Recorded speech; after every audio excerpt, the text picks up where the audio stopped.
In this video I will show you how you can make... Shut the fuck up.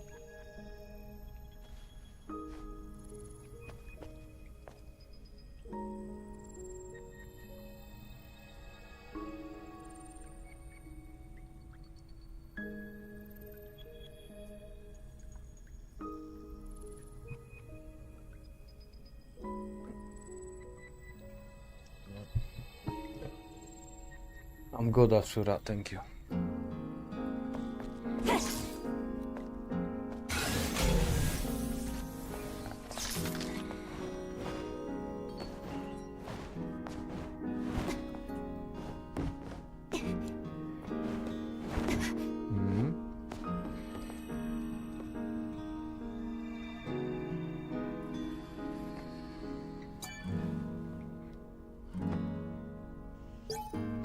Almost daily.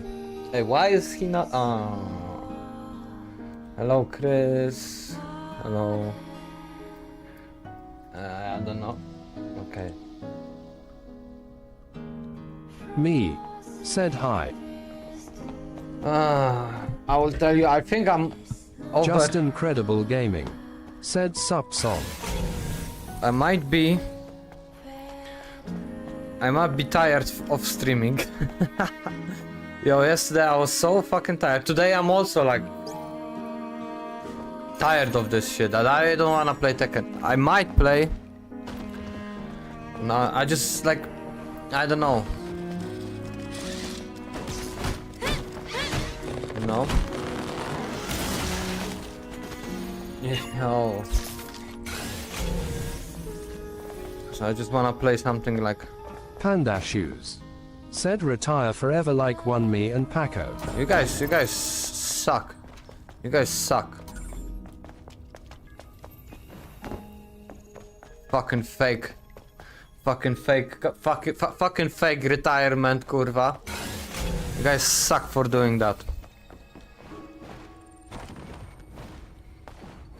Sooner or later you're gonna come back. Farty Akke. Said it's been a long time since I watched you. Yeah, man. Well, I don't do anything unusual now. Like I have streamer crisis, I think.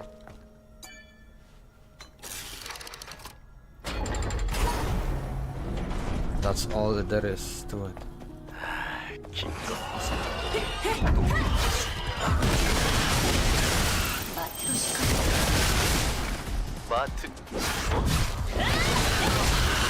Panda Shoes.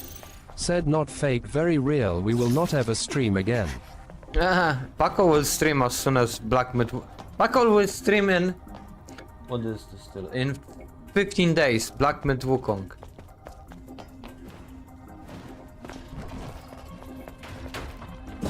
He has nothing else to do in his Farty life. Akke. Said is Paco retired? No, he has to like level up in real life. I should do the same. Tough.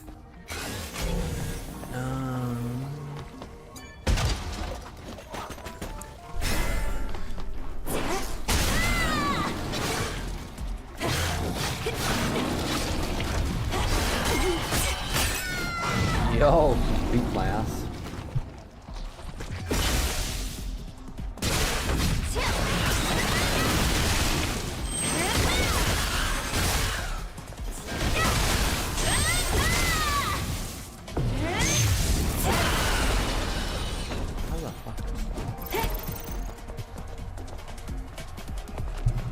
He has to fix like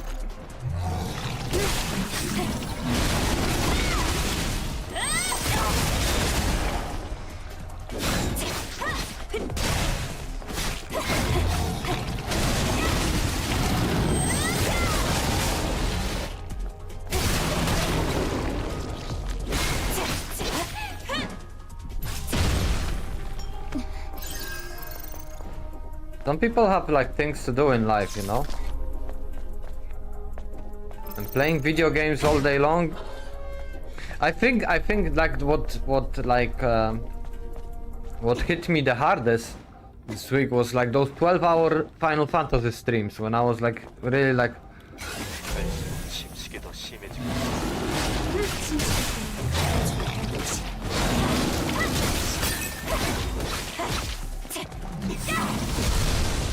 I was like a little bit too much.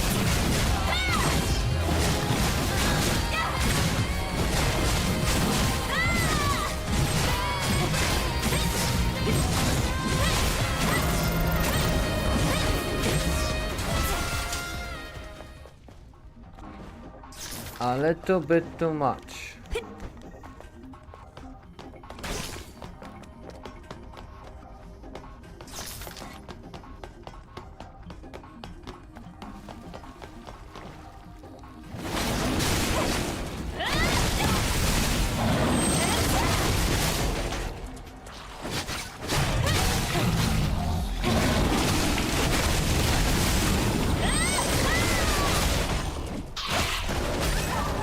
What the fuck, man? How dare you kill me?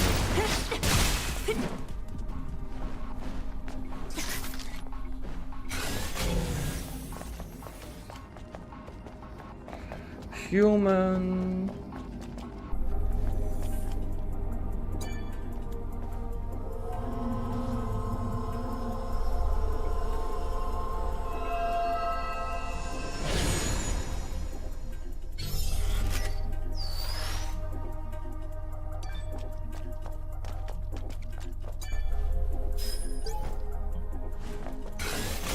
Man, I'm kinda lazy with this. I just wanna like run through this.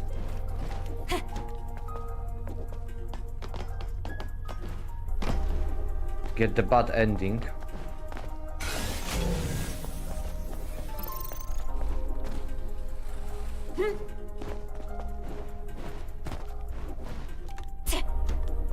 But yeah. You guys need to start talking with me. Like I need company. Right? Do you like the new camera? Do you like the higher resolution, kurwa? Or do you want the old camera back? How we do this? Copy. That's...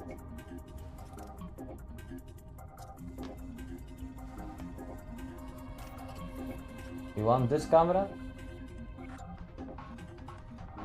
Shit, it's not working. Or maybe I cannot use both at the same time. That one?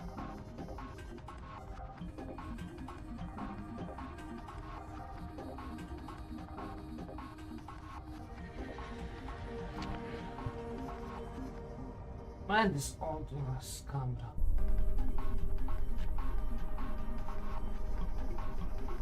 I don't know, after like 2 or I don't know how many years I have this camera, she decided to die on me. Bitch.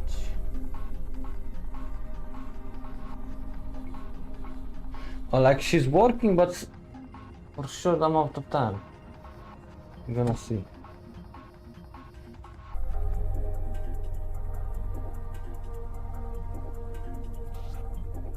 Yo, the suit.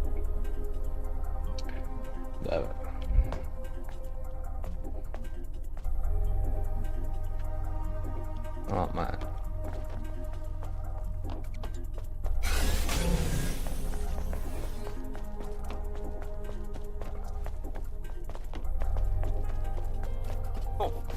저거 봐, 이봐. 이 구식 발전기는 아직 작동하는 모양인데. 이걸로 리프트가 작동하겠군. Oh my god, the annoying section is coming. 영화 본 적 없어? 이건 이벤트 트리거라고.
리프트를 다시 가동시켜보자.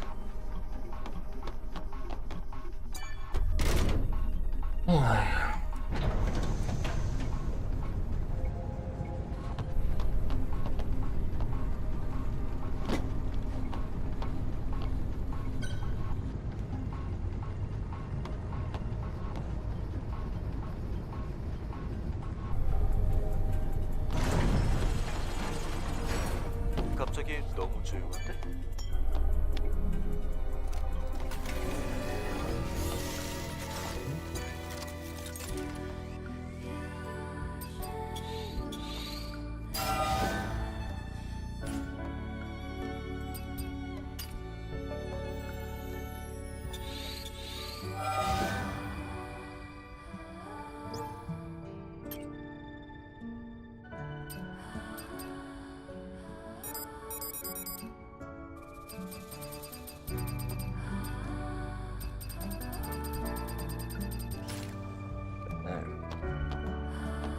What?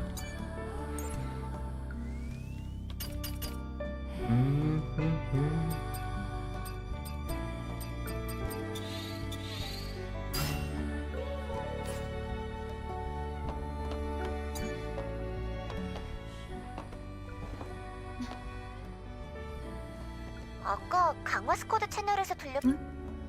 그게 패턴 날 죽여줘. 침식의 근원에 도착해보면 알 수 있겠지. 무슨 뜻인지.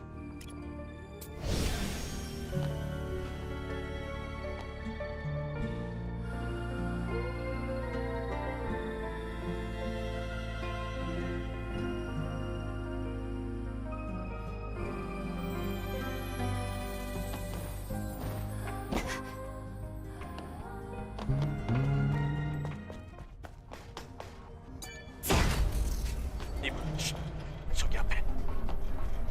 Boss fight!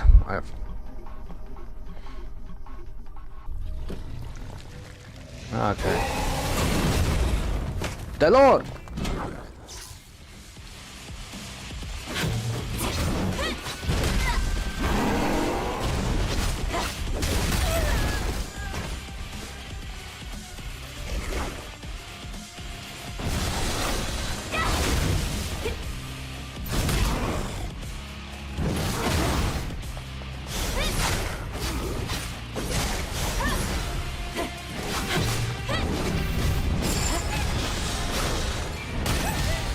Oh, yes.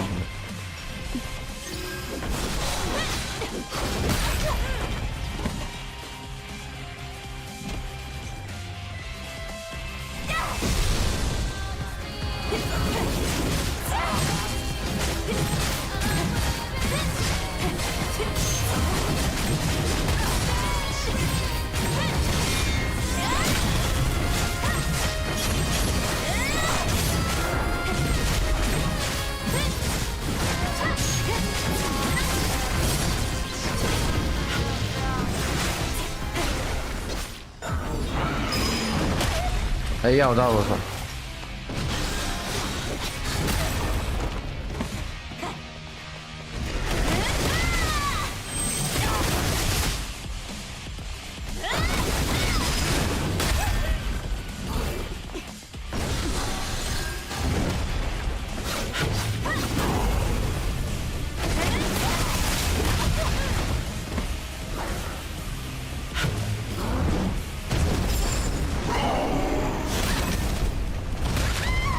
Yo!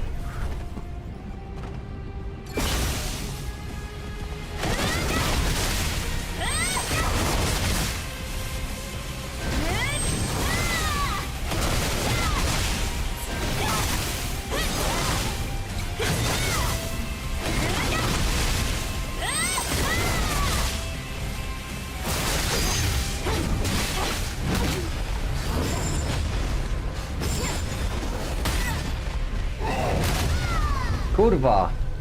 Motherfucker.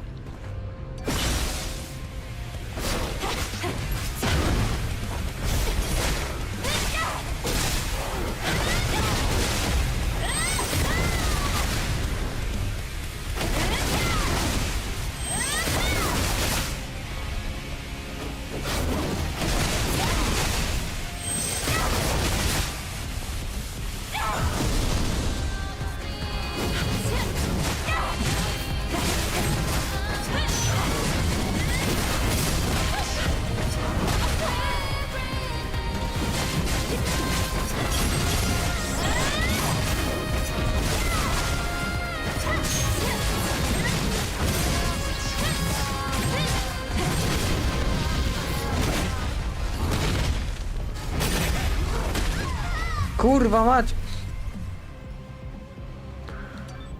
I almost got him.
Basta.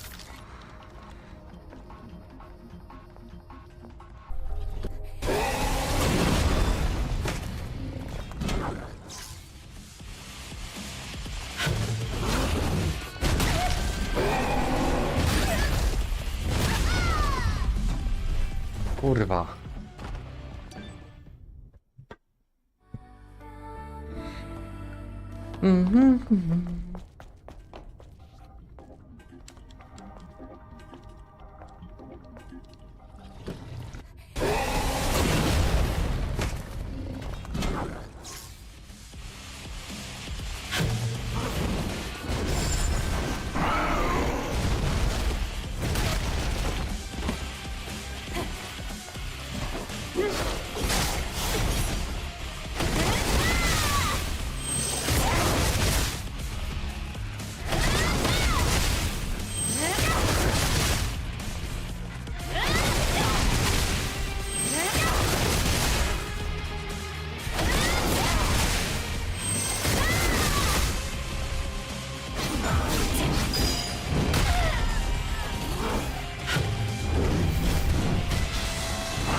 Yo!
Bullshit.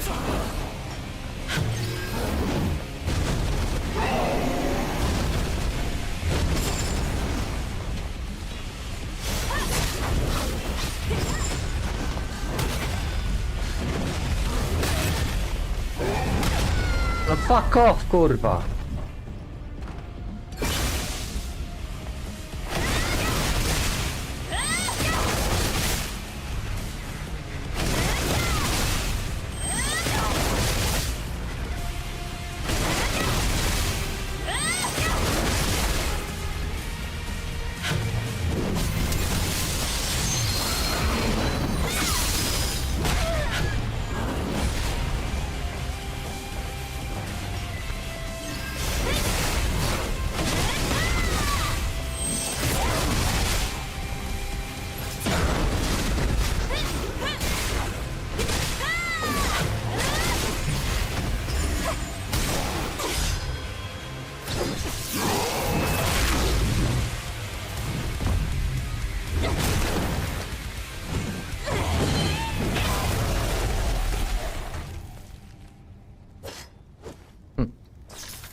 bitch.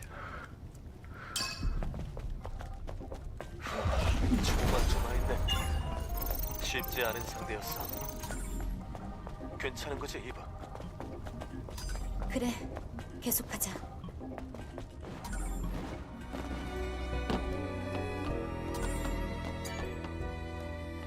Get this.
리프트 없는 리프트 루트라. 왜? 아니, 배드엔딩 루트 같아서 말이야. Oh, this is the section I hate. 이런 물에 잠겨 있잖아. 또야?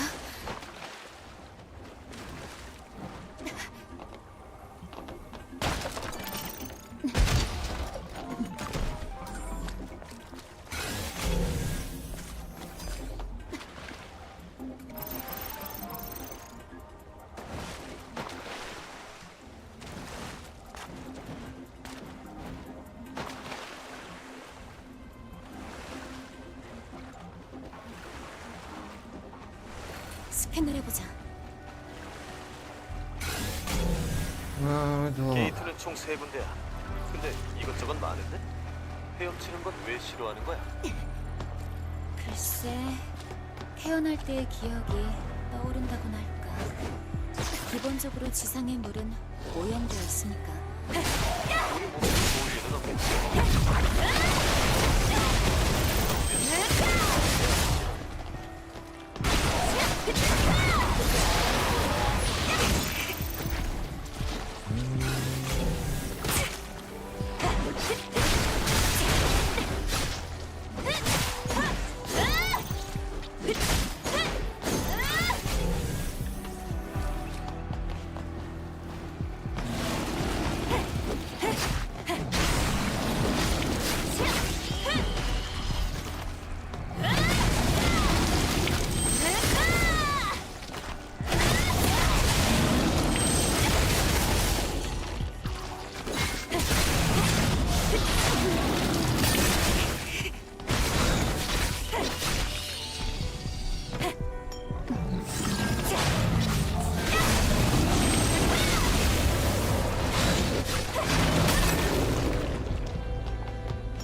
Kurwa, how I hate in this game fucking swimming.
고장난 문은 미련을 버리라고.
막혀있어.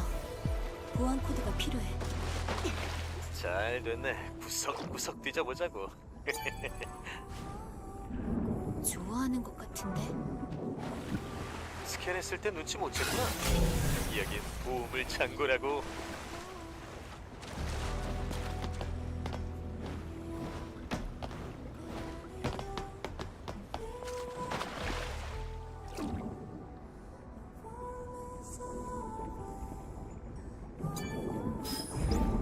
찾았어. 어서 나가자. 이렇게 빨리? 좀 더 둘러볼까? 글쎄, 꼭 그래야 하나? 철저한 조사는 기본이라고. 기본.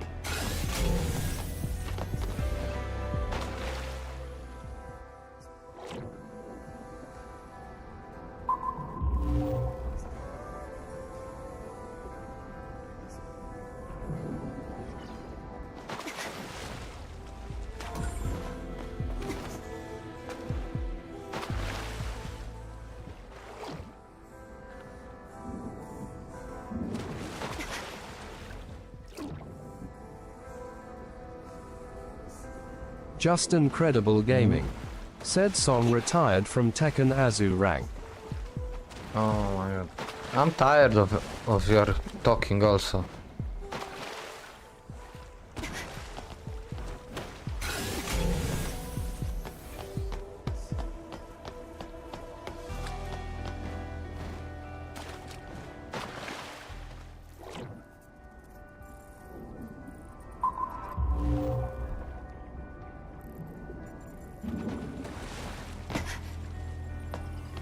Just incredible gaming.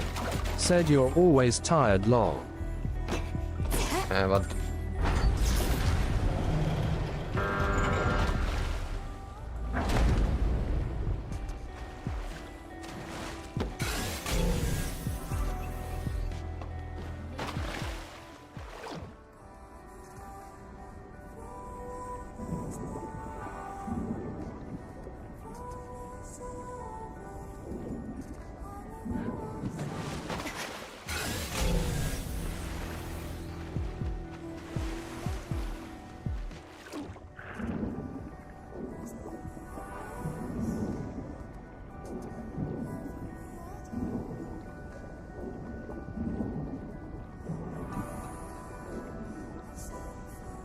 worry about the swimming in this game.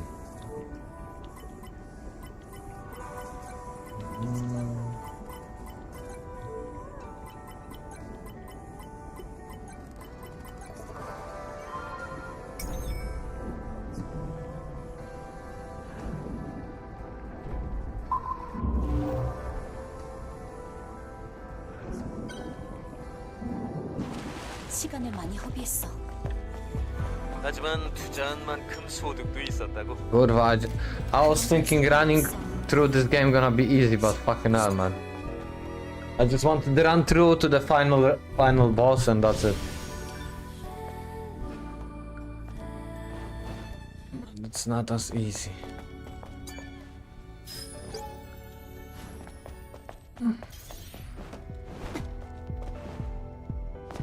Just incredible gaming. Said Tekken is easier than this. 뭐야?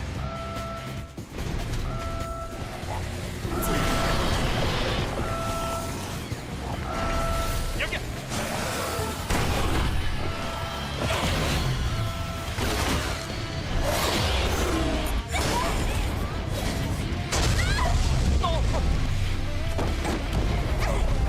괜찮아? 달려 이분. What? I fuck up? I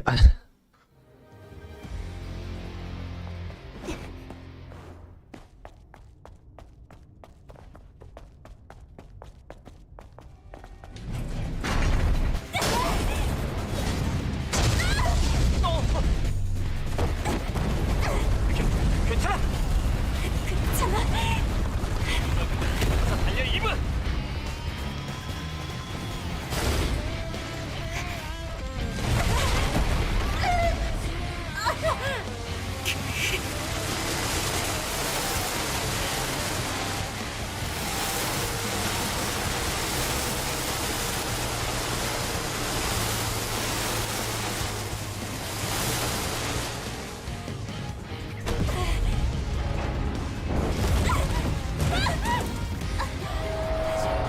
괜찮아? 아직은 미리 봐. 뛰어.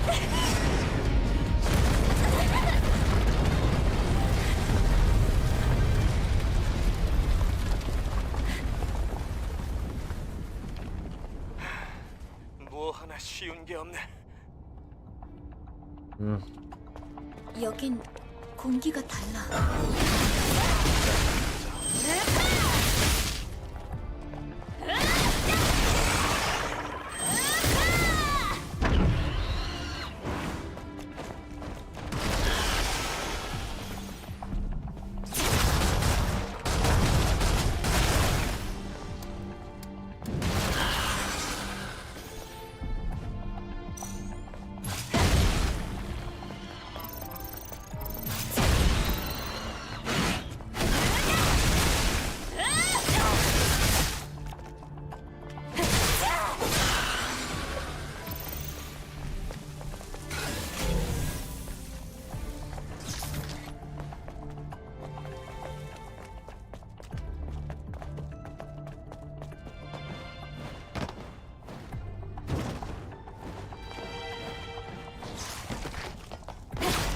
And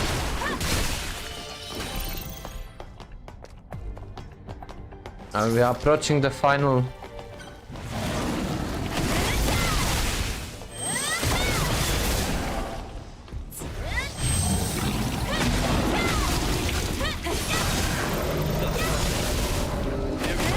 갖고 가자고.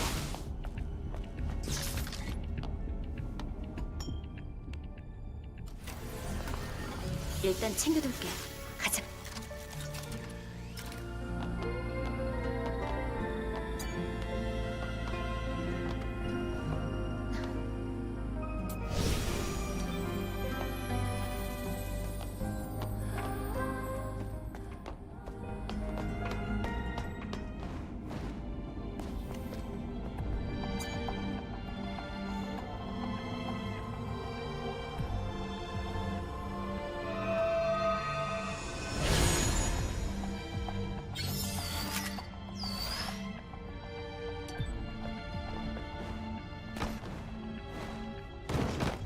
여기는 구시대의 오수 정화 장치는 드디어 왔어.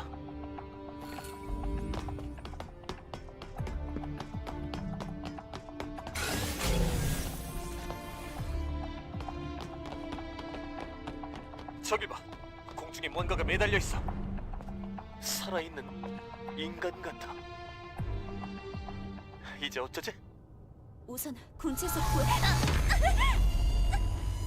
이 노이즈는 설마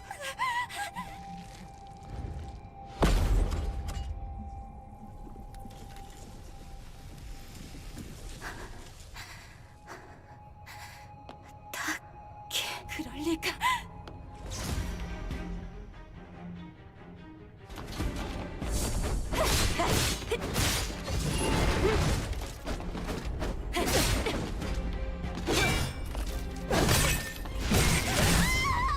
Oops.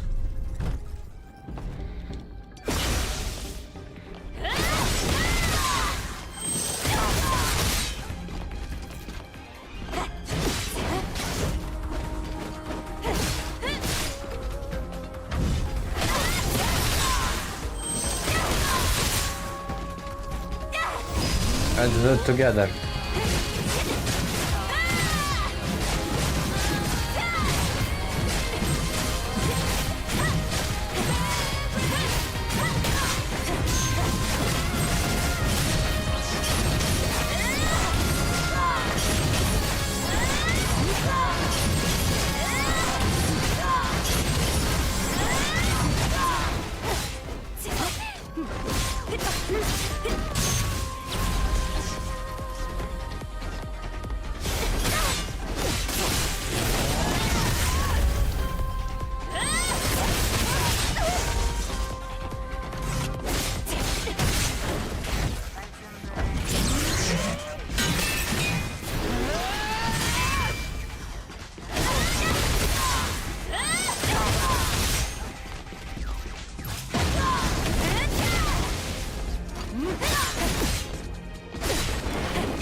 Ah, shit.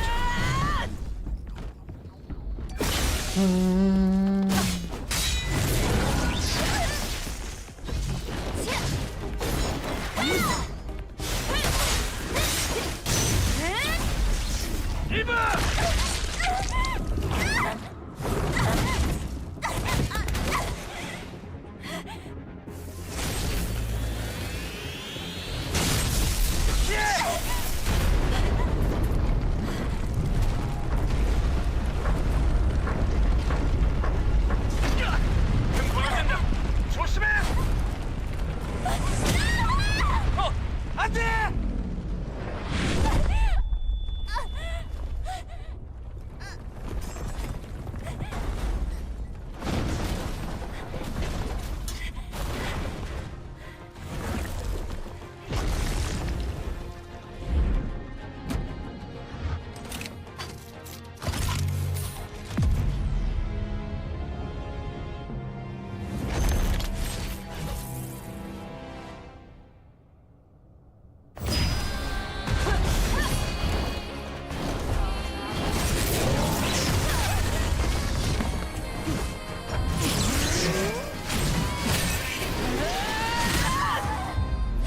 Fuck.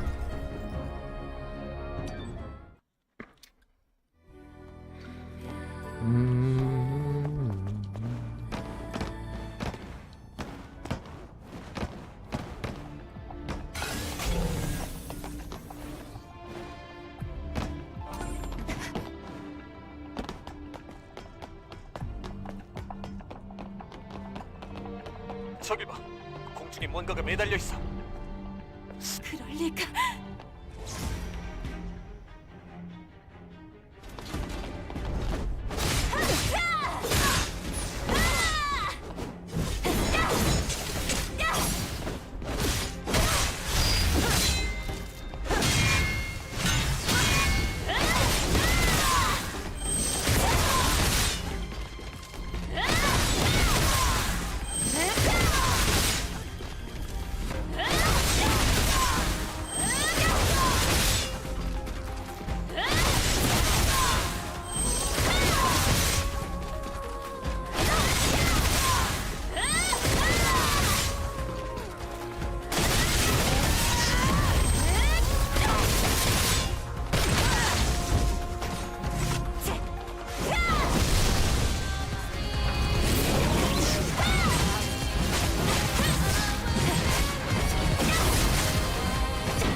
Kurwa,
Yo.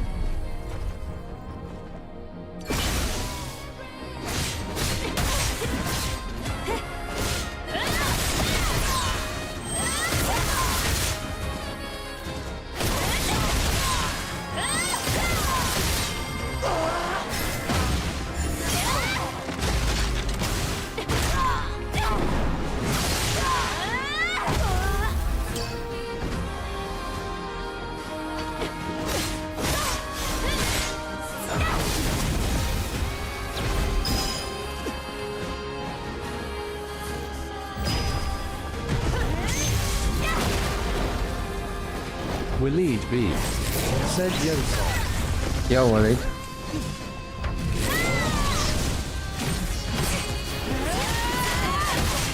How are you doing?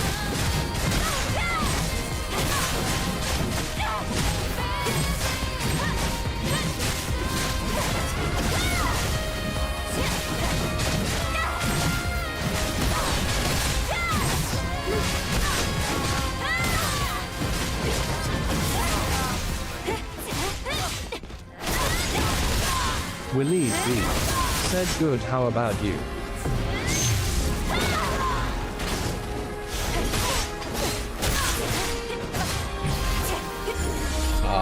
There we go. Tired of life.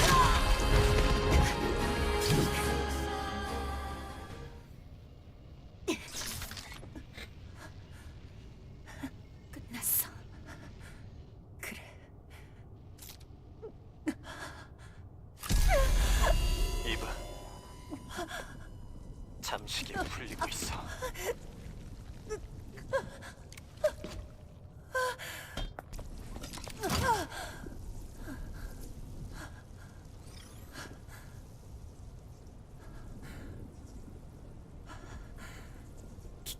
기다렸어.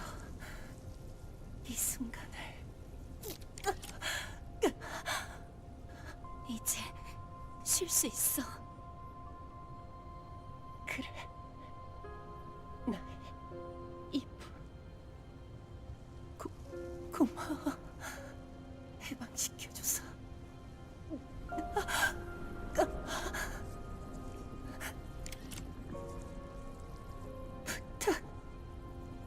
부탁이 있어.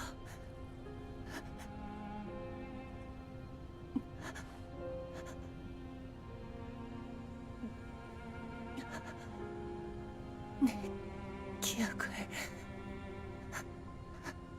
마더스피어로 보내줄 수 있어.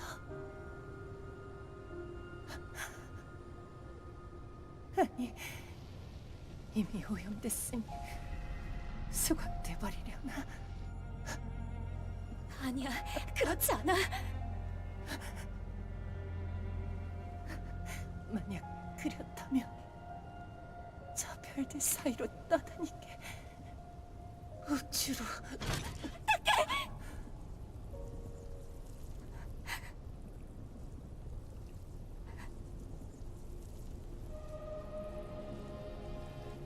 약속할게, 타키. 당신의 기억이 이어지기를.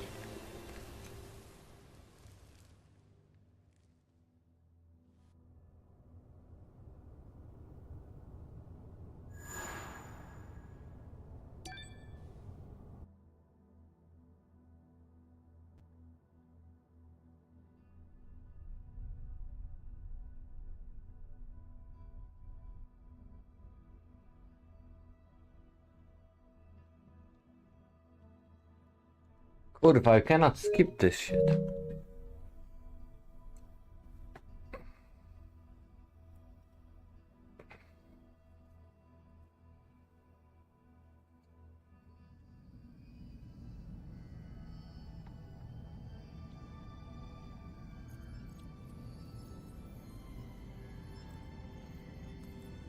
강화 부대원이 알파 네이티브로 잠식되는 일이 발생하다니. 엘더가 벌인 짓인가? 그녀의 메모리 스틱을 볼 수 있겠나?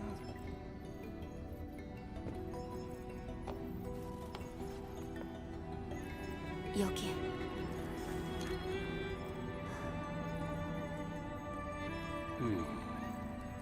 엘더 네이티브와는 다른 느낌일세. 검은 날개가 달린 네이티브가 어렴풋이 보이는군. 검은 날개. 나와 타키를 공격했던 놈이 틀림없어. 왜 그런 짓을? 원인을 알 수 없는 증오심이 느껴지는군. 왜 우리에게 증오심을? 기본적으로 네이티브는 인간들에게 적대적이지만 이건 뭔가. 놈의 위치를 알 수 있을까요? 아직은 퍼스널 링크의 범위 안에는 존재하지 않- 다른 알파 네이티브도 많지. 그렇다면 이번엔 어디로 가야 할까요? 이번 하이퍼스의 사막 지역에 이번에도 쉽지 않. 서두르자. 네, Come on. Wanna listen to this crap?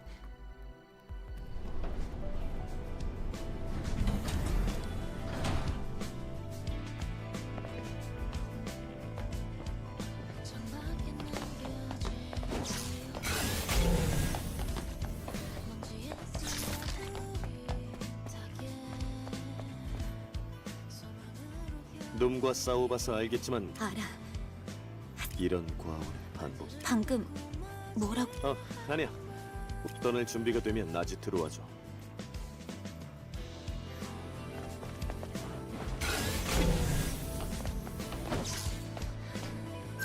I forgot this.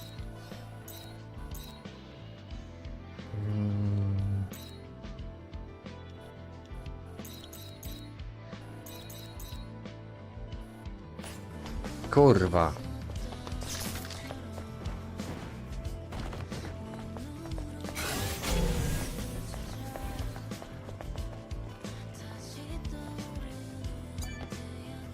천사인가? 당신은 잘 모르겠지. 그래서 포기하지 않고 임무를. 나도 혼자 임무를 간다. 하지만 해야 하는 일이니까. 그런가? 왜 이런 식으로 말하는 거야? 난 아직도 그날의 악몽이 벼락을 뿜어내는 네이티브 원정인이 전운이 폐허 그늘에 숨어있다가 난 비겁한 놈이고 그만. 원정을 갔던 지역이. 대사막에 알겠어.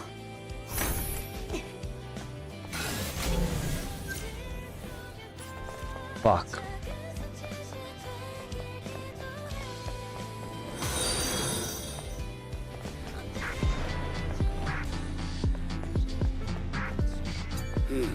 잘 부탁한다.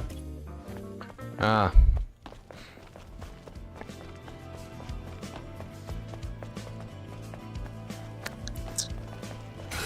Now let's fuck this.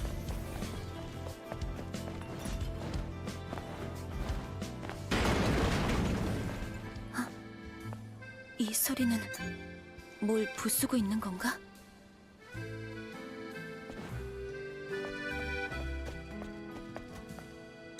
뭐야? 누구 마음대로 가게 문 닫은 거 안 보이? 아니, 뭔가 시끄러운 소리가 여긴 보시다시피 하지만 왜?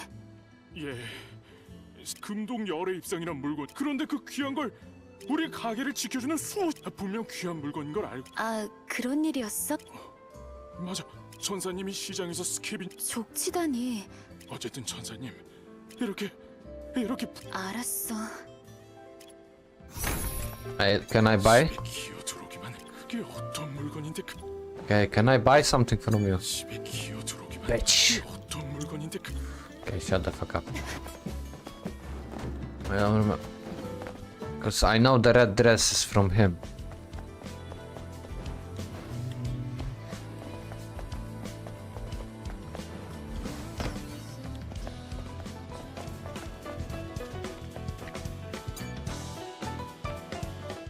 어머 천사. 넌 별로 좋은 사람처럼 그래. 살모사 같은 여자 같은 이야. 난 록산나. 정보상? 그래. 유유 마음에 들었어 천사. 귀여운 고객님으로 대접해줄게.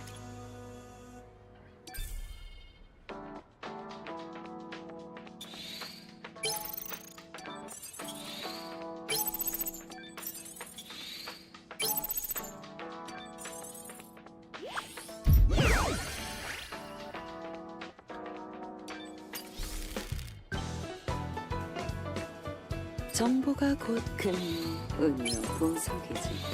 잘 살펴봐.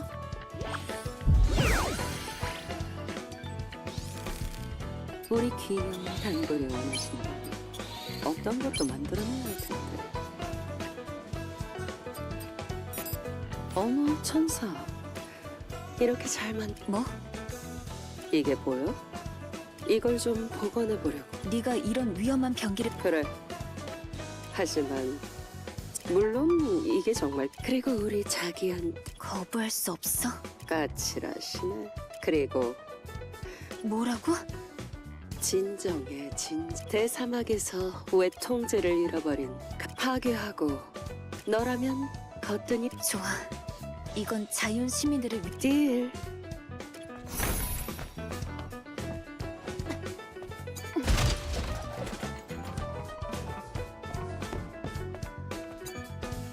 이 시설 어째.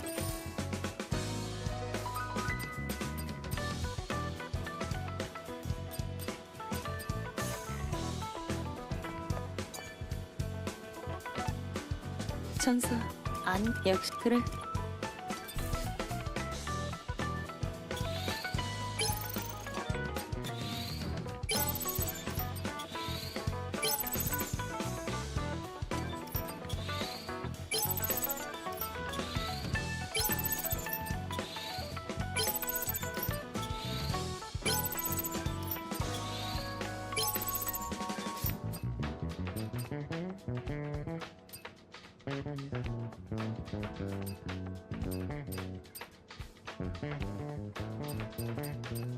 What?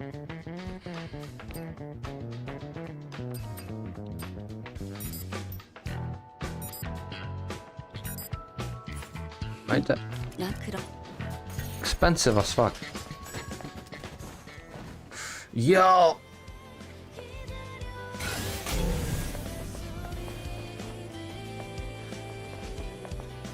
전사, 이쪽이다. 아무 말 말고 따라와. 뭐야? 왜 그래? 무슨 아무 말 말고 따라오라니까.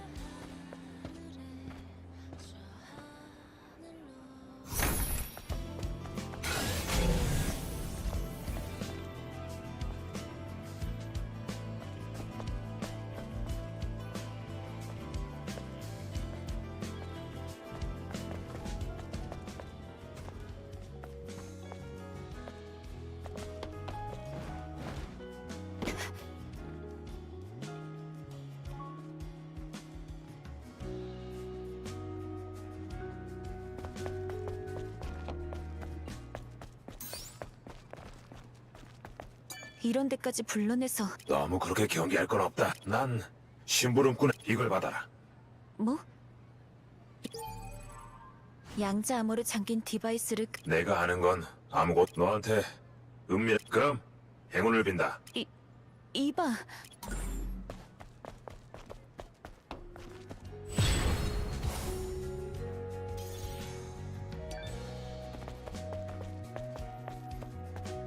카야, 카야, 아린이라는 여자아이를 아린? 이야기? 네. 그 분야는 참 하지만 그게 그 물건에 집착하면서 그래서 아린은 저한테 남의 그래서 고물 평원이에요, 천사님. 이상한 드론이 만든 알겠어. 카야, 이번엔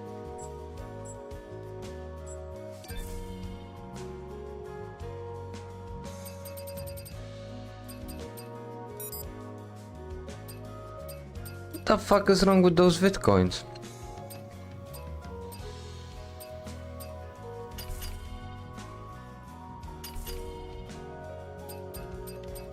Yo, brutal.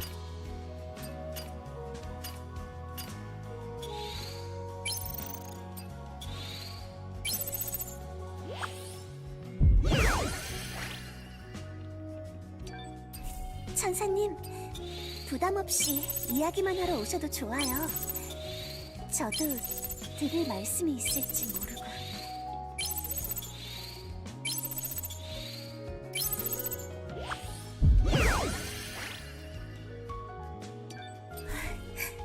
자주 뵙게 되어 기뻐요, 천사님.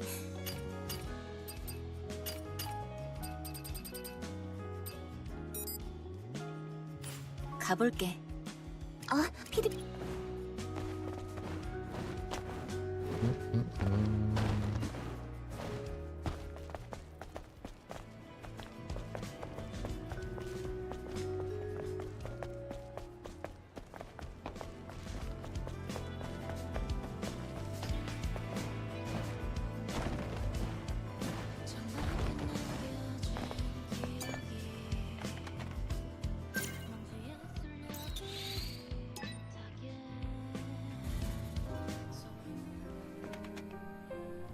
이봐, 기다리고 뭐 좋은 소식이라도 물론이죠.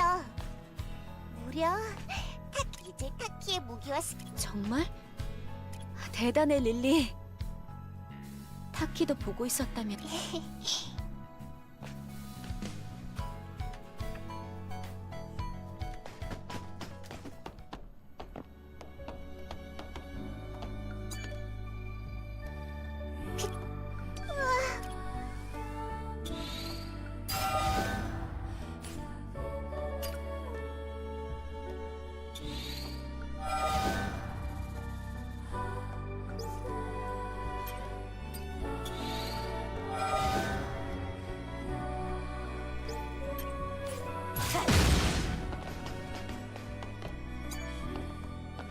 이분, 릴리. 매트릭스에서 회수한 레고시 맞다. 깜빡. 내가 가져올게. 확인해봐요. 이번엔 무슨 내용일지 걱정이 앞서. Kurva, can I skip this?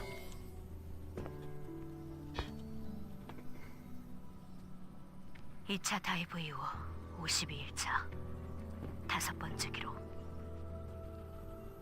레거시 어카운트 레이븐. 생존자는 나 혼자다.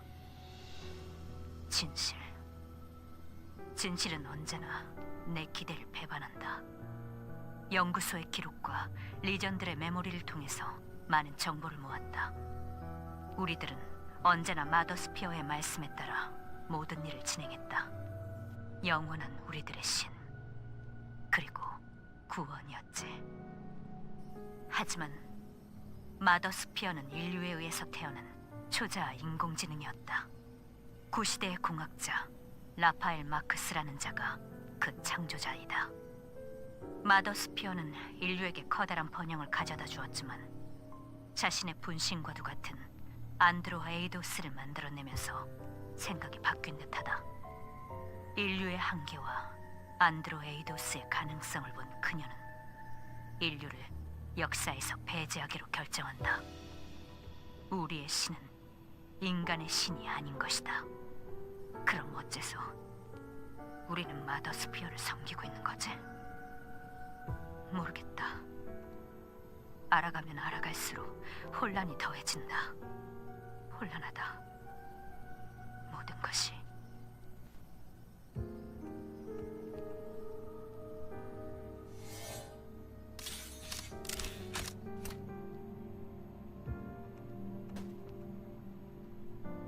마더스피어가 만들어진 존재였다니.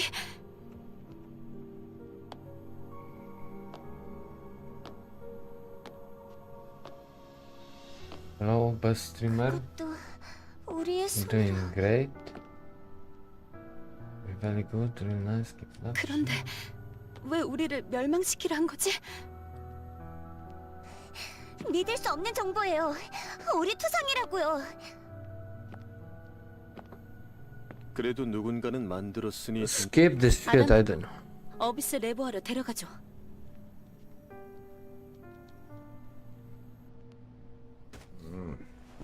떠날 준비된 거지? Yeah, of course. 준비는 끝났어.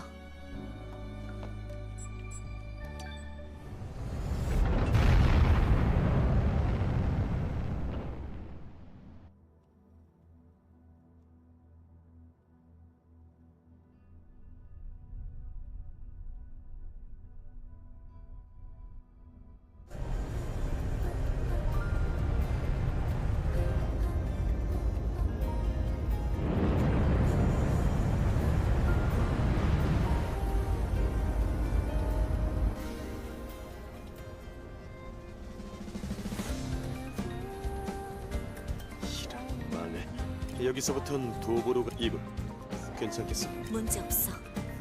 알았어. 저도 있어요. 걱정 말아요.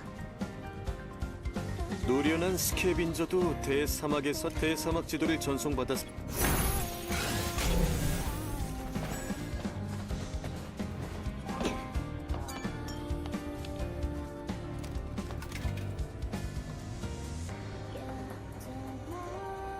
이쪽 캠프에도 뭔가 문제가 있어.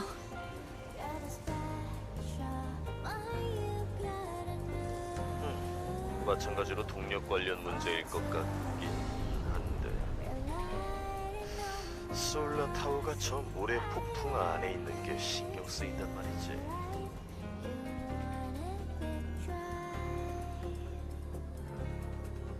이번엔 여기서 활동하는 파수꾼들을 찾아서 좀 협조를 구해보자고.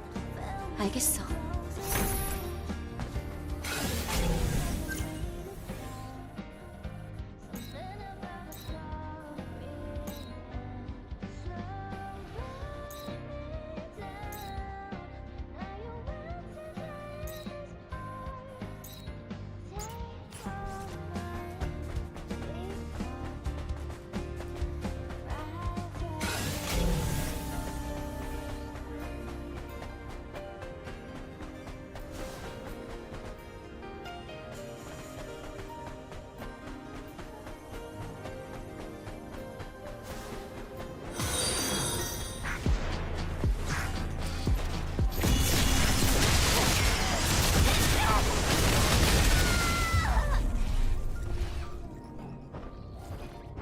Oh, fuck.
Elizabeth underscore Lana 12. Oh my god. Said howdy. Elizabeth underscore Lana 12. Said HRU. Are you a graphic designer trying to sell some shit? 주변을 살펴보자. 쓸만한 게 있을지 몰라.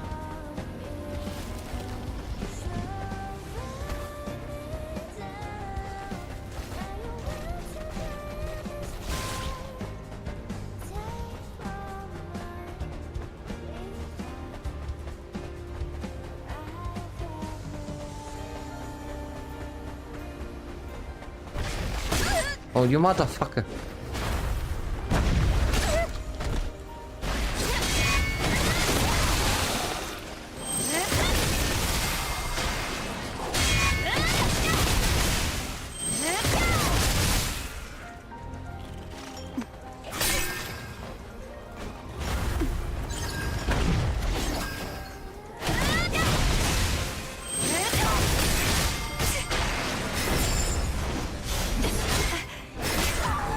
Yo.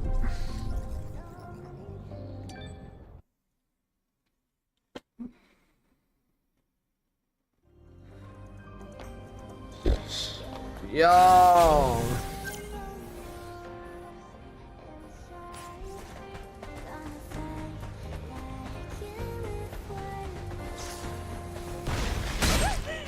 I hate this.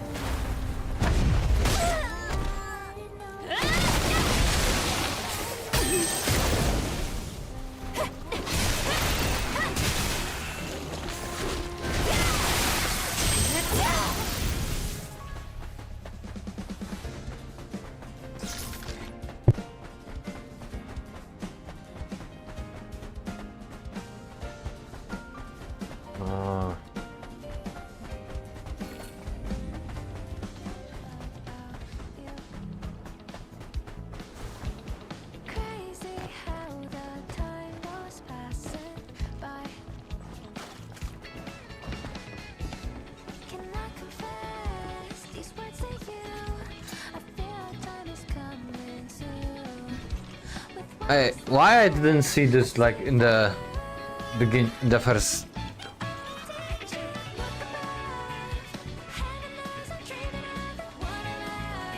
The fuck is what? This was not in the.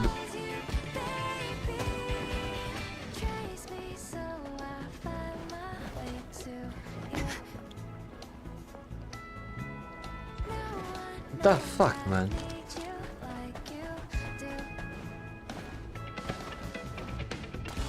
아담, 저기 사람이 보이는데 도대체 뭘 하고 있는 거야? 아, 저 양반 그거 참 아직 죽지도 않고 살아있는 모양입니다. 종종 자이온에 합류하지 않고 떠도는 걸 선택하는 사람이 있지. 그런 사람들의 말로는 되게 뻔하지만 무슨 말 하고 싶은지 알 것 같은데 정 신경 쓰이면 가서 이야기라도 해보든가. 이봐, 여기 이러고 있으면 위험해. 뭐야? 저게 뭐길래? 이봐, 내 말 안 들려? 다시 한번 말해두겠지만 여긴 아주 위험해. 고집불통이네. 도구에 내장된 매뉴얼 데이터 확인. 무기는 아니고 탄성만 있지.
No fuck fishing.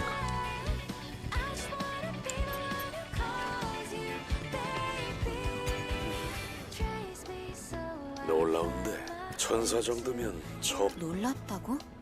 콜로니 폴이 모든 걸 아서 나한테 폐허의 도시 하천 낚싯대를 꼬나쥐고 솔직히 말해 그건 뭐 그것도 이제 한번 둘러봐.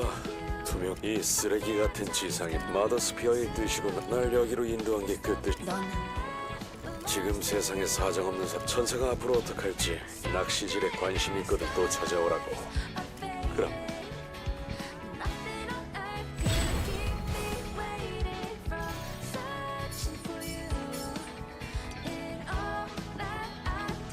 천사 굉장한데 처음 낚시대를 잡을 땐 참 대단해. 그래? 닉 이렇게 이야기를 꺼냈다니. 그래 일전 이야기 하지 않았던가. 비장의 도구라. 기대하라고. 이건 이게 뭐야? 오래전 입수한 물건이야 천사. 너 아니 이게 낚시꾼. 천사한테 한 방 먹였는데 Hey, come on. 이런 이상한 장난을 칠사. 이거 참. 두 동강 내버리지 않은 걸 다행으로 생각해. 알겠어?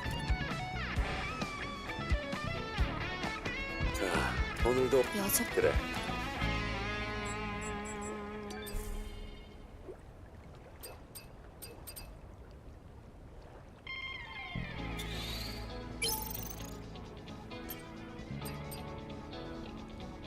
What? Yo. Really?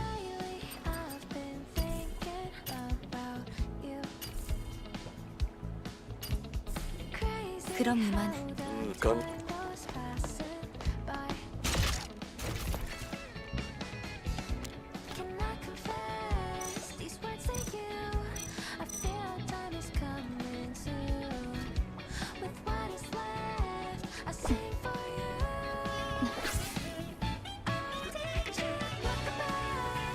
We are fishing for the suit.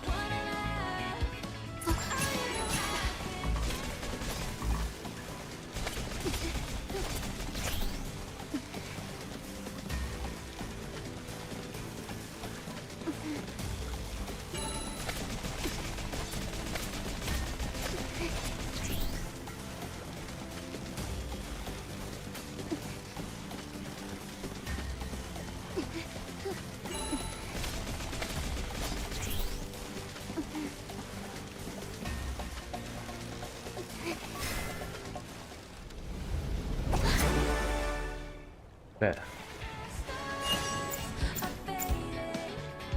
Wishing score.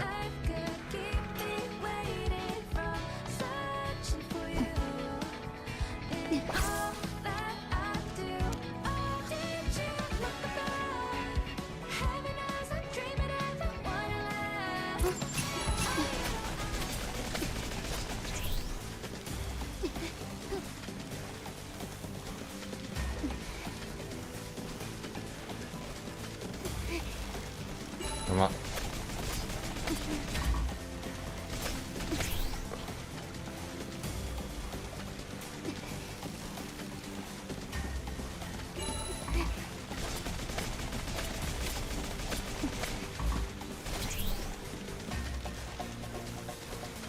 Fuck.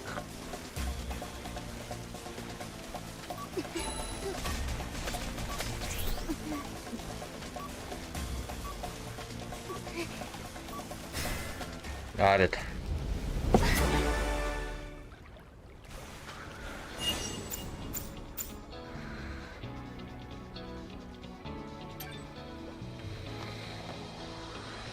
Okay.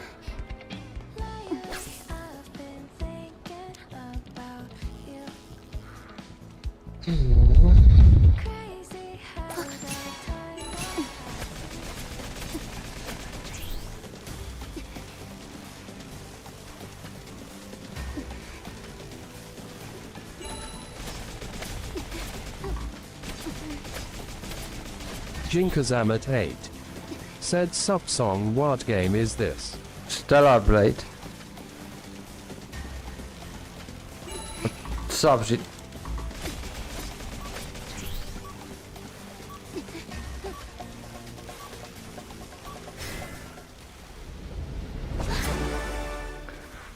Big fish.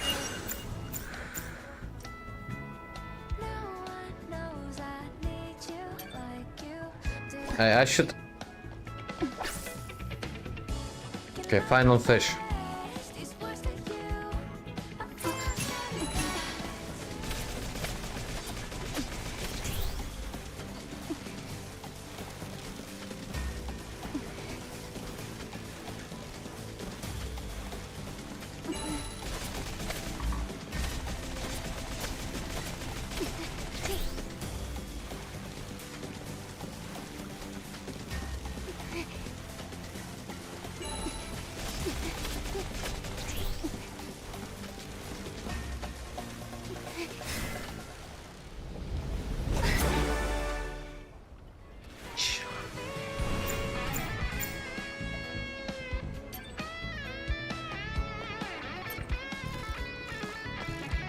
Give me those costume, bitch.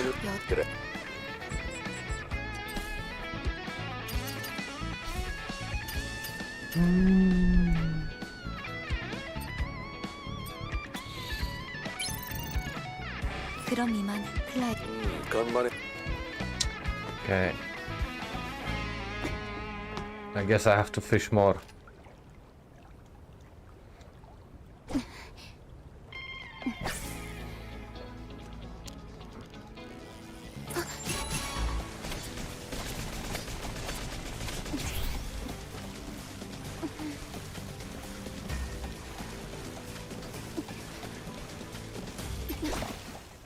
What?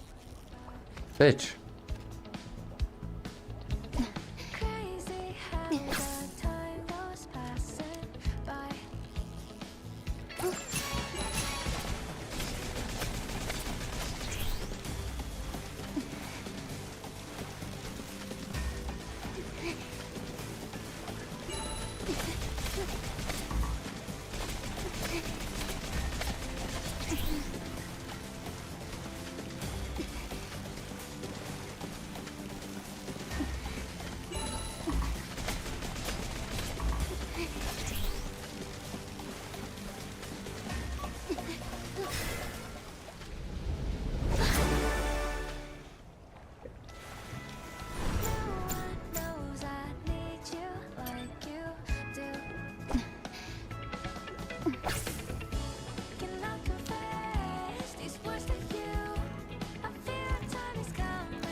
Fuck the same fucking fish.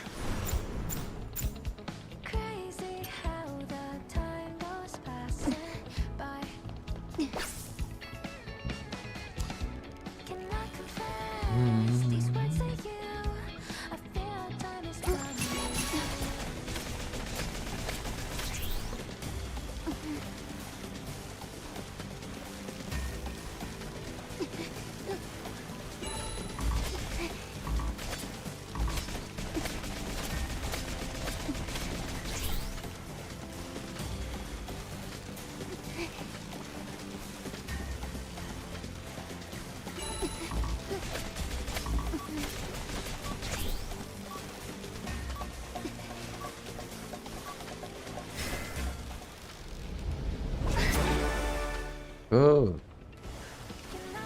1500.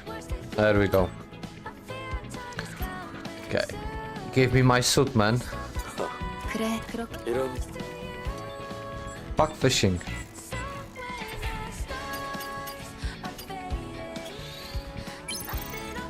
그럼 이만, 클라이드. 건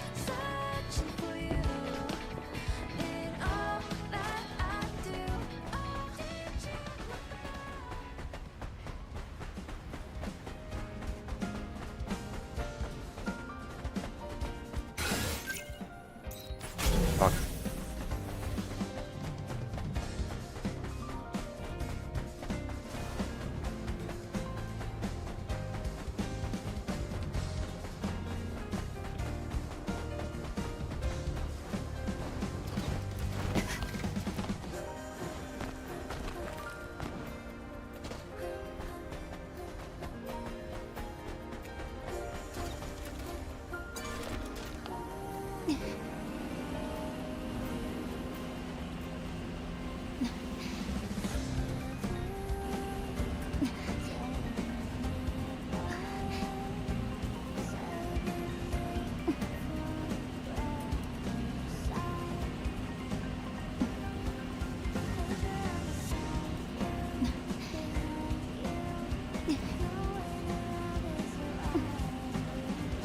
No!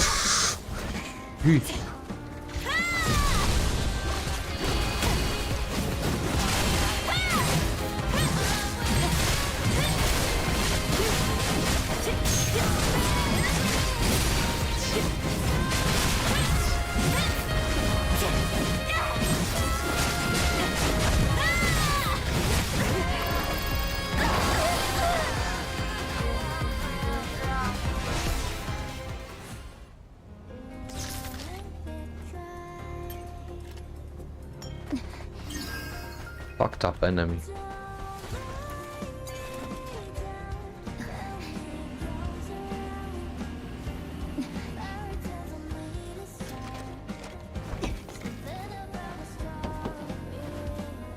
What?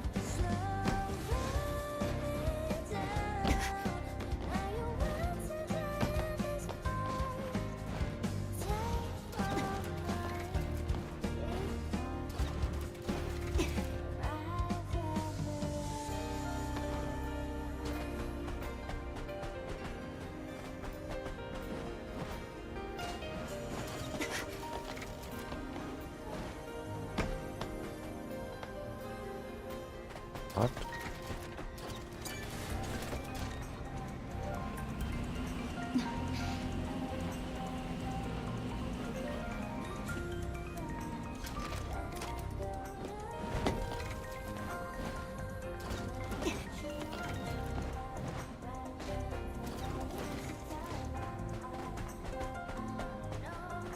Yo.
I'm gonna kill this motherfucker, kurwa.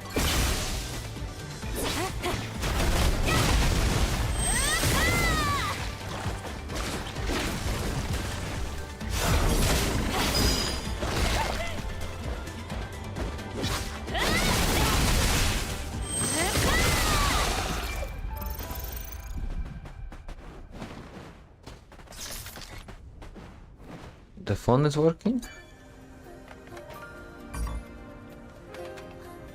Yeah, until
it's Paco. Paco 2049. Said yo Songitto. Gosh.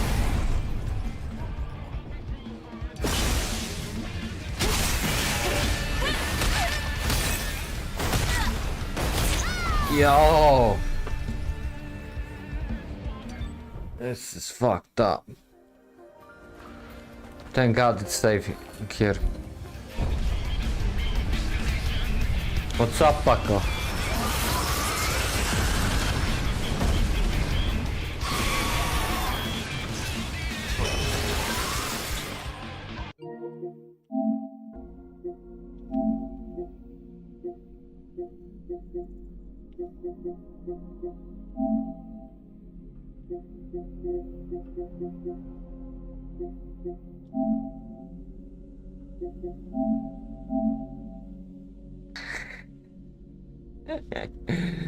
Yeah, I'm also waiting now.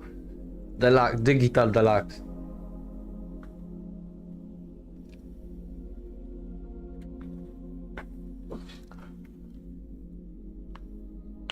Paco 2049 said, do you ever feel like the gaming industry is manipulating you? Of course, every day. They are manipulating. To thinking that there is a good game to buy or like play.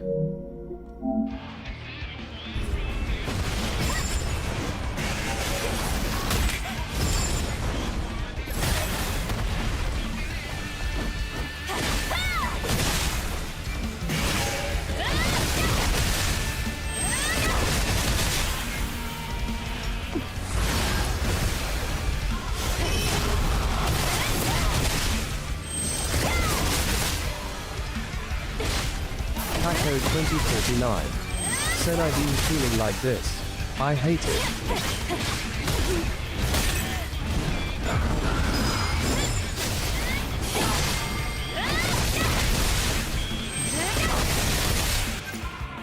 I don't know if I can find it. Yesterday I was watching a video. Or like today, the guy was saying why he plays PlayStation 2 games in 2024. Wait. Let me finish this boss off.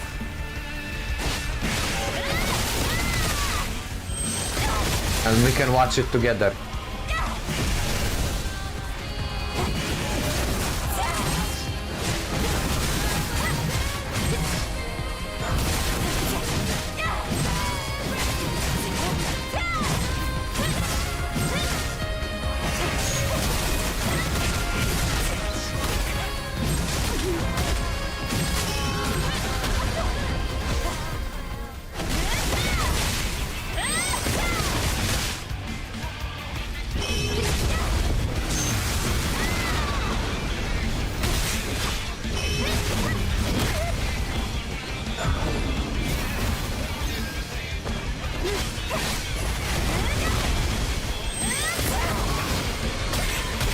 That's unfair.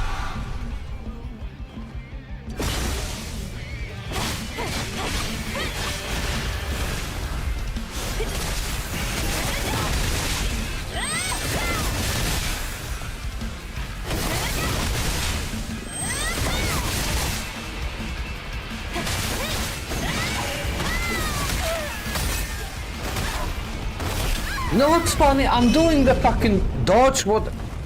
And I'm still getting hit.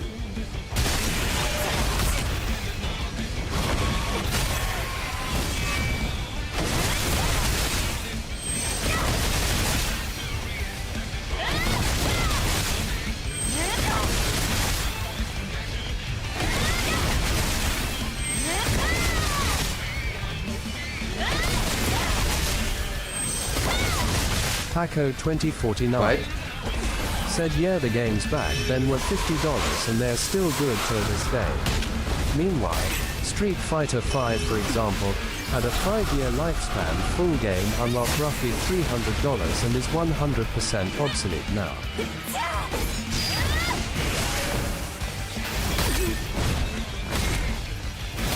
No, what the fuck? Yeah, the games back then were 50 and they were still good. And they are still good to this day. Fun. The full game. Full game unlock roughly $300 and it's...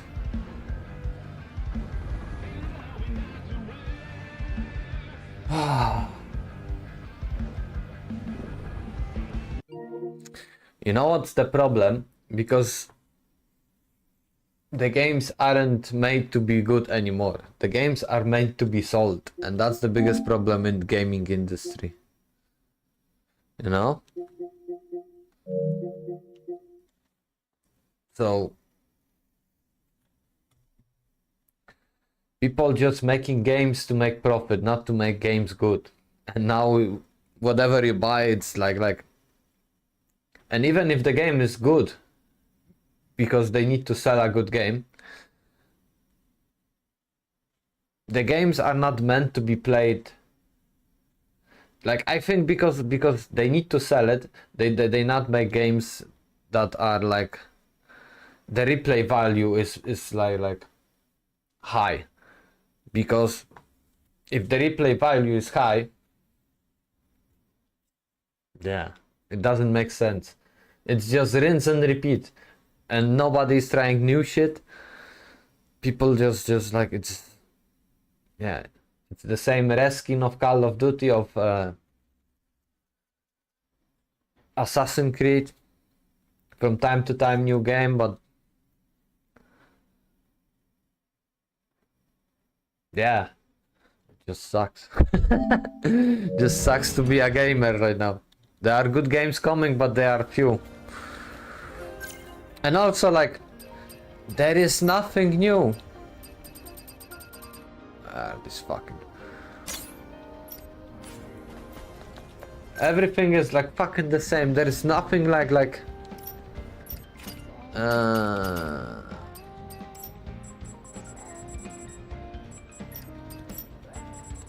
Nothing that can surprise you. Said yeah, this argument that in order for a game to stay relevant it needs a yearly bundle, so you spend 600% value only for the game to be forgotten. It's a bullshit model. Also, like what you see in Tekken. Why do you think they release the rest of the game in the battle pass? The rest of customization is in the battle pass. Why we have this shit? Oh my god. This microtransaction shit is also destroying, like you're getting incomplete game to pay the rest later. Simple trash. Trash tactics to scam you out of money. I'm surprised this game. Hey, I'm surprised that they didn't release like suits. Look how many suits there is in this game. I am so hooked now to like unlock all the suits.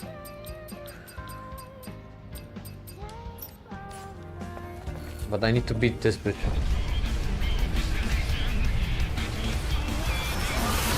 Paco 2049 said, dude, I can't imagine spending $50 per battle pass for premium.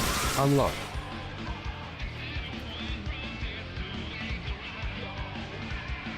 Hey, isn't it enough that we have to spend every 2 weeks? Like... Paco 2049 said Stellar Blade is one of the only honest games out right now.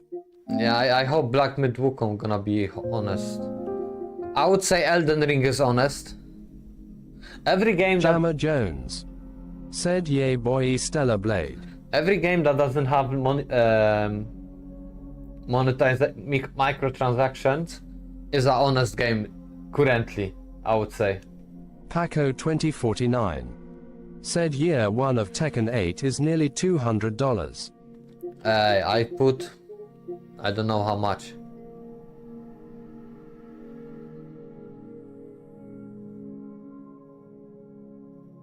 For sure I put 200 euro, for sure.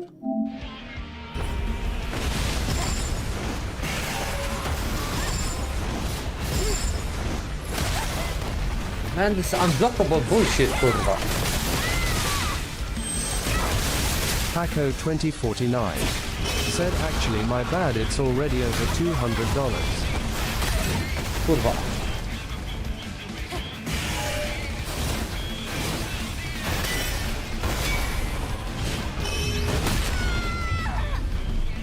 No, I need to do this better.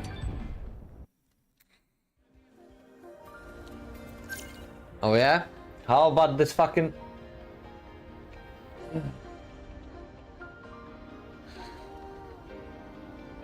Are we gonna talk about Mortal Kombat? How much that is like? No, it makes no sense. It's the same fucking disaster everywhere, you know, like it's just overpriced shit. I think microtransactions and like business models are ruining the gaming. Because the games are not anymore about the games and entertainment, it's about how much we can squeeze from the customer, you know? Instead of how much... The customer is a sucker right now. Paco 2049 said if Tekken 8 has 4 years lifespan, it's $1,000 total. Every 2 weeks there is a Tekken shop update with the new sets, with the new customization that should be in the it should be free. This shit should be free. This shit in Battle Pass should be free.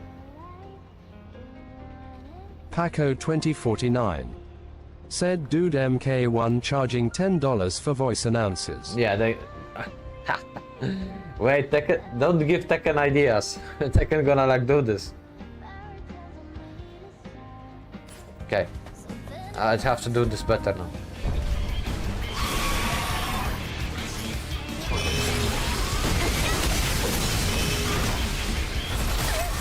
Yo!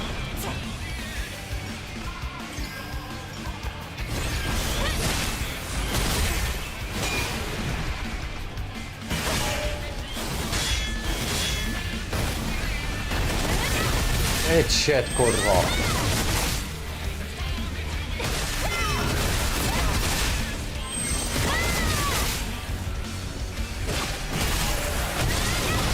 What do you think?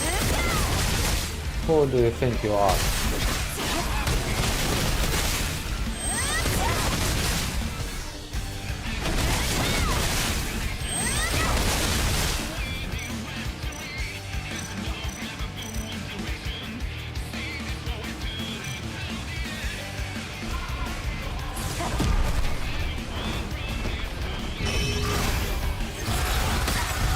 Yo, hey.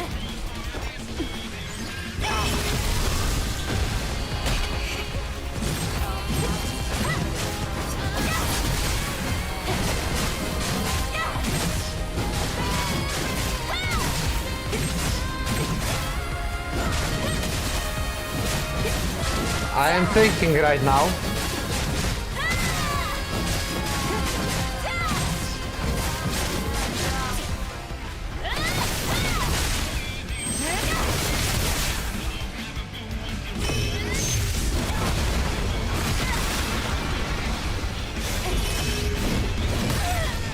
Bullshit.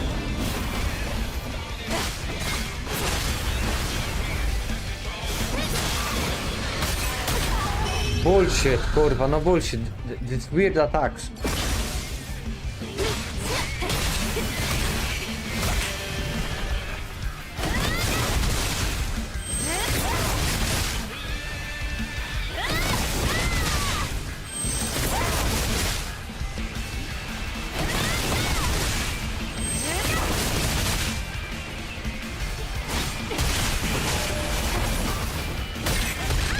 Yo, like why he can kill me with 2 shots?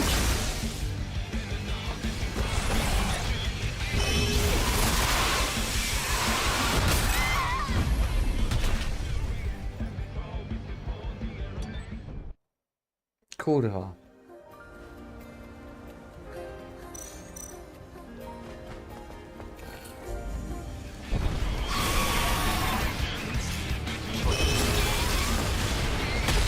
Why?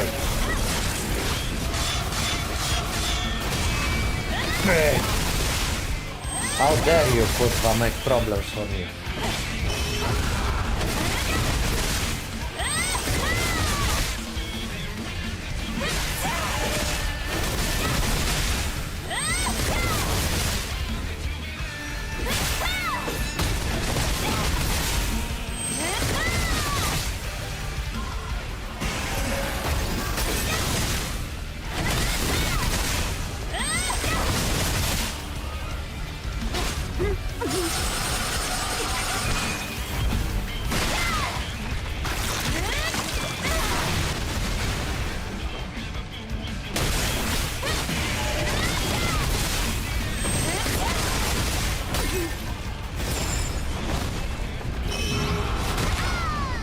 and that was shit.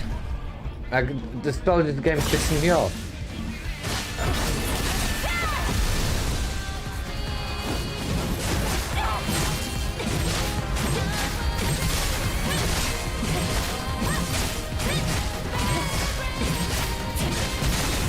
Hey, look, he's not, the head is not going down. What the fuck?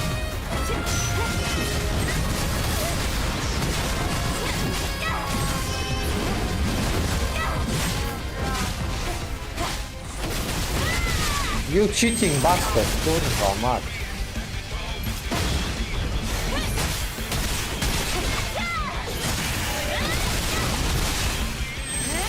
Paco 2049 said get on Hyper Light Drifter, I'll give you $20 long. What?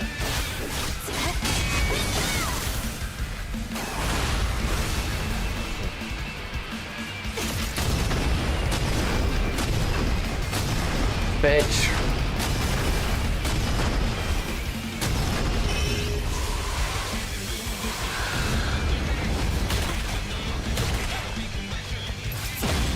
Fuck.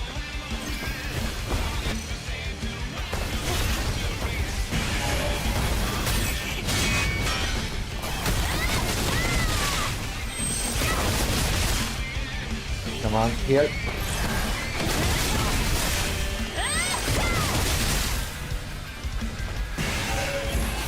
Paco 2049 said game called Hyper Light Drifter.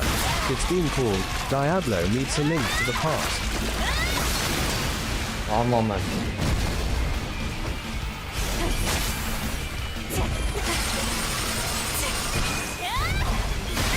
This bastard is going down.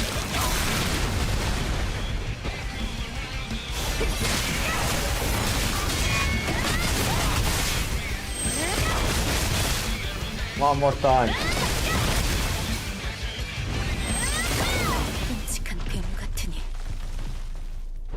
Too bad I cannot debug this bitch.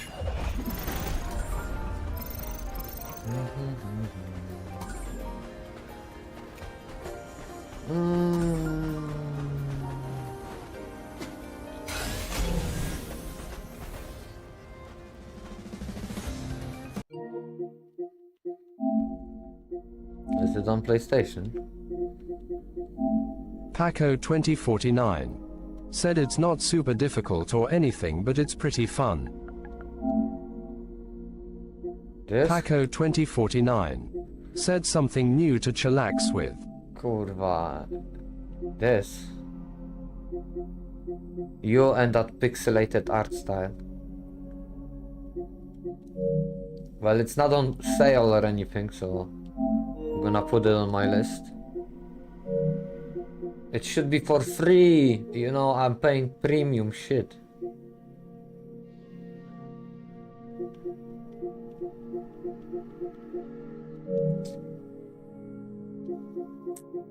Paco 2049 said lol, it's cool if you don't like. Now, I'm if it's gonna be like overpriced. Jammer Jones said this game's got an amazing soundtrack. This one?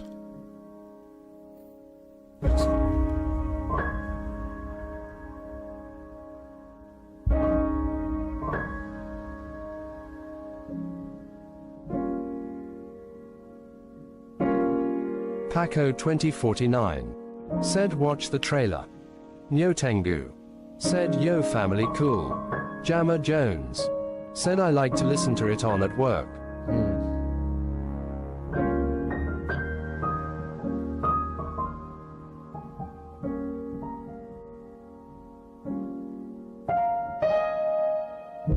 Paco 2049 said Jammer Jones has incredible taste. Okay, sign hands clapping.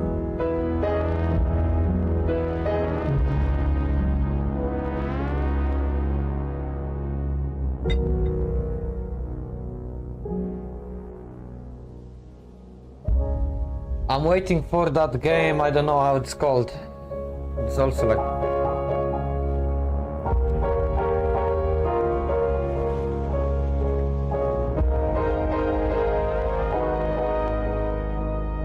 Yo Tengu said, how is everyone doing tonight? Cool.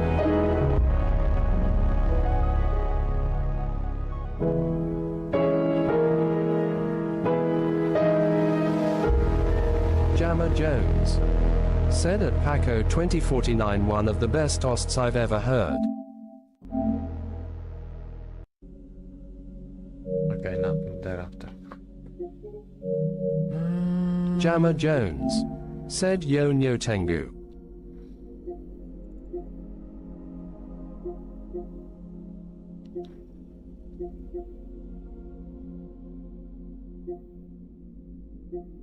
Paco 2049 said, I have the full OST on my phone. I listen to it all the time.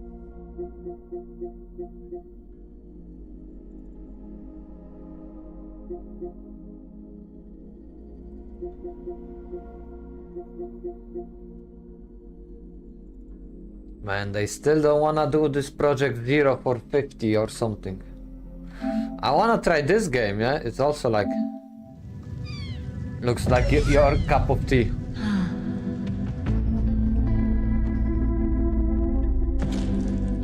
There's a story to this place. My friends are stuck here.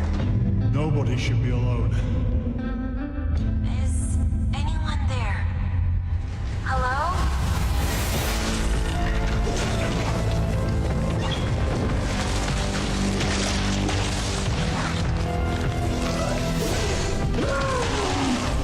I am a thing you dreamed of, and you are a thing I dreamed.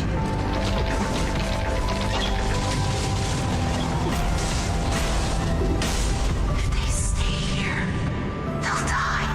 Paco 2049 said, the issue I have with these is the puppet style animations. Not like puppet You ruin it. You ruin it, and I'm not playing it.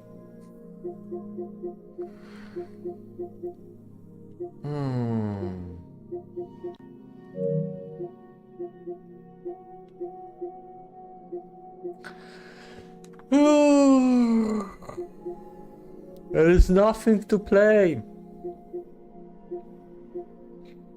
Best game ever, actually. Path of Exile is gratis. Paco 2049 said, I'm a so sorry song disappointed. This is good game.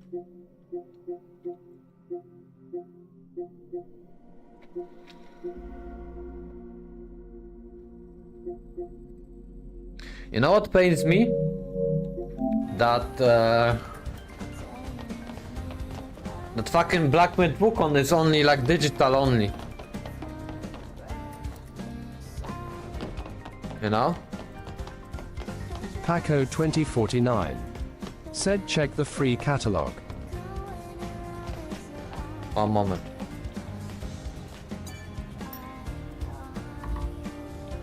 시설 안전을 위해 이 문제를 먼저 해결해야 할 것 같아.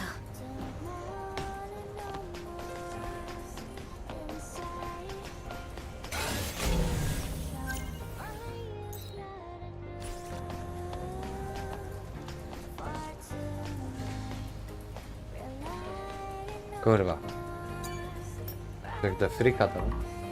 시설 안전을 위해 이 문제를 먼저 해결해야 할 것 같아.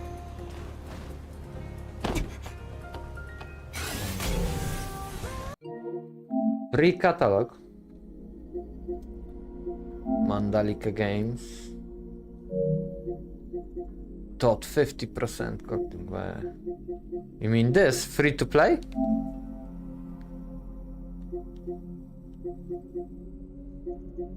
Live service game.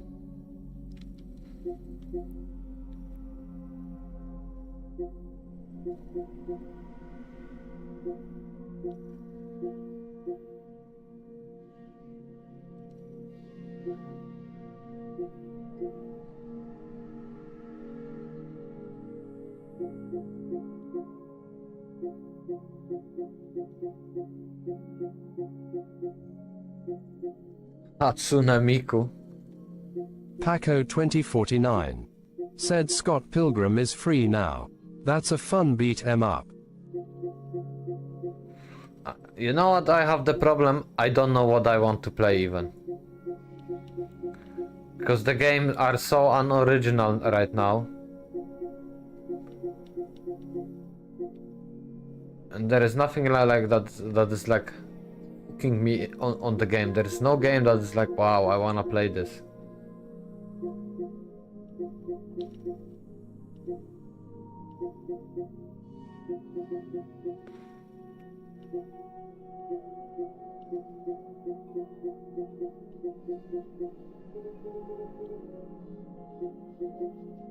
Genres. Horror.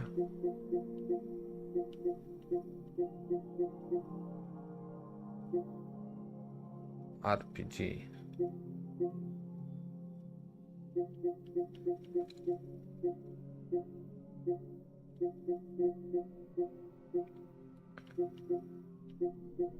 Sport. Acti.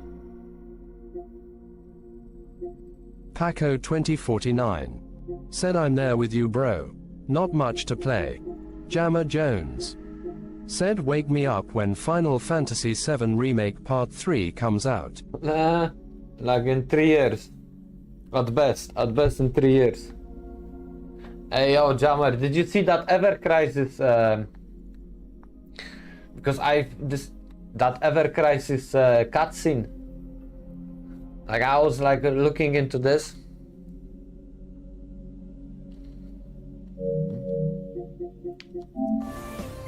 Jammer Jones said actually I still need to play Persona 3.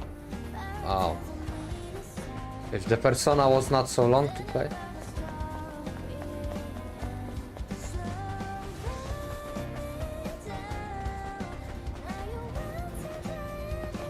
Kurwa, I remember this.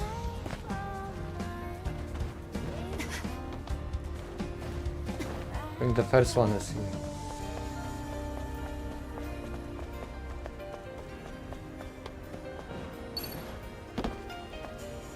What?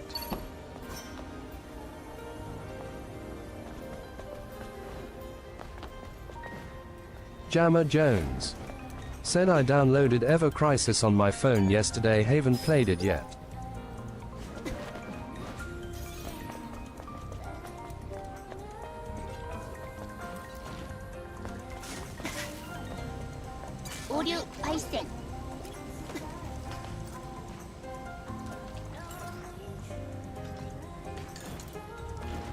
Kurwa, how Paco 2049 said you ever heard of Jotun?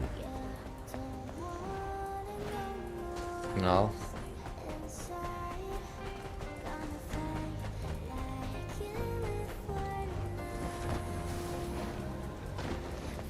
I think also the like big problem that I think you and me are having is that the games don't have the same impact as when you were young. And we also grew older and it's hard for us to be like entertained by games. Paco 2049 said do you like beat 'em ups? Like really violent ones?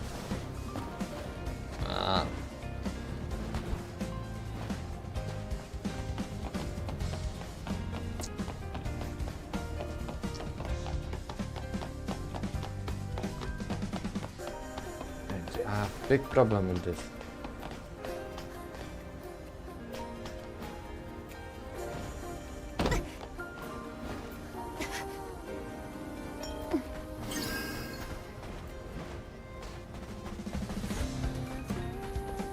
I don't know what I like anymore.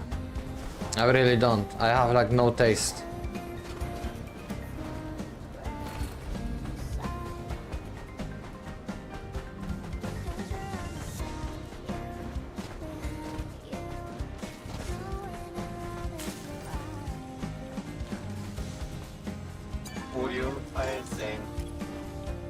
Hey yo. Paco 2049 said yeah we have really seen all the games plus we were there when it started.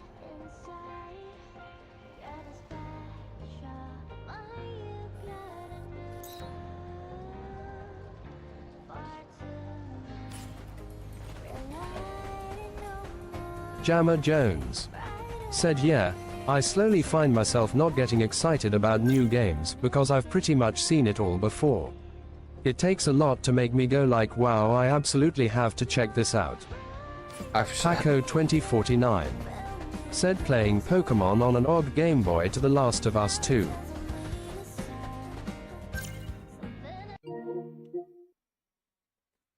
Okay, wait. Can I find this video? That's gonna be interesting. And we can...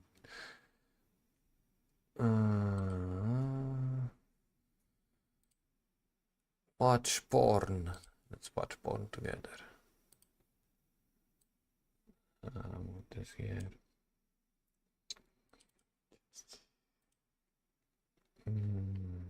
Cool, what are those called? Let's talk about Alisa Kreisberger, who goes after.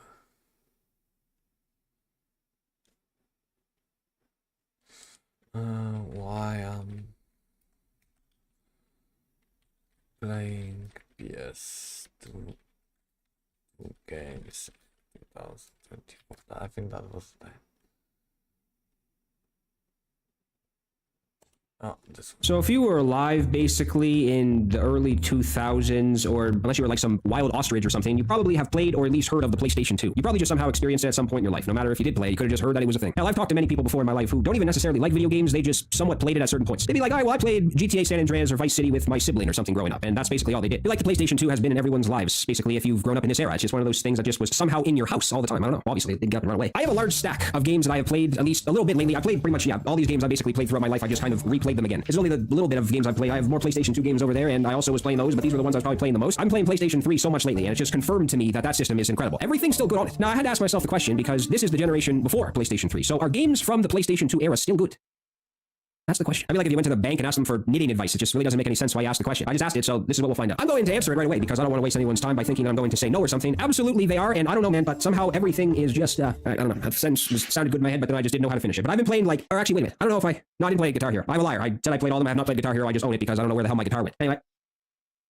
Damn, it's probably too late to restart this, huh? I'm still playing PlayStation 3 a lot. It's kind of insane, actually. That's probably what I've been doing for 99% of my life. I think if human beings didn't have to eat to survive, it'd probably be 100. And shower, I guess. I guess you don't have to shower, but... Alright, where's this going? I just wanted to see if PlayStation 2 games, I don't know why I moved about. PlayStation 2 games are still good, and to be honest with you, some games that I played kind of in the later stages of the PlayStation 2 cycle, I don't know how they looked that good. If you played some PlayStation 2 games from, really early on, I mean, the graphics aren't terrible. If you grew up in the era, you would probably just assume what you're getting yourself into. But some of the games I played, I really couldn't believe that this was on PlayStation 2. I went back and this is a mess already. So one of the games I went back and played that I really experienced well and thought that the graphics and visuals and just gameplay alone was miraculous was Splinter Cell Chaos Theory. I'm already out of breath, but this is what this game does to you. I thought GTA had really good visuals and gameplay, and then you go and play a game like this, and it's like, wow. This was released in 2005, so that's basically when all of the most insanely good-looking games and gameplay reaches the top quality as it can possibly get. So once the end of the cycle comes around, remember the PlayStation 4 cycle? Once, like, the last couple of years, we got Red Dead, and we got Ghost of Tsushima. PlayStation 2 was also around the time where racing games were never better. Maybe in the 7th generation with the PlayStation 3 and Xbox 360, yeah, actually they were. This generation and PlayStation 3 and Xbox 360 era racing games are at their peak. There were so many good racing games. It's not just like now, where apparently Need for Speed, I don't really play racing games anymore because really the only ones I know of are Need for Speed. I don't even know if they make Burnout or anything anymore, but this was when there were so many. There was Burnout, there was Need for Speed, there was Midnight Club. There were so many racing games to choose from, and all of them were good too. It's not like some of them may not have been as good as other ones, but it's not like they were dog shit or something. It really wasn't a game that wouldn't wet your whistle, if I could use that term and it actually not sound weird in that sentence, but that is really what is the case. There was a game for everybody back then. This was the generation where games like Grand Theft Auto really took off to the point where we got to realize this is going to be the future and this is incredible. This was also the generation where games like Soul Calibur were unbelievably good. Fighting games I feel like have maybe somewhat made a little bit of a comeback maybe lately. Mortal Kombat, a couple of the most recent ones I feel like have been alright. Tekken has been quite solid too. It was just really a generation where every single genre of game had strong games in it. Now you kind of have to look for a specific genre to find really good games. Like action adventure games now are really good. Multiplayer games, first person shooter wise, are kind of lacking in my opinion because I don't know, Call of Duty is not what it was. The generation that maybe brought me the most fun of all time was playing Guitar Hero in my basement and just realizing that games like this can even possibly exist. This was the series alone that probably made me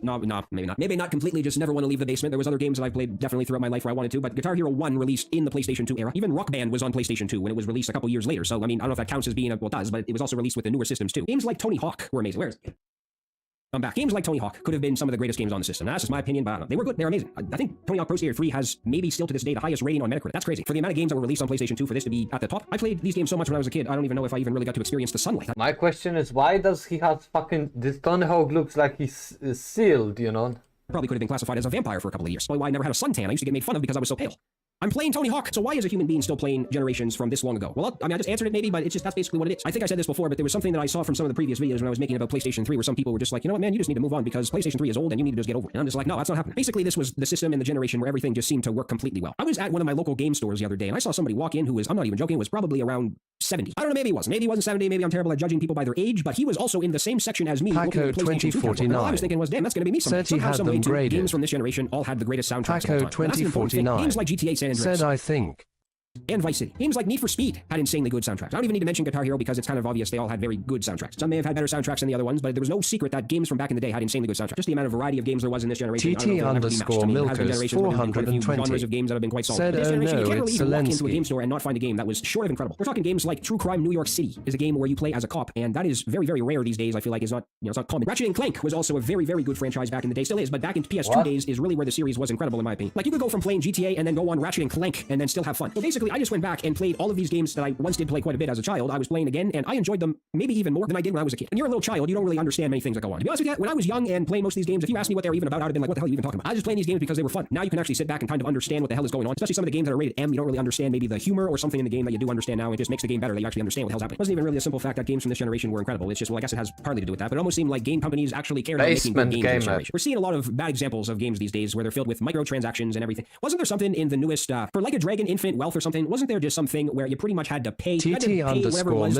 420 This is where said we're at. not a Back in fan the day, of there was this nothing dude. but just people seem to want to make really good games. Now it's weird, and I don't even know if you can trust game companies if they said they wanted to make good games, because at this point it's just, let's just pretty much throw anything at the wall. Let's just throw a bag of cat shit at the wall, and then it will most likely maybe or not stick because, people will still buy it. Call of Duty releases every single year, and people still buy it. Doesn't matter how dog shit the game is. I don't do that. You can really tell by playing some of these games how much they actually gave a shit. Legitimately, you go back and play games like Grand Theft Auto and some of the Splinter Cell games I may have mentioned, that it's just, how is this much detail in a game that was released 20 years ago? How you're able to fit map sizes as large as these? How are they doing things like this in this generation? Just putting the most masterful work into these games where you don't have to wait for 3 hours for it to download on your damn system. Said I like SNES Drive. right away. I like knowing that I can put a video game in the PlayStation 2 and not have to pay extra money to play more of the game. Multiplayer wasn't as insanely huge back then as it was now. There still was online for specific games, but I mean, it's definitely not even close to as insanely popular as it was now. And this is another thing, when story-based games were very, very popular around this time. You put GTA San Andreas in the PlayStation, it just loads up the story. Why do I miss that? Anyway, this is probably getting too long, and I'm just gonna get pissed off here shortly, but I don't know. PlayStation 2 was just a generation where the games were incredible. Game development companies seemed to actually care about the products they were releasing to the public. Well, that's a bad symbol, like pointing a weapon at the camera. The amount of variety was so miraculous that going to old school games, just go to a local GameStop, or not like a GameStop, a game store, and look at the PlayStation 2 aisle, and the amount of games, I don't even know if I've seen some of these games before. I could go into probably a store and see PlayStation 4 titles and PS5 titles especially. You've probably seen every single game for the most part. This generation, there's games released I didn't even know existed, and they're probably good. In 2024, I sit in this chair and I say to you, the PlayStation 2 is still amazing. It's amazing. It is still very good. Over 20 years after it was released. That's another thing that with the new generations too, is that everyone expects things in games that didn't really matter back in the day. We're talking things like frame rate, visuals. Visuals may have been important for some people back in the day, but I'm telling you, I don't remember really any game back in PS2 era where I'd be sitting there talking to my friends about it and just being like, this game better have the best visuals ever, or I'm not getting it. I don't even know if that sentence was ever said before. If you don't care about frame rate, and you don't care about visuals being great, PlayStation 2 is a system that said needs to be tried for everyone. PS2 does have like 4,000 games long. This is where I'm at, where I'm playing PlayStation 3 and PlayStation 2 quite a bit. They've been unbelievably fun to me, and I played PlayStation 2 even maybe a couple years ago, and I'm not saying that I did enjoy it, but for some reason it just feels extra special now. Maybe it was just I needed to wait more to appreciate how good everything has been, but I don't know what's happened to me. Where PlayStation 2 and PlayStation 3 has been the most enjoyable games I've played in the last couple of years. Maybe besides a handful that I played on PS5. Other than that, alright, thank you for watching. This video has been probably way too long. I appreciate it. Yeah. I was watching something about graphics.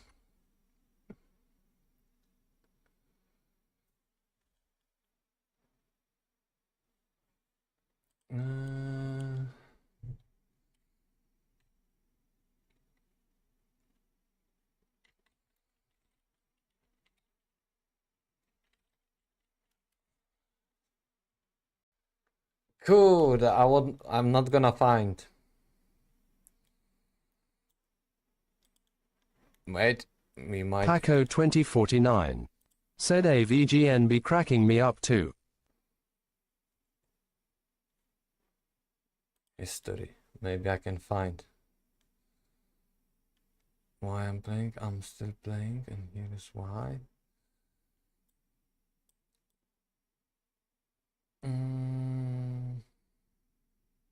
TT_Milkers 420 said I was his reviews. Ps 2 is great, sure, but he also says why Ps 4 is better than Ps%, which sounded like coke to me. Ps 4 is the worst Ps console ever.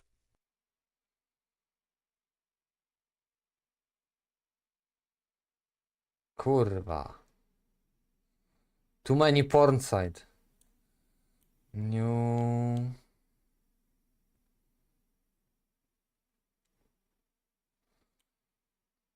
Kurwa, that ever crisis.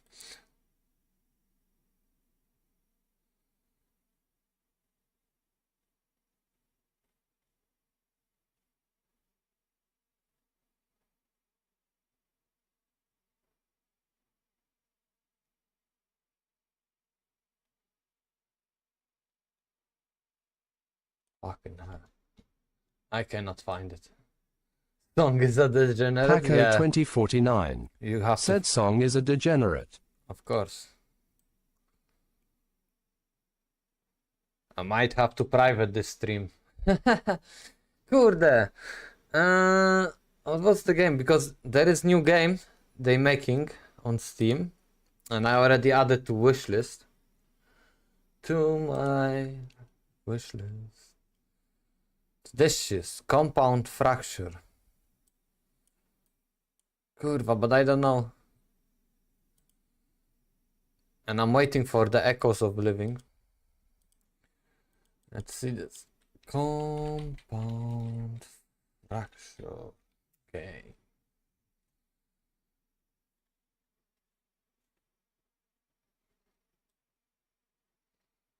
Cool.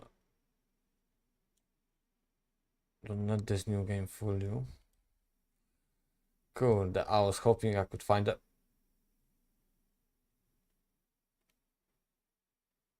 Kurwa, I love this fucking shit.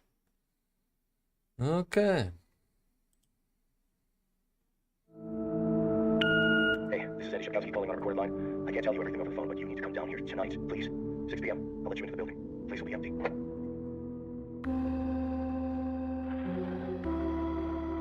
That's too speed. Too far.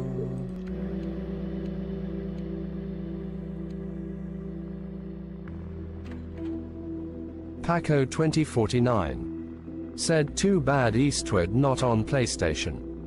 Jammer Jones said games are soon going to take much less time to develop because of the recent advances in AI. Paco 2049 said ooh nice Gen 5 graphics. Is ready to cut their losses and shut the portal down, even if that means leaving hundreds of people for dead. You'll hear on the news that they died in an oil rig explosion or something, and nobody, not you or OSHA or anybody else, is gonna be able to do a damn thing about it.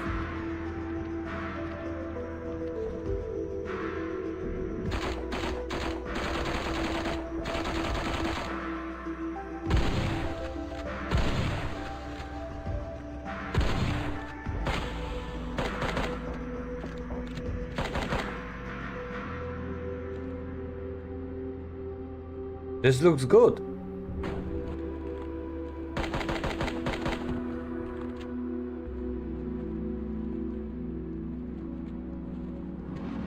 Paco 2049 said Turok.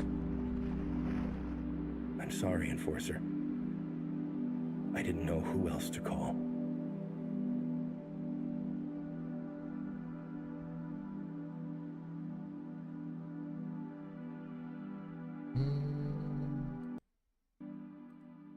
Yeah. It's coming.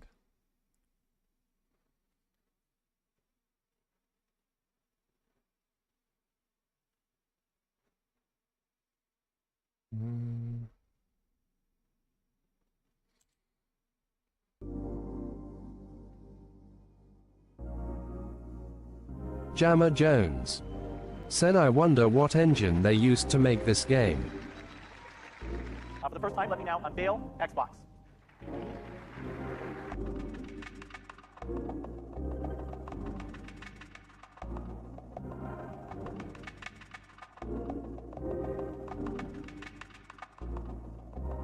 The early 2000s were arguably one of the best times for the gaming industry. Grand Theft Auto was becoming a household name, JRPGs were entering its golden era with Final Fantasy, Persona, and Kingdom Hearts. Halo and Call of Duty were looking to be the biggest multiplayer games ever, and a lot of gems like Devil May Cry and Yakuza started off in the 2000s. Alongside this, we had the GameCube, the original Xbox, the DS, the PSP, and the best-selling console of all time, the PS2. Long before the age of DLC or loot boxes, back when you actually had to play the games to unlock new content, and the hidden characters were always those silhouettes. The sixth generation of consoles would be one of the greatest times for games, as during this time gaming was evolving faster than it ever had before. It defined and Paco 2049 Said like they could make games like that with so much content at 20 gigabytes and I'd be happy.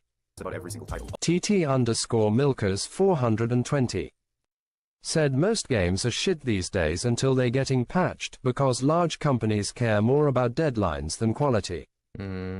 All sorts of stuff was being released at the time, and a lot of it was pretty creative and experimental. Developers were really open to trying new things and made everything feel really fresh and new. The Tekken series would be fully solidified as a competent fighting game series up to this point, and yet Tekken 4 would still have one of the most striking and unique aesthetics in the entire series. Companies like Rockstar were pushing out games left and right, each one better than the last, and graphics were becoming so much more detailed that it really felt like games were evolving to new heights. Look at Jill Valentine's in the 2002 Resident Evil remake, and look at her a couple of years ago in Resident Evil 3 for the PS1. In only a couple of years, Resident Evil would have one of the smoothest and most realistic looks for the generation, and Jill herself would be much more of a realized character in terms of appearance. But as I've mentioned before with my turn-based video, games at this time were undergoing a massive 3D transition. While some developers were pushing for 3D within the 90s, just about every developer was pushing for 3D within the 2000s, and with this heavy transition to the next graphical leap, there was a lot of very interesting concepts and designs that originated from this era of gaming. Some for the better and some for the worse. Menus and UI interfaces would probably be one of the most obvious aesthetics present in just about every single game in this era, and almost all of them going for a sci-fi look within its visuals and sound design. They also all had a very interesting and appealing look within its visuals. In my opinion, it had a very smooth look to it all, and it was realistic. Nothing like what we have today, but also not blocky messes like the 3D games were in the 5th generation. This applied for character models within the games of this generation, but also the environment. Tomb Raider Legends is a game that I grew up with on the PS2, and it has one of the most detailed and realistic looks compared to a lot of the other games on the system. With some environments and scenes that look so good, you would probably think that it's an early Paco 2049 said Dude Re 1 remake was from the future in 2002. TT_Milkers 420 said damn FF10 looked amazing. I think this is like, I don't think this is how it looks. This is probably some HD remaster of 10. I don't think it look, I for sure it's not looking like this. I've seen this before. In my father's sketchbook. That shit was upscaled 100%. Most developers were going for realism, but there was always a bit of an unrealistic cartoony touch added to it that just made it look good and age well in my opinion. And honestly, that would go into just about every game of the generation, creating this level of nostalgia for a time where graphics felt like they were at their peak.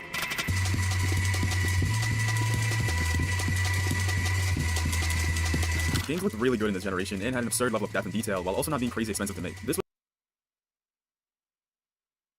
Jammer Jones said investors care about deadlines. Games cost way too much to make nowadays. Paco 2049 said it looked this good on 4 to 3 TVS. Development and about $2 million compared to today, where it's usually about 5+ years of development and like $50 million due to how expensive games are to make. I realize this in games like Devil May Cry, Metal Gear Solid, and Final Fantasy X, where they look extremely stunning for their era, but didn't cost millions of dollars like they probably would today. Final Fantasy X did cost quite a bit to make actually, since it was technically a AAA game, but nothing compared to the budgets that they have today. I kind of see this as a sweet spot for the gaming industry, and I don't think it's something that we're ever gonna have again, especially with the advancements that graphics have undergone in the last 5 years and how Unreal Engine 5 is kind of changing the game. In terms of 3D games, a lot would be thanks to the 5th generation of consoles being the PS1 and Nintendo N64, and with those two consoles being the forefront of mainstream 3D gaming, they were able to experiment and test out a lot of this new technology. The N64 creating Mario 64 and Ocarina of Time was mind-blowing for the time, and of course the PS1's amazing capabilities granted us gems like Final Fantasy VII, the OG Resident Evil trilogy, Gran Turismo, and Hype Dreams 3D. The only problem with the 3D games within the 5th generation would be that since this was the first time gaming really rose to this level, a lot of these games were doomed with god-awful controls and very interesting voice acting. My friendly card-carrying cupids! Oh, yo, Harry Potter, stay there. I've got a musical message to deliver to you. While there are a ton of actual gems here that were amazing, it wasn't until the 6th generation that really shaped 3D games and made everything into a seamless experience. The controls were better because now the system had dual analog sticks. The characters and stories were more believable because they had a smooth and realistic look to them opposed to their blocky interpretations. The voice acting and music had a major upgrade because of the new sound chips, and it really elevated the stories into another level. Another important detail adding to the heavy aesthetic and nostalgia factor within the 6th generation would just be how developers managed to play in on the new technology. And a good example of this is literally within the start screen of the PS2 and what I like to call the digital apocalypse. This was one of the biggest aesthetics of the generation, where developers would try to reel you in at hinting at an ominous and daunting reality. It's why the PS2 starts off with this earth-shattering sound as it sucks you into the digital play space. And to top it off with what I said earlier of how games went from these rough interpretations to these realistic and high-fidelity models, it felt like games were more than just games, but these virtual realities. While companies like Nintendo were always very inviting with their new technologies and their jingles and sounds, Sony was going all in on the digital apocalypse aesthetic with their system sounds and even their games at the time. Ridge Racer Type 4 is probably my favorite racing game of all time, and it's an arcade racing game from the PS1 that has one of the best soundtracks I've ever heard. There's a lot of pop, jazz, and drum and bass sounds that gives it so much Paco personality, 2049 said the gaming industry could give us so much content with Gen 6 era graphics. I feel like seeing sweat beads on a character isn't needed. You know what's the problem? Instead of like filling the game with content, they fill the game with graphics that we don't need actually, and we don't care. That's the problem. The games are 100 gigabytes because I don't know, people wanna see fucking cockroaches on a fucking curva. I don't know. They just wanna see some bullshit that you don't even care. And also imagine that there is too much bullshit. Yes, too, you're greeted with this.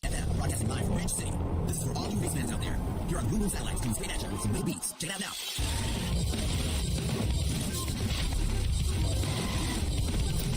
TT_Milkers 420 said game only should look nice like a French fry with a ribbon. Just to be clear, this isn't a bad game by any means, but the drastic tone shift from the 4th to the 5th game is just really interesting, and this edgy tone would kind of apply to a large amount of early 2000s games. Even Sega was trying to get in on this by creating Shadow the Hedgehog, and this was definitely one of their more interesting titles at the time because, like, what the hell? There was huge levels of edge for the games being made, and it was extremely apparent within a lot of the music and aesthetics that they had. And while I actually still really liked Shadow the Hedgehog for what it was, it definitely had some next level edge even for this generation. While there were of course a lot of lighthearted games, the bigger and more enjoyed games outside of the AAA were games like Devil May Cry, God of War, and Kingdom Hearts. Jak and Daxter, which is a pretty well-known platforming series, even joined in on this during their second entry, which is arguably the best in the series. Jak and Daxter 1 was a very safe and colorful game, and then the sequel comes along and changes the entire mood and atmosphere almost entirely. It's really interesting to see how a lot of the games of this era seem to fall into this aesthetic almost seamlessly. Games were overtly sci-fi, had a bunch of hexagons in their UI, and would have plots dealing with themes of simulation that would usually lead to something along the lines of digital control. The music for the games of this era were also pretty interesting as well. Going with the aesthetic of the digital apocalypse, a lot of the soundtracks for certain games were infusing drum and bass with electrical sounds to create a unique kind of music. Some games even having music that has a computerized feel. There is a song from Yakuza 3 soundtrack that actually embodies this extremely well, and while the game did come out in the later parts of the 2000s on the PS3, Ill Treatment embodies this digital apocalypse vibe extremely well with its rock sounds and how the vocals comes off as distorted and messy. Second 4, for example, is literally perfect for this as it has so many moments where their music and sound sounds like it's breaking up and it's struggling to play at some points.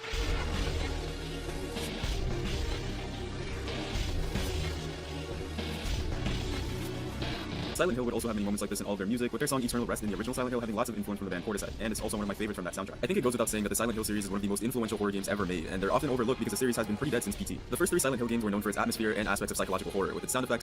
Jammer Jones said not every game needs good graphics, but on the other hand somebody has to keep pushing the envelope.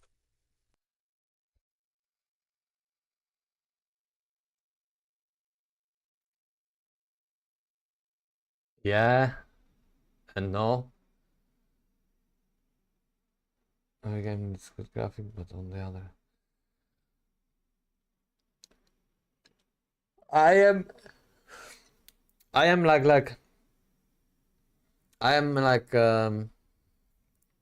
kind of pissed that they are. Do you remember?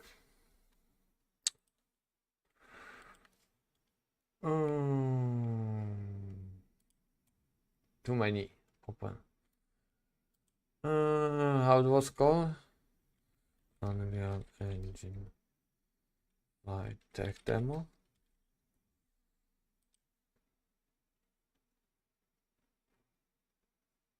Paco 2049 said think of what they could do with 40 gigabytes using N64 graphics. What is this? Before we continue, let's stop a moment and take a look at some of the key features of this demo. Much of what you see was built with Quixel Megascan assets, but instead of using the game versions, we used the cinematic versions, which would typically only be used in film.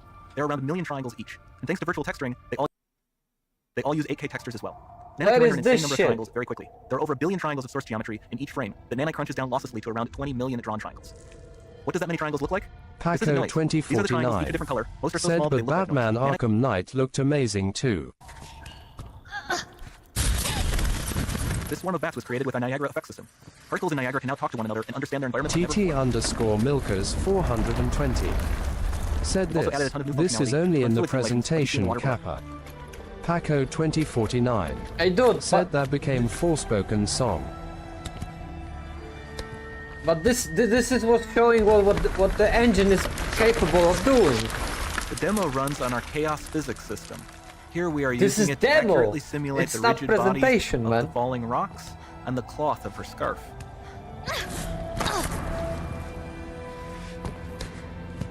Where is this fucking realistic shit in new games? All this is.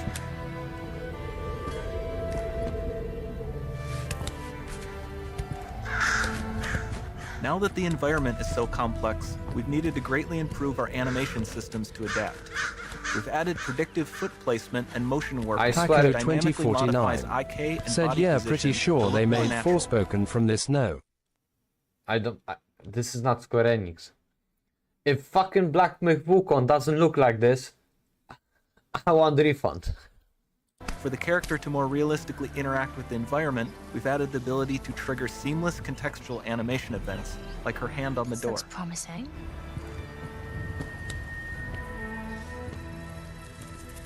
Dynamic GI is amazing, not just for speeding up iteration, but also for its impact on gameplay. Nice. Any light source can move while still having beautiful bounce lighting. Where the fuck you have this shit in Forspoken? Dynamic illumination means specular as well, which you can see on all the metal surfaces. You can even see the Niagara-powered bugs reacting to the light. Lumen not only reacts to moving light sources, but also changes in geometry.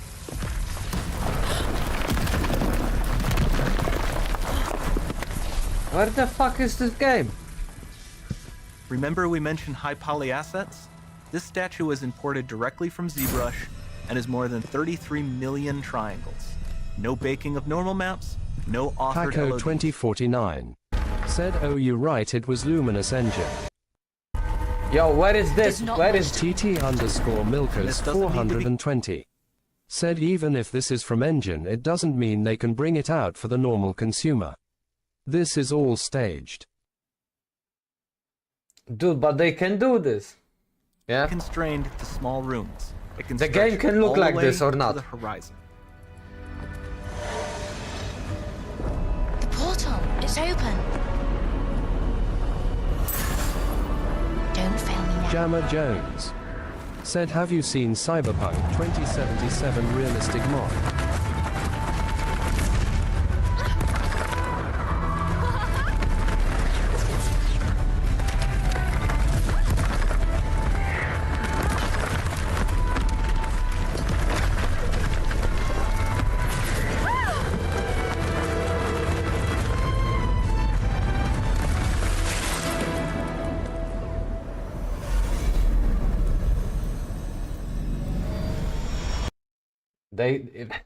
And this is 4 years ago.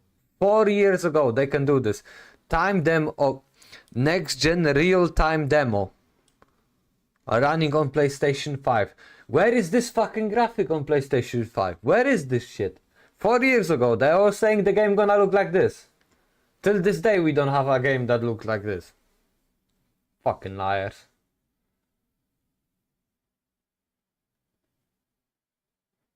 Bart RC47 said, "Senua's Blade 2 is close to this, but it's more of a movie than a game." Paco 2049 said, "Get baited song lol." Hey dude, they... Come on. Paco 2049 said, "I'm so mad Senua 2 is Xbox exclusive." Thick fog and disturbing imagery. And of course, like I mentioned before, the music within these games are insanely good. There's just so many good tracks within these games that give off the helpless and haunting vibe while also having this trippy and almost otherworldly sound to it. It's surprising because horror games aren't typically known for its soundtracks, rather its atmosphere, story, and sound design, etc. But these 3 horror games were special. Special in the sense of having lots of amazing music that can bring different vibes and tones. Jammer Jones said, "Playing in HDR makes a lot of difference." Well, I cannot... Paco 2049 said, "I loved Hellblade." I cannot use HDR because if I stream, then I can't. I'm real. Don't you want to touch me? I don't know. Come get me. I can't do anything for these boys.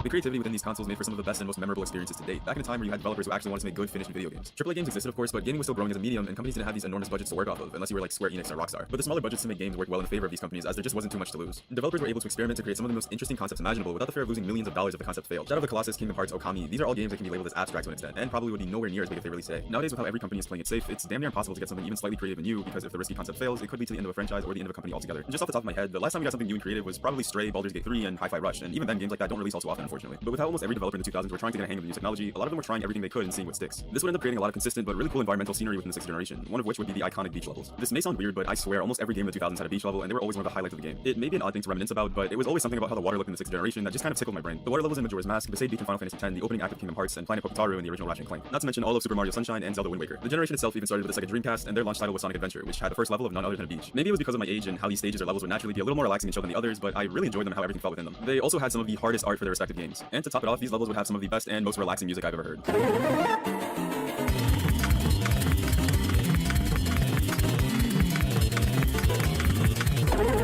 Yeah, beach levels kind of peaked in the 6th gen, but outside the stages or levels, there is one game in particular that released in the year 2000 and completely embodied an early 2000s vibe. From its unique art style to its soundtrack to its gameplay, this is a game that's pretty fondly remembered during the 2000s, and that game would be Jet Set Radio.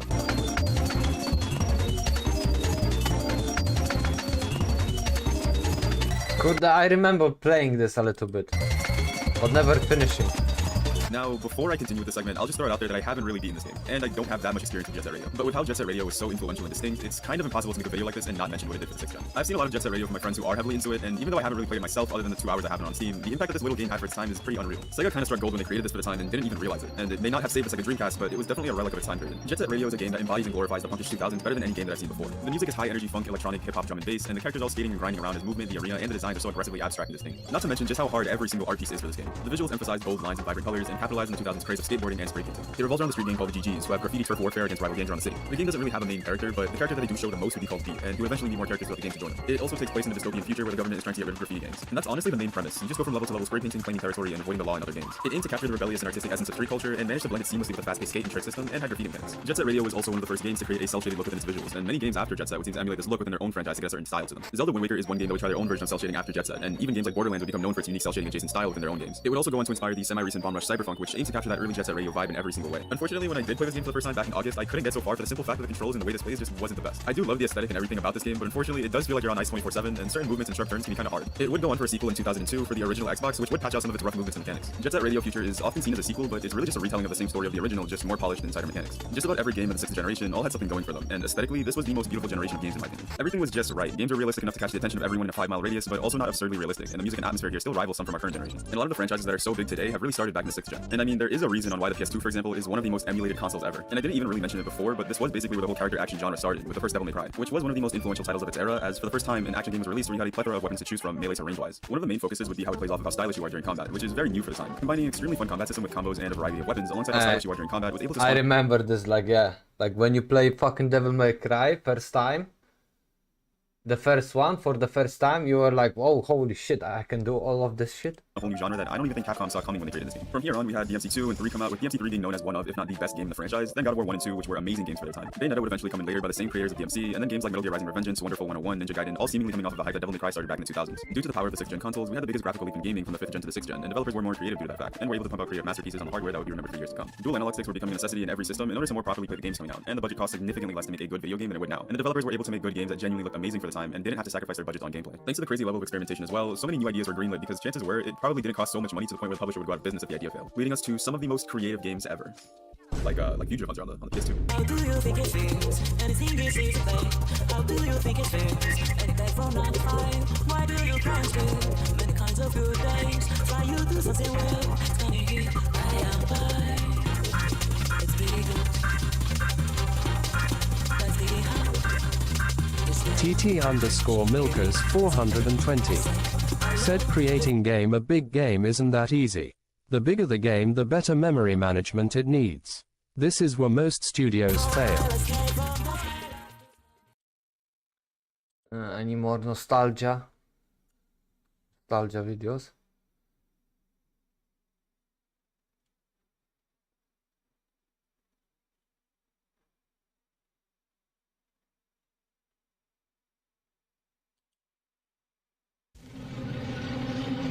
On December 31st, 1999 at 11:59 p.m., I sat trembling in my room, awaiting the annihilation of the world. I closed my eyes, ready for the alien mothership to appear in the night sky, for computers to come alive and implode the very fabric of society. Y2K was going to kill us all. Mr. Jones down the street built a bunker underneath this house and told us if we didn't do the same, the first blast from the alien mothership would incinerate us. Jammer Jones said, I hope game studios start adopting AI more aggressively to speed up the development cycles. Paco 2049 said we should just watch the making of Streets of Rage 2 again. As the seconds counted down, I squeezed my eyes as hard as I could and braced myself for the alien takeover. But as the clock struck midnight, nothing happened. When I opened my eyes at 12:01 a.m., it wasn't alien motherships I saw, or computers exploding that I heard, but instead an ensemble of banging pots and pans. Doomsday, despite worldwide hysteria, turned out to be one of history's greatest flukes. I was alive. The infamous Y2K scare is one of those moments in time that felt very anticlimactic, despite the terrible thoughts that I was going to be burned to a crisp. At least it was something exciting. As a teenager during the 90s, I had dreams of a futuristic society by the turn of the decade. One of flying cars, robots, laser guns, and space jumping into new galaxies like I saw in Star Wars. You know, all the cool shit that you saw in movies like Independence Day. TT_Milkers 420 said, bro, AI is dog shit. AI can only copy and paste. Back to its same old boring self, I felt utterly disappointed. So I did the only thing I could. I popped in a copy of Back to the Future that I had re-recorded over my dad's VHS tape labeled Sports Illustrated Swimsuit Contest, grabbed a pack of sour warheads from my secret stash, and fell asleep shortly after reading the latest episode of EGM. When I woke up the next day, little did I know that I'd be glad Y2K didn't kill us all, because this decade would be one of, if not the best eras for video games ever. Just about everything you could possibly think of that was exciting happened in the 2000s, and this was a 10-year period where video game culture exploded like I never thought it was possible. In the 90s, video games were just getting a foothold into a society where people spent most of their time outside. I was a dork, and I had my dorky friends, and we had our GoldenEye tournaments high up in my tree fort. We pinned up a wooden sign carved "No Girls Allowed," but beyond this tree fort, our gaming garage setup, and the odd trip to the local arcade, this was my entire gaming world. But when 2000 came around, it wouldn't just be us dorks playing video games into the starry night. Games would dig their clutches into the very fabric of the world, and that is no understatement. Games and tech advanced so suddenly that it's very difficult to comprehend how fast time seemed to fly during this 10-year window. All sorts of crazy new genres began to pop up. Game design fundamentally changed given increased hardware capacity in broader markets. There were so many systems with varying features and hardware, and all sorts of weird controllers. But this dude is right, you know, like you never think about how in a span of like 10 years the game went so hard, yeah? And it's like you don't realize how fast this time went because how much fun there was.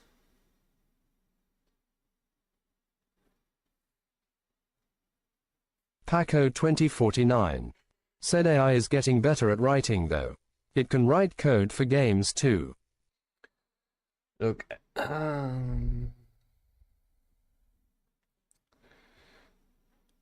online features, and a lot of gimmicks. This was the decade of innovation. The landslide of gaming popularity began the very first year of the decade when Sony launched the PlayStation 2 in October. In the 90s, if you wanted a Nintendo 64, you could go out and buy it. You might have to visit a few stores, but if you had the cheddar, you were getting the system. But not with the PlayStation 2. The PlayStation 2 was the system that began the trend of having to show up at a store the day beforehand and see if people were waiting outside in line already. I know this because I actually had to camp out overnight at Walmart to get. Oh my god, do you remember this? System that began the trend of having to show up at a store the day before.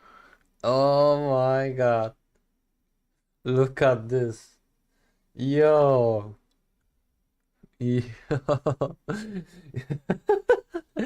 Yeah, this is like peak. I camp for Paco 2049 waiting outside in line already. said I camped for GameCube. Overnight at Walmart to get one. I shit you not, I stood next to a reeking dumpster outside the building for 18 hours to get the PlayStation 2. This was the first time I ever experienced anything like this. Truth be told, I nearly froze to death overnight like a popsicle. And food? I'd rather starve to death before leaving the line. I damn well Jammer Jones said yeah, you can't use AI to write an entire game for you, but you can use it to write scripts which speeds up the workflow immensely. Bot RC47 said less than 3. Really pissed myself too. Only 8 of the 60 people lined up got a system that morning. The rest left embarrassed. That's how far gaming had come in just a few short years. Video games weren't just Nintendo games anymore. The PlayStation was one of the most successful gaming consoles of all time, but you didn't have to risk getting mugged if you zonked out for a second in a shady parking lot just to get it. But when 2000 came to a close, gaming would spread through the world like a wildfire. There were several reasons for this. First, gaming had become way more than the beeps and bots of its heydays. Pong was out, high-definition 3D graphics were in, with new controllers, better performance, and online play. The most important thing was you didn't need to be a gamer to recognize and appreciate games during the 2000s, whereas you wouldn't know what the hell you were looking at if you were in the 80s and you were not a gamer. You had to have an extreme amount of imagination to play an Atari game, for example. Getting your grandma to understand what the hell was happening in this screen of SwordQuest was like trying to explain what the meaning of life was to an orangutan. In the 2000s, Jammer though, Jones real non-gaming people said if you know how to approach the problem, you can ask AI to do the hard work.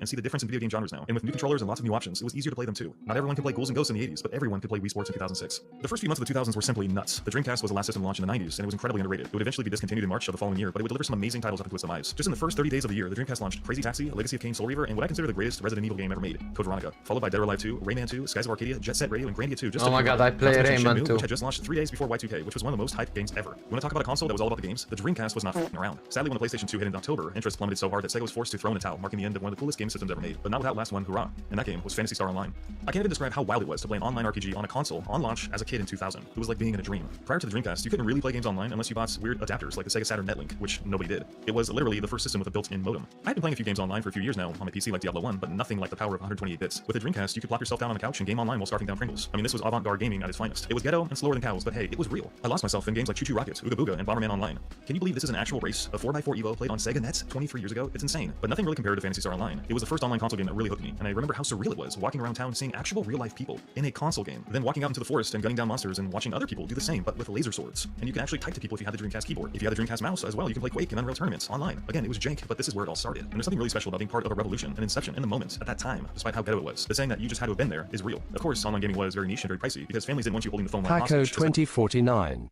said I can't believe he talk about Dreamcast and not mention Shenmue. He mentioned Shenmue. Especially if the Dreamcast was in another room from the phone line, where you'd have to drag the cable across the house to connect it, essentially creating a 30-foot tripwire of death. God forbid if anyone hit that thing, they'd crash to the ground and break a hip. Eventually, other consoles would catch up to the online scene, namely the Xbox. When the Xbox released in November of 2001, it would officially declare war with the PlayStation 2, which had come out 1 year before. The Xbox was pretty damn amazing, and unlike today, they actually had a lot of great first-party titles. Most importantly, it allowed for broadband connectivity and included a hard drive disk for storage. Two things that crippled online play for the Dreamcast. Not to mention, Paco the 2049 said oh my bad lol I missed it. fat, stupid memory cards into the controller. Those things nearly gave me carpal tunnel. Many Xbox games had online functionality when they released into Xbox Live in 2002, including fighting, racing, shooting, and many off-color game modes like Competitive Conquer or Spies vs. Mercs for Chaos Theory. This one game truly defined my year like no other. You simply don't get these types of creative online experiences today. There was even a Far Cry game called Instincts that you can play online, and a Forza game that was actually really fun. You could even play poker online with randos with World Poker Tour. One game that was also really popular was, of course, Battlefront 2 for the Xbox, where you have massive battles rage on into the night. And let me tell you, people were hyped to shit for this one. But the most popular game on the Xbox had to be Unreal Championship, the console version of Unreal Tournament. If you never played Quake on PC in the 90s, this was an experience to be had. To a kid who had only been playing couch co-op his whole life on console, it felt like an out-of-body experience, being able to go toe-to-toe with some random kid in Queens and know that when you teabagged him after you killed him, he absolutely saw it. But honestly, the most fun I ever had playing with other people in the 2000s wasn't online. It was System Link and LAN parties. The Xbox came with the ability to connect 4 consoles together with 4 TVs, allowing 16 players to play together at the same time. It was absolutely insane. My friends and I hosted game fests at each other's houses all the time, and we'd order pizza and soda until the cows came home. And Xbox had the best game for System Link, Halo. I think I missed this kind of couch playing the most. Because now everything is like you sit at home alone and you play with people online. But before it was like you have a console, people were coming. Oh, it's like game parties. Like I missed that shit. Which was 16-player CTF on Blood Gulch, and our battles went far into the night until our parents threatened to come downstairs and beat the shit out of us for being so loud. When the smoke cleared, we sat there drenched in sweat, hoarse to the bone from screaming, with piles of cheese breadcrumbs running down the sides of our asses. The marinara had been spilled hours ago, and no one seemed to notice. And honestly, we didn't care. It wasn't our house anyway. It was just pure chaotic fun that no one ever today could understand unless you were there. And the same goes for LAN parties, where you'd have kids bring over their PCs to each other's houses and hook them up. Yeah, this is also like cool. For fat battles of Warcraft 3 and Tribes 2. Dude, do you remember Tribes 2? This was my favorite futuristic jetpack team TT_Milkers 420 said LAN parties are still peak. This trend of couch co-op and landing itself, though, wouldn't last forever. As online features became more mainstream and society became addicted to social media, Facebook, and computers, traditional co-op games became few and far between, and LANs became yearly tournaments. Paco 2049 said 4 people on a 20 inches TV with Smash Bros, Perfect Dark and Mario Party. Like QuakeCon. In fact, game genres became quite specialized as the new systems migrated towards their own targeted demographics. Microsoft and Sony would be great rivals throughout the 2000s, and even to this day, the feud is ongoing. They vie for the same space more or less in the gaming markets, offering modern gaming experiences with mature rated video game titles. Xbox offered more services on its online platform and more features, but content-wise, you can generally find similar styles of games on both systems. It's interesting, though not peculiar, that Nintendo decided very on not to take part in the rat race and focused instead on lighthearted games like Mario, Metroid, Kirby, and Zelda. Those games are for everyone. And with interesting controller setups like the Wiimote, you'd never find violent action games, standard FPS games, or controversial titles like Last of Us on Nintendo consoles. When most people talk about the popularity of gaming, they often say that Microsoft and Sony have the most players and that Nintendo has always been trailing behind, but that couldn't be more far from the truth in the 2000s. In fact, of the 10 top-selling games of the decade, 8 were from Nintendo, and the top 7 are all from Nintendo. The only game franchise that came close was Grand Theft Auto. And if you look at the top 30 top-selling games of the 2000s, Nintendo holds 19. The highest-selling game was Wii Sports, in fact, with 82 million units sold, which was for the time the highest-selling video game ever. Eventually, it would be overthrown by Minecraft and GTA 5, but during the 2000s, Nintendo was one of the top dogs, releasing 4 really great platforms: the Game Boy Advance, the GameCube, the Wii, and the Nintendo DS. I personally think the GameCube is one of the best systems to ever hit the scene. Although the GameCube fell into last place in the race, it's the most critically underclaimed system next to the DC. It was a little purple box of creativity with a cute handle, but at its heart, it was a pulsating volcano of awesomeness. Unlike the Wii, which was for everyone, including your grandma, the GameCube was actually still a console for hardcore gamers. With it came an interesting controller that was perfect for the new creative 3D titles it would house, predating the somewhat gimmicky era of motion controls and the shackles of capitalistic game regurgitation. The GameCube was a treasure box full of many games that have become long-standing staples in gaming culture. Just flipping through a little bit of the gold brings me back to a time where gaming was truly at its peak with some of the best Nintendo first-party titles ever made. You pretty much got everything with the Cube. All the great first-party titles, and rated smashers like Killer 7 and Eternal Darkness, the best Paper Mario game, kart racers, really good Star Wars games, and one of the best soccer games ever made. GameCube titles truly made unimaginable things happen while nailing the design and the gameplay of their titles, and I always thought the mini discs they came on were really cute, even though the tech of the Cube was actually one of the reasons it's viewed as a commercial failure, despite being one of the best systems ever for gamers. The PS2 and the Xbox had DVD players, which at the time was very cost-effective, practical, and offered more capacity for the third-party scene, while the GameCube had a handle. It made the system look like a breadbasket. More importantly, it also had no support for online play and the perception of being less powerful, which wasn't entirely true. In the 2000s, graphics were a really big part of gaming discourse, and it was often just as important to have really good-looking titles as it was to have really good playing titles to attract buyers who were on the fence. And GameCube titles looked, on average, worse than the really pretty shiny graphics of Xbox and such. And that's a shame because I think the Nintendo GameCube was an absolute rockstar of a system. Either way, Nintendo would make much more headway with the Wii in 2006, selling 5 times as many consoles as the GameCube. Another enormous trend from the 2000s was the evolution of PC gaming. By the end of the 90s, several blockbuster online games had come into the scene like StarCraft, Diablo, Warcraft 3, and several big-time RPGs and all the competitive shooters like Unreal Tournament. When Diablo 2 came out in 2000, though, it was clear that PC gaming was not just here to stay, but forced to be reckoned with. I can't even describe how much of my life I put into this one single game, just trying to find a win force, which has eluded me to this day. I wish I could have some of those hours of my life back, I was so addicted. But it wasn't just Diablo that burst into the scene. Paco 2049 said lol a handle skull. Copia of games flooded the decade, and it wasn't long before there were so many games available that you couldn't possibly play them all. In just a few short years, PC fans got Counter-Strike, Deus Ex, Knights of the Old Republic, Half-Life, Half-Life 2, Oblivion, Morrowind, Max Payne, and so many more games that are still held in high regard today. The variety was truly incredible, starting a new trend in getting games into the hands of so many different people. It wasn't just the nerds playing games anymore like the 90s. The most important game of the 2000s, though, was arguably The Sims. Having gotten my first PC soon after, I can say The Sims was one of the coolest and most messed up and fucked up games I've ever played. This is a game where you take control of a bunch of people as they go about their day. You start by making a house, then you have to feed your family, shower them, make friends, go to work, maintain your relationships, water your plants, invest in stocks, invite friends over, and all this other weird stuff. You can see the requirements in the bottom right of the screen. These are all the things you have to micromanage. That includes hygiene. So yes, you have to watch your character take a dump in the toilet. As a kid, this was kind of nasty. The same went for how your house could start looking like a landfill if you didn't take care of it. If you didn't take out your trash or wash your dishes, your house would start smelling like a garbage dump. And if you didn't bang your wife, she wouldn't love you anymore. Yes, you can watch your character have sex as little pixels go humpy humpy. And if you didn't take care of your kids, Child Protective Services would show up and take them away. Again, as a kid, this was so surreal to me. You can even set your house on fire and kill everyone. It's really one of the weirdest games I've ever seen, and I can't even believe it got made. But it got so many people into gaming during a period where just a few years beforehand, they looked down on social media because it was chill and required basically no skill. With just a little bit of attention, anyone can play The Sims and have a good time with it. It was approachable, understandable, and easy to use, aka accessible, one of the trends that would alter the fortunes of gaming to this very day. These kinds of games were everywhere in the 2000s, like Roller Coaster Tycoon, but there was also Oh my god, this is cool. Oh no. Like I miss the old real-time strategy like this. I miss this shit. I really do. I really do. Sometimes I think like that's oh my god, where is it? Why the real-time strategy is dead? Because people don't think. People wanna shoot people. stuff for other types of players too. All sorts of complex simulation games like EVE Online, online shoot-em-ups, puzzlers, role-playing games, MMOs, and creative genre breakers like Guitar Hero and Dance Dance Revolution. Talk about bridging the gap between gamers and watchers. And then Paco 2049 said him old Mac 3 games. Cherry. there were really niche titles like Black and White, which was my first God game. Oh my god, Black and White. Who played Black and White? Damn, that game was weird, but it was fun. And Sacrifice was the other game that just blew my mind. Again, another new age fusion game blending combat, action, and RTS. This particular game was so fascinating to me because as a kid, I couldn't even have dreamed up a concept like this. Just to nail this point home, this was the decade that Beautiful Joe and Pikmin launched on GameCube and Okami for the PlayStation 2. There were so many weird and wonderful types of games. TT_Milkers 420 said stop playing new games, only play classics like a cultural man. I have Settlers and Heroes of Might and Magic.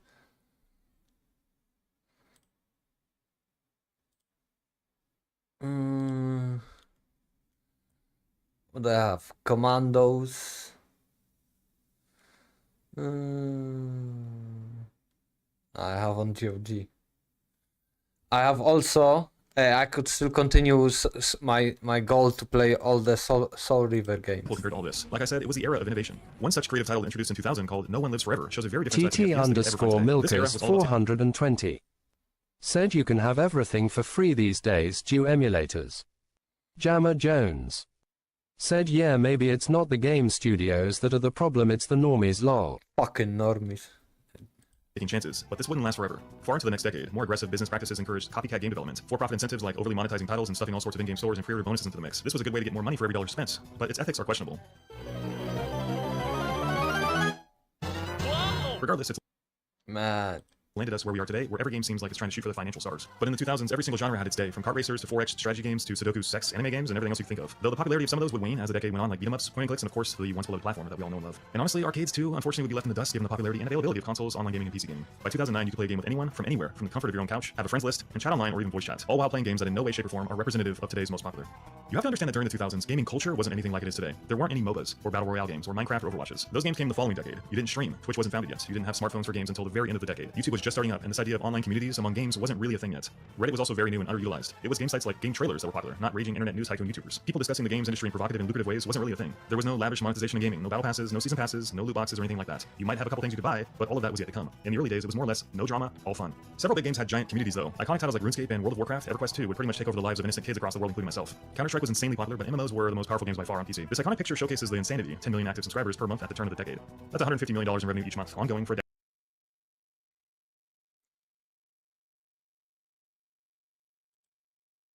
Can you imagine TT_Milkers 420 said I still play PS 3 because I don't need PS Plus to fucking play online.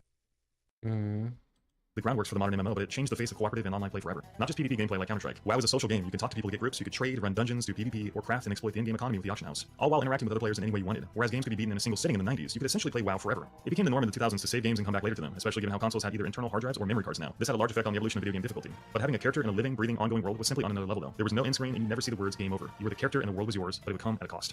World of Warcraft came with an upfront cost, plus $15 a month for your subscription. I played WoW for 10 years, which means I forked over almost $2,000 for this game. It damn near bankrupted me, and in my addiction I ended up homeless, living in a casino hotel, gambling my nights away to afford my room. This was definitely a turning point for gaming, caused primarily by the new age of subscriptions. The only other things the game had leading up to subscriptions were expansion packs, but even then you only had to buy it once. Subscriptions never ended, which led to DLC, which led to in-game stores, which paved the way for microtransactions, which led to seasons, which ignited the pre-order bonus online culture where you can pay $20 more to play a game a week before everyone else, which has led to us changing the way game progression systems are now designed.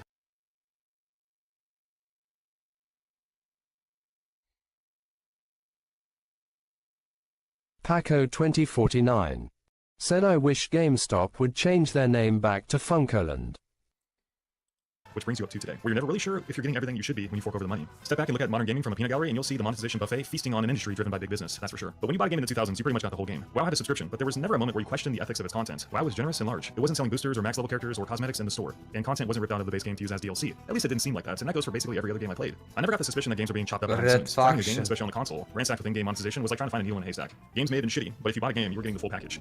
A lot of people tend to look back and say that older games were better, but if you actually lived through the 2000s, you'd find tons of crappy games, just like today. They were more feature complete, but I could show you 100 bad games from this decade. But you only need to look at something like Simpsons Wrestling or Batman Dark Tomorrow. Anyone can tell just from this footage that these games are diarrhea city. But it wasn't just these games, there were tons of issues across all genres. Terrible movie adaptations, horrible ports given the variance of new PC hardware, and lots of control issues. When you have an era of innovation, there were always going to be a bunch of turds floating around. And you have to remember that refunding games wasn't as available as it is today. There weren't Steam refunds, and if you opened the box at your store, you probably wouldn't get back what you paid for it. Hell, one time, Walmart made me open the copy of Superman 64 I brought back to return and plug it into their display unit and show them my save file just so they could see if I had played the game. I felt so embarrassed because I did play the game, I just wanted to return because it was shit. There was a lot of risk-playing games, no doubts, and a lot of rental stores had limited copies of games. My local video store never had copies of new games. Some lowlife would always get there before me, so I had to rely on rare game demo CDs that would sometimes come with new editions of EGM. Though honestly, game magazines and rentals wouldn't be that big of a part of game culture as the decade closed out. Netflix and Redbox would put so much pressure on the brick and mortar that they'd be driven out of business just a few years after the 2000s ended. As the sun of the 2000s began to set, games were in a completely different spot than when it started.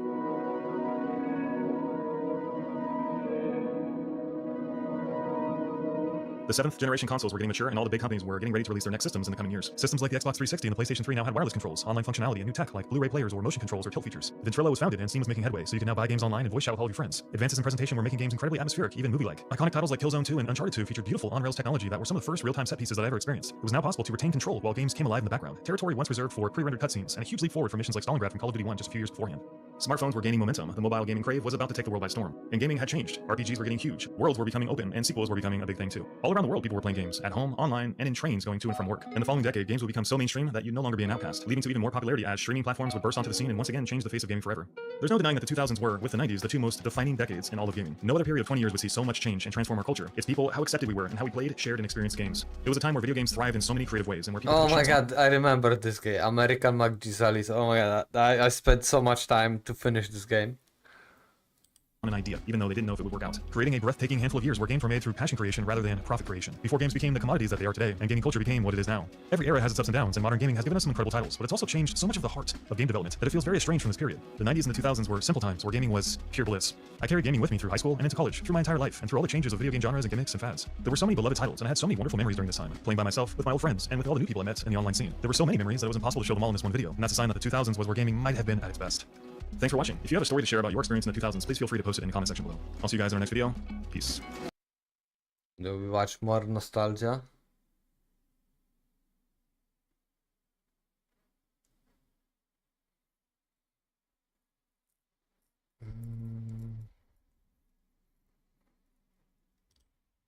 When I look back at the PC games of the late 90s and early 2000s, there's a distinct visual style that I believe truly stands the test of time. It's when the game employs pre-rendered graphics paired with an isometric perspective. Curious about what that looks like? Here, let me show you.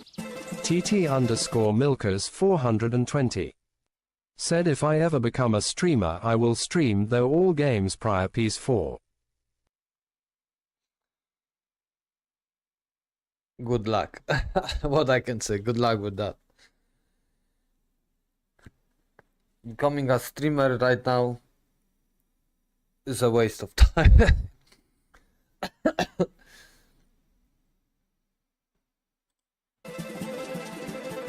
Oh my man, Commandos Man of Courage. Beach Life, this I don't know. Stronghold, beautiful. SimCity. Planescape Torment, oh my god. You know what, I'm gonna tell you a story about Planescape Torment. This game is the first game I got original. Bot RC47 said too many windows open on the browser lol. It doesn't matter. Like I remember my dad had a friend and this friend had this game original in box and he bring me this game. And it was the first game that I had original and I didn't buy it, but I had the original in box with, for the first time I didn't have to like buy pirate, put the crack in or like this kind of shit. I had this game original when it came out. And goddamn, this game was really good. The story was fucking amazing. Like goddamn. Fucking fire. Roller coaster. TT_Milkers420 said first non-cracked game LUL. Yeah. Yeah. First time. First time I had original game without the crack. Man, I always play this game and it always breaks on me. The Sims. The Settlers 4, now 3 is the best. Diablo 2. Fallout. Yeah. I didn't play this one. Is it just me, or do these games look just as beautiful as they did over 20 years ago? The rich details, the handcrafted feel, and level of cohesion all culminate into one of my favorite aesthetics of that era. Where did this style come from, you might ask? Well, allow me to explain. Back in the late 90s, real-time 3D graphics were still in its infancy. These early games were usually pixelated, lacked details, and suffered low frame rates. Rendering complex scenes in real time requires a lot of processing power and memory, which many computers at the time simply didn't have. To achieve a higher level of fidelity, developers thought of a solution. They'd create highly detailed environments, characters, and objects, then render them on powerful PCs as static images or sequences of images. All assets were created with a fixed isometric perspective. This means they are viewed diagonally from above. Despite their static nature, isometric pre-rendered graphics can create the illusion of depth and three-dimensionality through clever use of shading, lighting, and perspective techniques. Since these games didn't require rendering most or any of their assets in real time, developers could pack them with far more detail than the true 3D counterparts. This particular art style was most prominently seen in role-playing, strategy, and management games. I'd say the golden age started with the first Diablo in 1997 and ended around the start of 2003 with SimCity 4. Occasionally, you'd still stumble upon a game using this art style. By the end of 2004, it had largely become obsolete. Which leads me to the question, why was this technique mostly abandoned by the mid-2000s? The whole reason this technique was used in the first place was due to hardware limitations. However, as we entered the mid-2000s, rapid advancements in new graphics hardware and rendering techniques emerged. These advancements made it possible to render 3D graphics in real time that didn't look like a slideshow. It's pretty clean, smooth-looking animation considering you compare it to the Doom type stuff. Oh, how the times have changed. Another reason for the switch to 3D is the limitation of pre-rendered graphics in terms of interactivity and adaptability. As games evolved to become more complex, the use of pre-rendered graphics became increasingly impractical. The same applies to the development of pre-rendered graphics. If you wanted to change an asset, you couldn't simply tweak it, you had to fully re-render it. Being able to tweak a model within a couple of clicks meant developers could work a lot faster. You're inclined to think that was it for the aesthetic, right? Well, I'm happy to report it's made a bit of a comeback, especially in the indie scene. It seems I'm not the only one who still adores that pre-rendered look. Obsidian Entertainment released a game called Pillars of Eternity in 2015, developed by CRPG veterans like Josh Sawyer, Tim Kaine, and Chris Avalon. Obsidian will drop 2 more games in this graphical style with Tyranny and Pillars of Eternity Deathfire. Another relatively recent game with an amazing pre-rendered art style is Disco Elysium. In this game, they went for a more painting-like aesthetic. Next up are the Brotherhood's games. They are an indie studio that made 4 adventure games in this style called Kane, Stasis, Beautiful Desolation, and Stasis Woe Totem. Then there are also games that keep the isometric perspective but don't use pre-rendered graphics and go for hand-drawn sprites instead, like all Supergiants games. Alongside all of these new releases, a lot of classic games have received remastered treatment. This allows people to enjoy these timeless games on modern machines. And man, do they look beautiful on there. It's a testament of why hardware and budget limitations can produce some incredible art. In a world where AAA studios relentlessly pursue photorealism, nothing inherently wrong with that, of course, I'm happy to see the preservation of these older games and the passing of the torch to create new ones. I've compiled a list of my favorite games in this style that I think deserve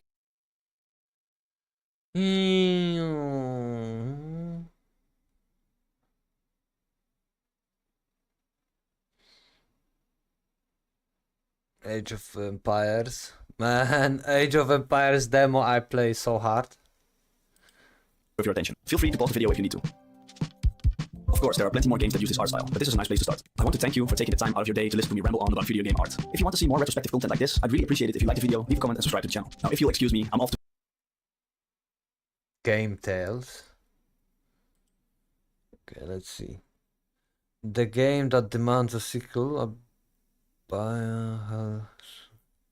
The cure for open world fatigue. I'm certainly not the first person to be tired of open world game design, given the countless videos and threads discussing the topic. However, I do think there's a way to incorporate elements of open world design to create engaging and cohesive experiences, and that's by using a semi-open world. Before we delve into that though, let me give you a quick rundown on the current state of open world games. AAA studios are churning out numerous open world titles every year, some turning out better than others. For every great title, it seems we get about a dozen mediocre ones. However, every few years a game raises the bar significantly. Examples include The Witcher 3 for its side quests, Red Dead Redemption 2 for its attention to detail, and Elden Ring for its approach to exploration. When an open world is done right, it can truly enhance the experience. The freedom of approach, emergent systems, and the thrill of seeing something in the distance and being able to explore it are aspects that appeal to almost every gamer. The problem is that somewhere along the line, the open world game became a template to follow, and originality got thrown out the window. Ever since Ubisoft had massive success with the Assassin's Creed and Far Cry series, we've seen countless cookie-cutter clones of these games. You know what I mean. The over-designed UI with quest markers everywhere, the same old boring filler missions scattered across the map, the checklist style of collectibles and gathering, the list goes on. It's like it became a contest for developers to create bigger and bigger maps, and every game has become open world. The thing I dislike most about this trend is that the narrative and pacing often suffers because of this design choice. I love video games as a storytelling medium, and some of these games actually have awesome stories hidden beneath all their busy work. I love The Witcher 3 as much as the next person. It has amazing main and side quests. However, there's a significant dissonance between the urgent main quest of finding your daughter who's in danger, and taking the time to complete just one more quest to get that rare Gwent card. Up for a few rounds of Gwent? The same goes for Cyberpunk 2077, where you basically have a ticking time bomb in your head, but you're free to spend months of in-game time doing whatever you like, as long as you don't progress the main quest.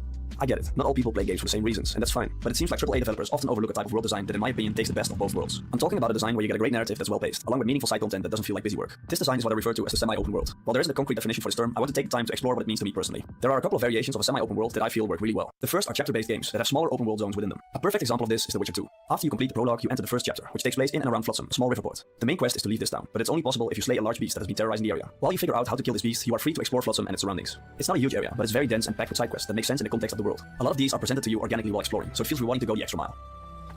We'll be trying that one else, you bitch. I don't know what you're talking about. Commandant Dorito will explain everything. You're no right. I'm not. What's going on here? Another big plus of these smaller zones is that they often have a more handcrafted feel, as opposed to the empty feeling worlds of many bigger titles. The biggest takeaway from this style, in my opinion, is that the game encourages and rewards exploration, but does so in a controlled manner, preventing you from feeling overwhelmed and helping you keep that main quest in mind. I think older BioWare titles like Mass Effect 1 and Dragon Age Origins do a wonderful job at this. They have excellent narratives while giving the player just enough space to explore and do side content. Vampire the Masquerade Bloodlines also excels at gradually opening up the playable space. And most recently, Baldur's Gate 3 knocked this aspect out of the park.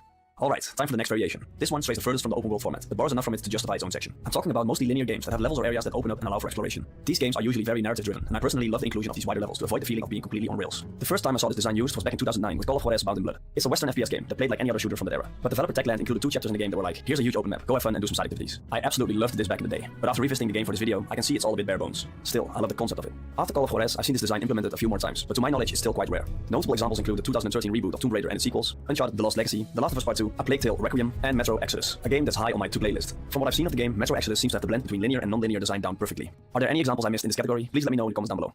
The third variation I want to highlight are games that use interconnected zones. These games come very close to being open world, but don't give the player complete freedom. The first game I want to highlight is Pokemon Fire Red. The Pokemon games have zones that are gated behind certain moves that require gym badges. In Fire Red, after you beat the second gym, you are free to challenge the next 5 gym leaders in any order you like, allowing you to explore the zones connected to them. This flexibility gives the game a nice sense of freedom without overwhelming the player and adds a lot of replay value. It's a shame that later games have become more and more linear. Another game that does these interconnected zones nicely is Stalker Shadow of Chernobyl. It's a mostly linear game with larger connecting maps that reward exploration. But the absolute king of interconnected levels is of course the original Dark Souls. Not even FromSoft themselves have ever topped Dark Souls' Lordran in terms of level design. Just take a look at this 3D render. It's an absolute work of art. Game Maker's Toolkit did an episode on Dark Souls and created a flowchart of the possible routes through the game. The number of different approaches you can take is crazy. I highly recommend you watch the full video if you want to deep dive into Dark Souls. I'll put the link to the video in the description down below.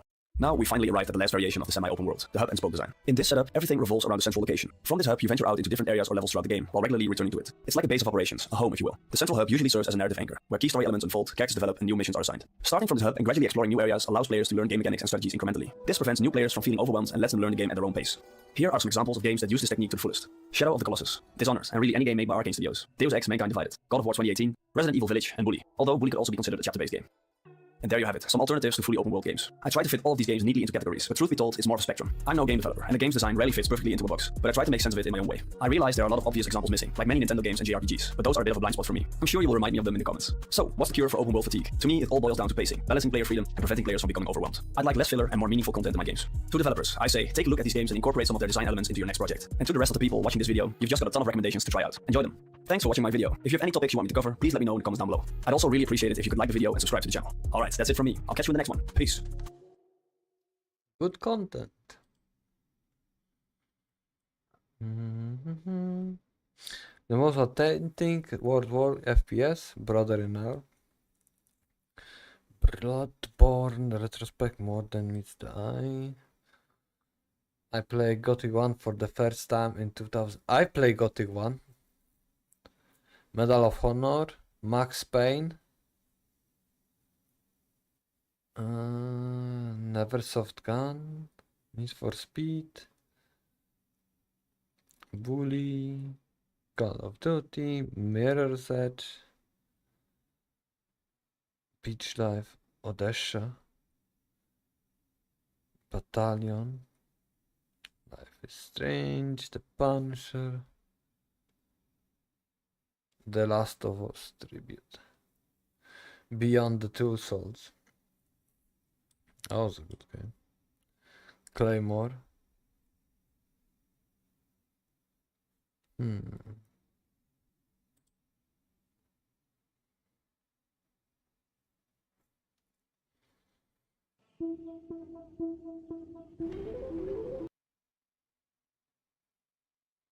Look, let's go find Firefly. We won't have to look very far. There you go.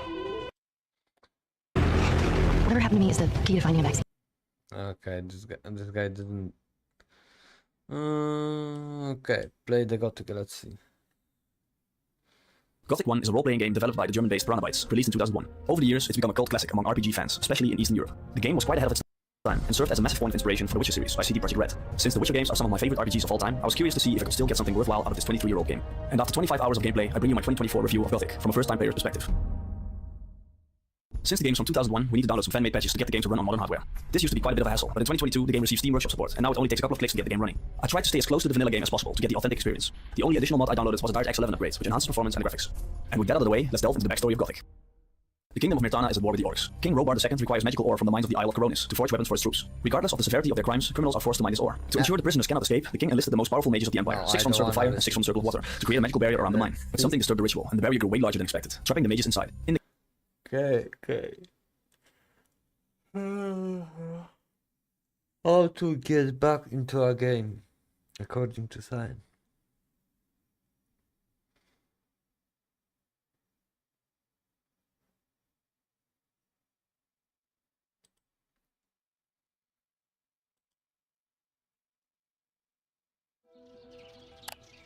Welcome back, everybody, to another episode of Direct Comparison. In today's episode, we're going to take an extended look at Naughty Dog's upcoming release, The Last of Us Part 1, and see how it compares from a visual perspective to the previous version of the game, The Last of Us Remastered. Now, in case you're unfamiliar with the series or are just confused by this naming convention, The Last of Us is a third-person action-adventure game, first released for the PlayStation 3 way back in 2013. It was then re-released a year later as The Last of Us Remastered for the PS4, and offered a few modest visual and performance improvements. The Last of Us Part 1, however, is a top-to-bottom remake of this original experience, using a modified version of the engine that was used to build The Last of Us Part 2 back in 2020. The result is a dramatically overhauled visual presentation, with redone character models, environments, lighting, effects, animations, AI, and even a few new accessibility features and UI redesigns, all of which I plan on covering today. For this analysis, both games are being played on a PlayStation 5 console, with the visual settings set to a locked 4K resolution at 30Hz, in order to deliver the highest quality possible. I've also disabled both the film grain and the motion blur options where possible, in order to capture cleaner still images. That being said, I did also capture a lot of gameplay footage from the remake's performance modes as well, and will be using that footage occasionally throughout the course of this Said video. man dude said way back in 2013. Alright, so let's kick this comparison off by first looking at the changes made to the game's cinematics. Now, at first glance, everything should look somewhat familiar. All the same characters are present, all the voice lines sound the same, and the camera angles are mostly identical. However, once you actually go back and play the two versions side by side, the changes become much more apparent. Paco 2049. Said frick that was 11 years ago. Yeah, we are old. For starters, the cutscenes in Part 1 are now rendered in real time, as opposed to before where important cinematics were pre-rendered and set to play in between levels. By doing this, Part 1 maintains a more consistent visual tone and aesthetic than its predecessor, with things like resolution and color tone no longer abruptly changing between the gameplay and the cinematic. Additionally, the animators and environmental artists at Naughty Dog have spent a considerable amount of time updating every frame of these sequences, adding in necessary detail in some areas, while removing distracting elements in others. Take this sequence at the end of the Capitol encounter, for example. As you can see, practically every aspect of this environment has been altered in one way or another. The grass now fully extends across the ground, leaving no ground texture visible like before, and the structure housing the subway entrance has been redesigned to be some sort of concrete public walkway, as opposed to the oddly placed storefront buried in boulders from before. By removing things like this red awning here, the viewer's eyes are now more likely to focus on the preferred subjects, in this case, Joel and Ellie. Though, if the viewer does look away, the background environment does at least make more logical sense, and creates a more believable world. Another interesting example of this is immediately after exploring the ruins of the museum, where Ellie crosses across a plank in between two tall buildings. In the remake, you can now much more clearly make out Ellie's profile as she crosses the beam, thanks to a much less aggressive depth of field, better lighting, and a rework to the appearance of the windows in that distant structure. Example. I didn't know that they make that this looks actually like. Also, these little changes can be found in practically every cutscene, as the artists were no doubt trying to improve subject presence in every frame. Like something you wanna play. Yet improved at the same time. Another big change that you've probably already picked up on are the changes that have been made to the character models. While the character models in the original game aren't necessarily bad looking, they haven't aged particularly well either. There's an uncanniness to characters like Joel and Ellie that doesn't quite escape looking like a pair of digital characters, no matter how expressive their animation work is. The remake, however, brings these characters more in line with their appearances in the sequel, with more realistic hair rendering, superior texture work, and vastly improved light interaction. You can see all these improvements clearly with the in-game model of Joel here, where his hair density has been increased considerably on his scalp and beard. And when you zoom in really close, you can see that same visual noise that we observed with The Last of Us Part 2, suggesting that this is likely the same technique at play. The character's skin also appears to be reflecting light a bit more naturally, thanks to subsurface scattering, ensuring a more proper dispersion of light and color than the almost wooden appearance of Joel in the original versions. Then, of course, there's the eyes, that appear to be borrowing the fantastic eye rendering techniques used in Part 2, doing away with those fixed white dots that were previously used to fake the eyes reflective Paco 2049. Said I did Last of Us once. I can't do it again. Cannot go through the emotional trauma again. Yeah, it's like it sounds good on paper to play it again, but I don't think I really want to. TT_Milkers 420.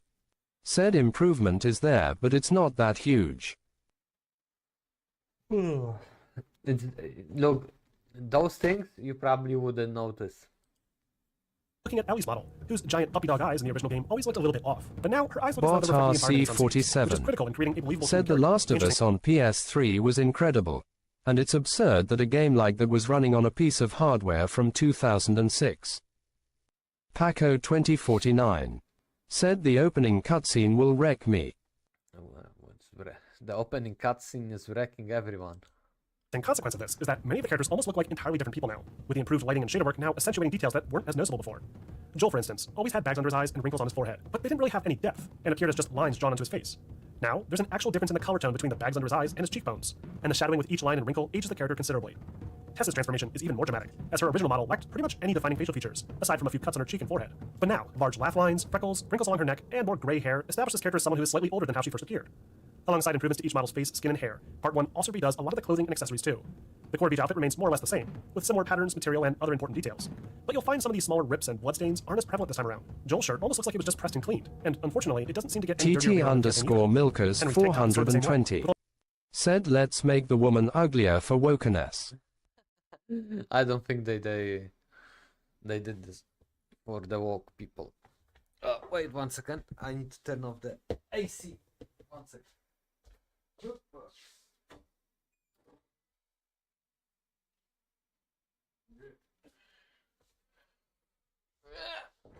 But I'm back.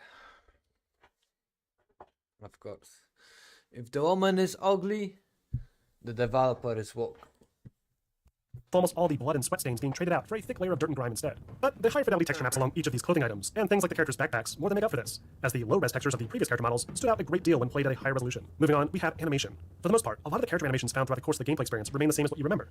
The movement and control feel about the same, with the only exception being that Jill doesn't seem to reach out and touch walls as far, 2049 and will now hesitate said before Titty dropping off Milkers, what's wrong, where is my hero? the ledge. Some animations have even been introduced from The Last of Us Part 2, mainly the great looting animations that see Joel reach out and grab items directly, and the extended workbench animations whenever a player wants to upgrade their weapons. But a bulk of the animation work can be found in the game's cinematics, where each character is now much more expressive. These redone animations help to really amplify the excellent voiceover work throughout the course of the game, demonstrating genuine fear and concern in ways that were really only implied before. Characters will sometimes even spit as they're yelling, which is a nice touch. Naughty Dog have also made some much-needed improvements to the game's artificial intelligence too. Despite some really great enemy AI that will actively attempt to flank the player during combat and use cover realistically, the friendly ally artificial intelligence has always been somewhat problematic. Characters like Ellie and Bill would regularly dash back and forth in front of the player while sneaking around, sometimes walking directly in front of the enemies and breaking the immersion completely. With the remake, this annoying problem has finally been addressed. Friendly characters can predict the path of an enemy from further away than before, allowing them more time to reposition and hide out of sight. It's still not perfect, as characters are still sometimes in the way during combat, and in one rare instance, I even had Ellie get stuck out of bounds. But it's still not as problematic as it was before. The game's UI has also seen some interesting changes, bringing it much more in line with the design of the UI used in the sequel. Button prompts that previously displayed a colored PlayStation button symbol over top of a scratched black overlay are replaced with a much smaller, more cleanly presented white button prompt instead. Other, more elaborate UI indicators, like those shown when revving up a generator, are replaced with a new rounded dial design, though the minigame associated with it still remains the same. Meanwhile, the UI for the player's backpack, the inventory, and the weapon crosshairs have all seen some minor changes, though none quite as drastic as the change made to the bow and arrow, that replaces the old green parabolic aim indicator with a new metered crosshair instead. However, if the player wants, they can always go into the settings and revert this back to the original classic style instead. Collectibles are also handled differently, in that they're now treated as actual physical objects like they are in the sequel. This means picking up something like a Firefly pendant or a notebook will see Joel literally pick up the object and then examine it directly with a zoomed-in view. It's a little bit slower and more cumbersome this way, but it does at least add a bit to the immersion. Next up, let's talk environments. The Last of Us offers a collection of some richly detailed environments, all buried under a thick layer of post-apocalyptic grime and disrepair. It's arguably one of the most interesting aspects of the entire experience, venturing through familiar-looking pieces of Americana that have since been transformed into a deadly stealth-action survivalist battleground. And thankfully, the remake does a fantastic job of not just preserving these beautiful locations, but also enhancing them with an impressive increase to the amount of detail in every conceivable corner of the playable space. Take this pizza shop towards the start of the game, for example. While the main pathing remains virtually identical, all the details built into this path have been completely redone to both enhance the appearance of the scene and to help create a more realistic sense of place. Examples include a new vintage half-wall wood paneling along the perimeter of the structure, new power outlets, fire alarms, and emergency lights, some tablecloths on each of the tables, each spread in a different way to enhance the scene variety, and an adjustment to all the other smaller props like piles of trash, tabletop accessories, and other small details that, if you actually stop to think about it, didn't actually make sense where they were in the original game. Once we venture outside, we can find even more drastic improvements, thanks to the large uptick in the amount of vegetation density all across the environment. Unsightly patches of flat ground textures are no longer common in the remake, replaced by hundreds of small grass objects, similar to those used all throughout The Last of Us Part 2. Underneath all this overgrowth are totally reworked facades for each of the buildings, added detail in the out-of-bounds areas and skyboxes, and an exhaustive list of changes to things like sign positioning, vehicle types, artwork, debris, and dynamic prop placement. It's honestly overwhelming just how much has been changed in each of these locations, from visual improvements to important props like this arcade cabinet, 420 to extra cars outside to fill in the said imagine this was the original version and they had to cut it down. Yo. That's so insane. Wait. Because like my brain cannot handle this. Oh, so that's how they want it, but they have to cut down because of the budget or limitation. Unused space from before. Yet, none of these changes ever feel like they're actually hurting the flow of the gameplay, as none of the combat arenas or main paths are ever directly impacted by the objects being added. Lighting is another area that has unfortunately aged very poorly with the original Last of Us game. Back then, Naughty Dog relied exclusively on baked lighting to create their scenes, carefully crafting interior environments around their light maps to achieve their desired mood for each sequence, and then adding in some aggressive volumetric effects in certain areas. With The Last of Us Part 1, lighting now behaves a little bit more naturally. It's still baked in, using pre-computed light maps like before, though the game also makes use of physically based material rendering to better approximate the way light will bounce off of each type of material. This, I found, results in a much darker, somber tone throughout the course of the game, with scenes that previously felt flooded with excessive red and yellow light, now appearing slightly cooler overall, and interior scenes, especially those with limited light, feel much, much darker. Alongside ambient lighting, Part 1 also offers a lot of other lighting-based eye candy to enjoy, from the higher fidelity reflective surfaces for things like puddles and water surfaces, to the great volumetric effects used to illuminate the rain during this sequence, all delivering a technically superior final result. Shadow rendering has also been given some much-needed attention. When I went back to record footage of the remaster, I was shocked to see just how harsh the shadow rendering used to be. This location near Joel and Tess's safe house features a stark contrast between light and dark, to the point of almost looking broken. But in the remake, light now properly trails off based on the angle and distance from its source, and the resulting shadow blends more naturally than it ever did before. The ambient occlusion has also been given some much-needed attention,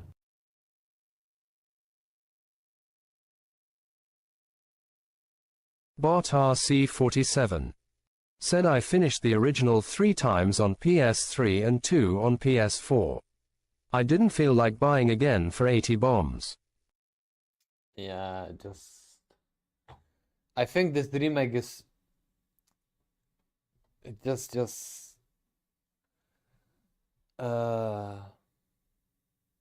is no reason for you to buy it, especially when you play it so many times. Unless you never play it, then yeah. Then it's like the ultimate experience.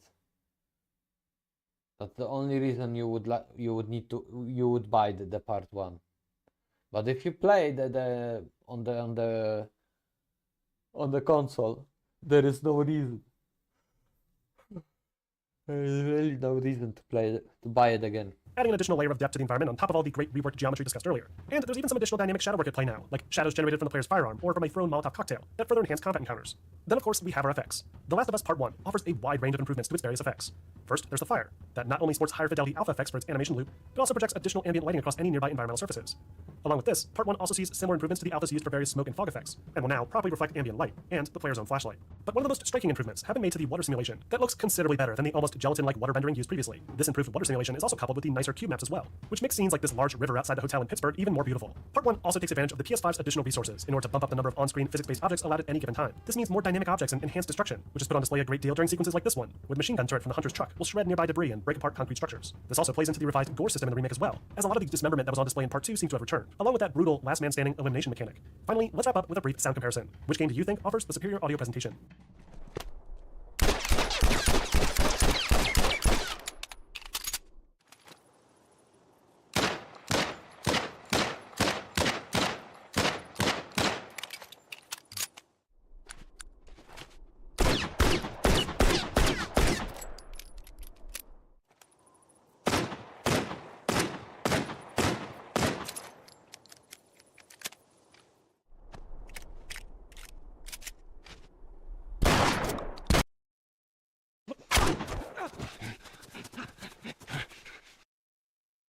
Oh shit.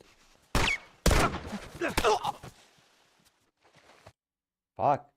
It's because I played this in 4K.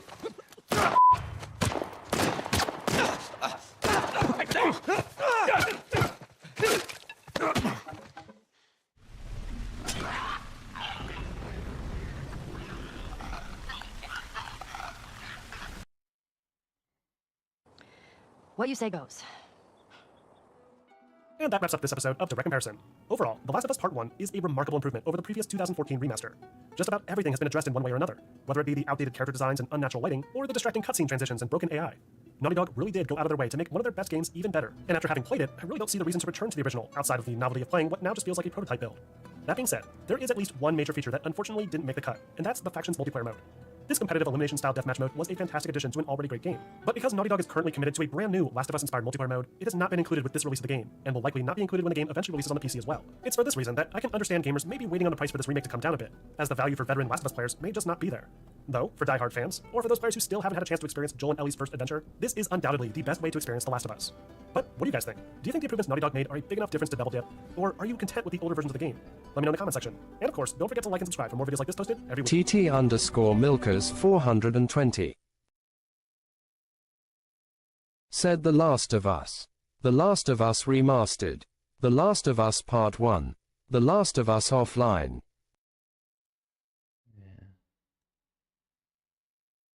Star Wars Outlaws preview, Horizon,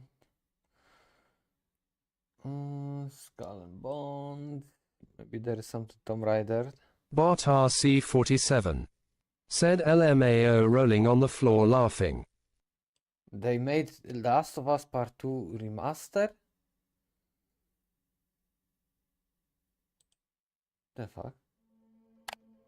Welcome back everybody to another episode of Direct Comparison. In today's episode, we're going to take an in-depth look at the upcoming remaster for Naughty Dog's The Last of Us Part 2, and see how it compares both visually and from a feature set perspective to the original release of the game for the PlayStation 4. For this video, both games are being played on a PlayStation 5, with the settings on either version set to prefer fidelity at a 30 FPS lock.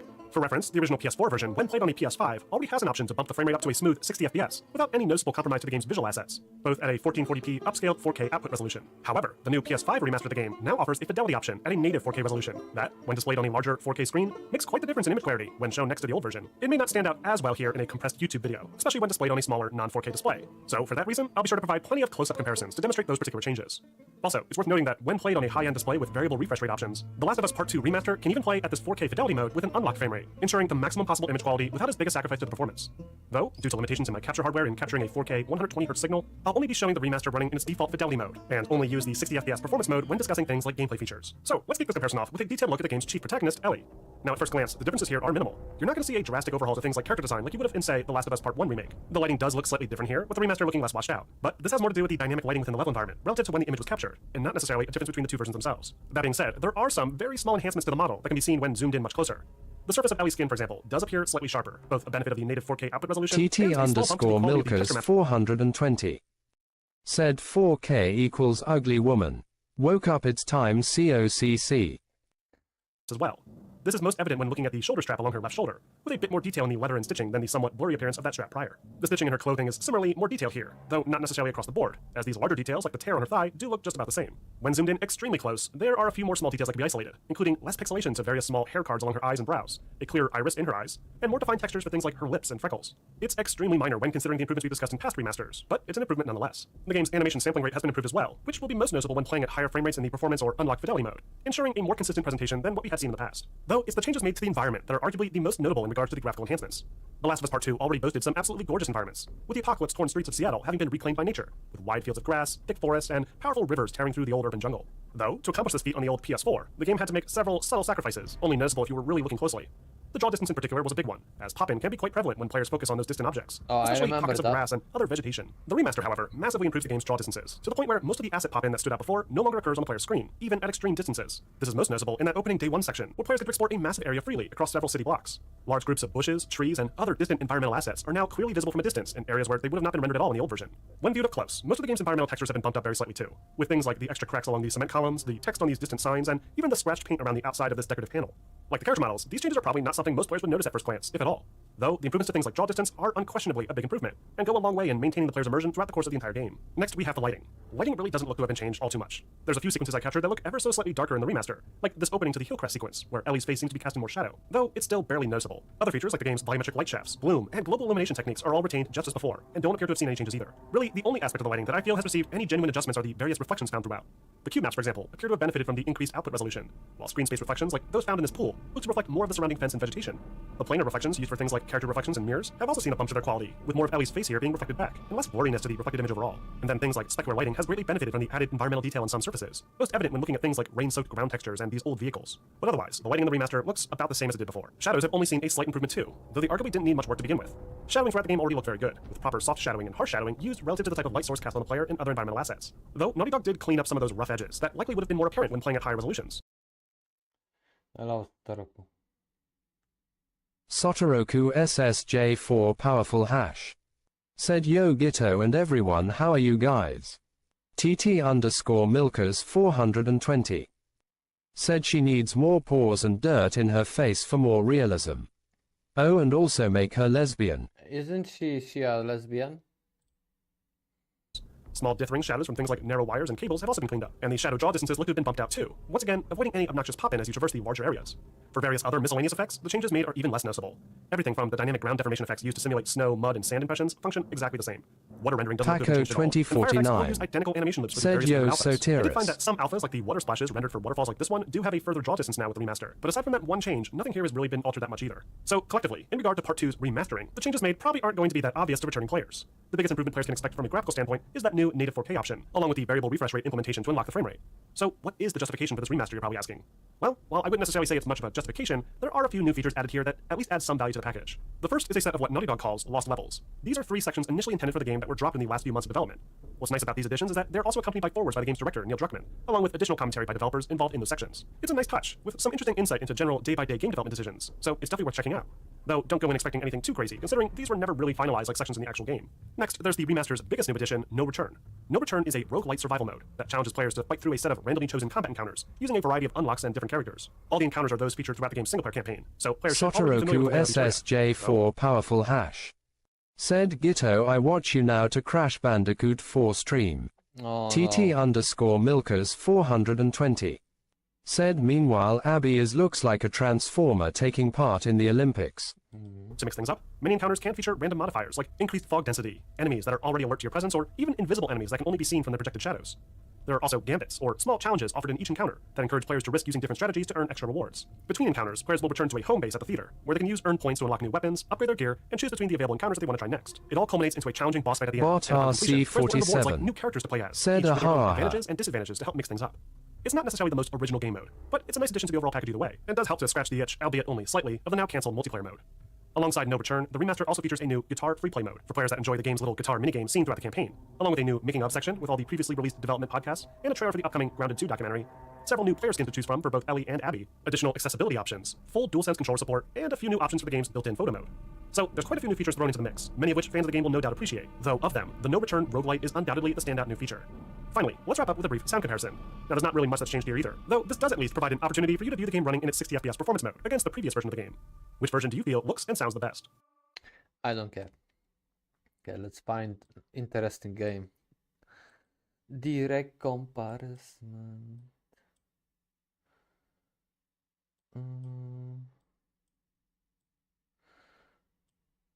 For me.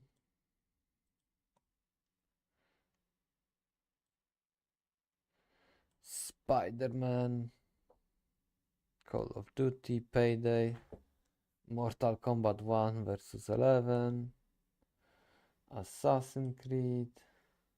Bot RC47 said, did you buy the Part 2 remake SOMG? No, fuck that. Part 2 remake? What, of The Last of Us? I buy the original one. Ratchet, Street Fighter.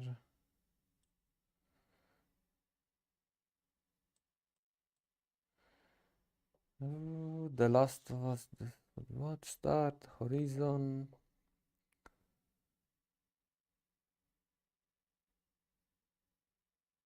Returnal, PC versus Returnal. Man, I should play Hogwarts Legacy. I still need to play it.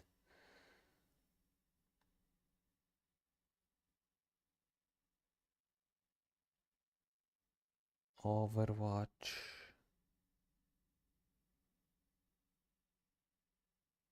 Assassin's Creed Revelation 11 years. Spider-Man PC. F1. Turtle Beach. Saints Row.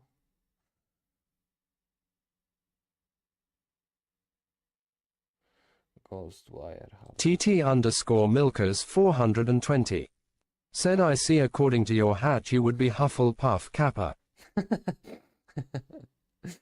For sure. Gran Turismo. Dying Light.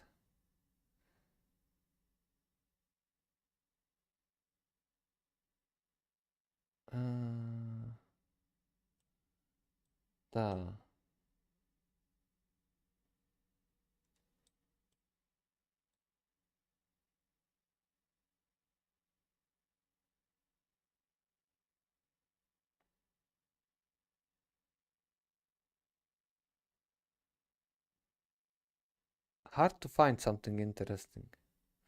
Okay, too long. I'm spending too much time. Red Dead. We need to talk about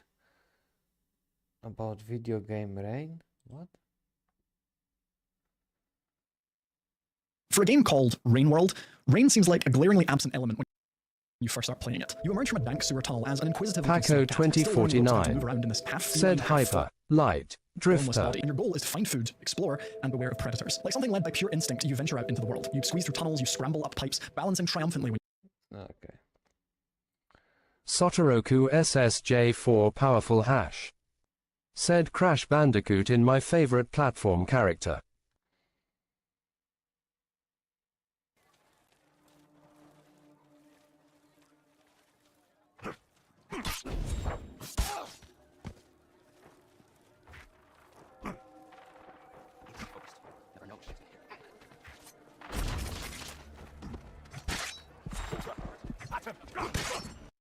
The fuck?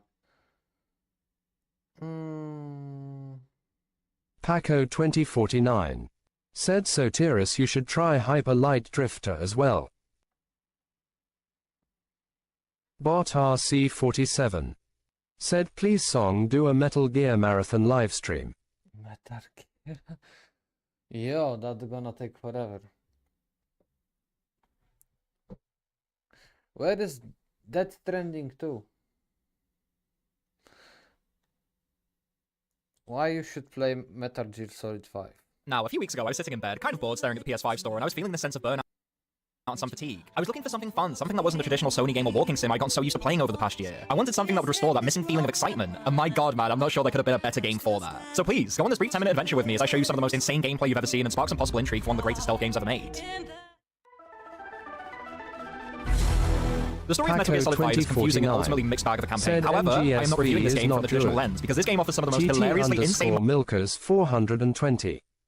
Said I would be in Ravenclaw because I'm smart and mysterious Kappa. moments I've ever seen in my 12 years of playing video games. In the first 2 hours of this game, we're introduced to these guys, a fire horse, one of the most outrageous lines of dialogue in any game ever, and this famous device that pulls you into fucking space. Said the world is huge and empty. Seriously, I finished this entire story in about 2 weeks, and I'd be lying if I could tell you anything about half these characters in this journey, or what the story even meant by it. However, I didn't really need to. Said Hi Corvers. Shamana TTV. Said and Paco. Yo, Shamana. Because this game doesn't really rely on the traditional elements to be memorable, because every quest in this game contains several moments through the gameplay and narrative that made me burst out laughing several times. Phantom Pain is full, and I mean full of memorable and iconic characters, creating one of my favorite crews in gaming. From the badass big boss to the cunning ocelot, the ruthless Miller, or Quiet. There's many characters in this game who make an impact that honestly save this game in the narrative department, because what story is here was not compelling for me in the slightest. And in all honesty, that's— Said Yo Brittany. Shamana TTV. Said who is still alive, it seems mending heart hands light skin tone. Shamana TTV. Said ha ha ha. Because I didn't really engage with it. Your experience will probably be much different, especially if you're into these kind of stories. But then again, who needs stories when you have Quiet?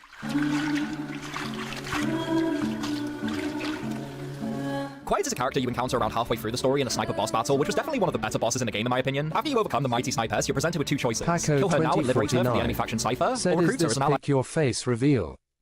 Shamana TTV. Said Paco. I freaking missed you bitch. Companion. Doing the latter will result in many of the game's most insane moments, which actually sparked a little bit of controversy surrounding the game when it came out. Claiming Quiet was nothing more than surface level sex appeal and felt degrading and distasteful to our overall character. Shamana Quiet is one of the most aggressively TTV. Said yeah, always been my face though tears of joy. Characters I've seen in any video game period. But again, I struggle to see the issue here. Konami made the 100% completion bonus of this game an opportunity to shower with the waifu. So I think they know their audience very well, let's be honest. Anyways, that's enough of that. Let's jump into the gameplay. Paco 2049. Said LMAO blush.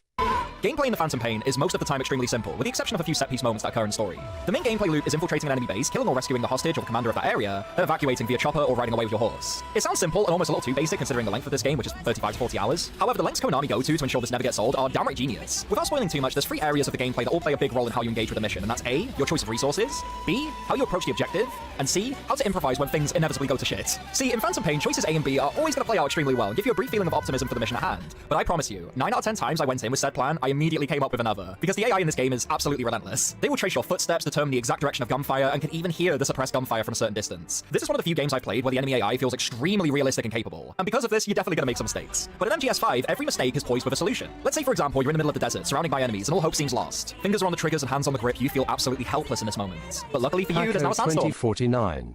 Said hot damn we just some good looking fools out here. The sexy bitches stream right here. That will give you an opportunity to annihilate the alerted enemies and make your presence unknown once again.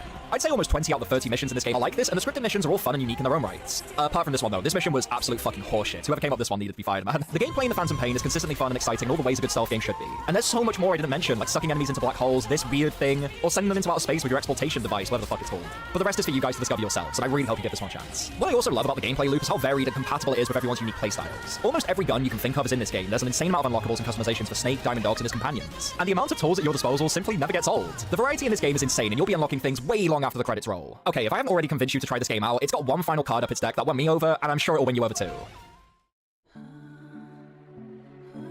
Now, have you ever played a game that just has this feeling to it you can't explain? For example, you might be at work with friends eating some food, and you just reminisce on a game and how it made you feel, and how face overall exhaling heart hands light skin tone. fond you are of the overall experience. Well, that's almost exactly what comes to mind when I think of The Phantom Pain. Almost everything in this game contributes towards this over-the-top insane atmosphere, and I fucking love it. Whether it's the dialogue, sound design, beat... Said so far the only good thing was quiet and her juicy honkers.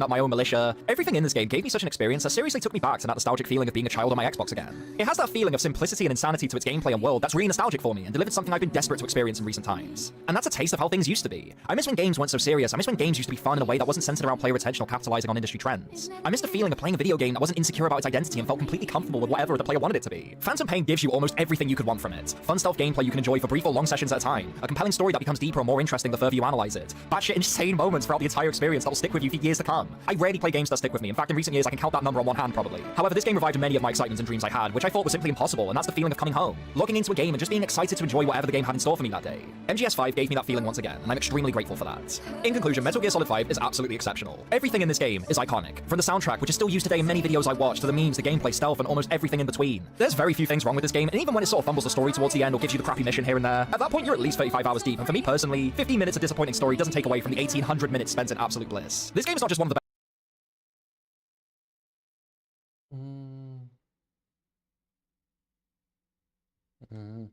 Bot RC47 said I was so hyped for this game, but then I realized it didn't have the same taste as the old ones. Best I played in the last couple of years, it's something that will be on my mind for countless years to come. And with the much anticipated Metal Gear Solid 3 Snake Eater next year, I've never been more excited for what lies in the future, and I hope you are too. Anyways, thank you for watching the video, I really appreciate it if you stuck to the end, and next week I'll have another video in store for you guys. I'll try and keep this as consistent as possible. Thanks for watching and have a lovely day. I'll see you guys next time. Take care, bye-bye. Bye-bye.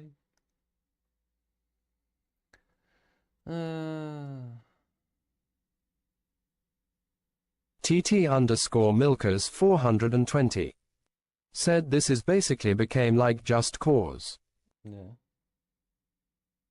Paco 2049 said I had this feeling with MGS4. MGSV was just off. Missing David Hayter was a big L.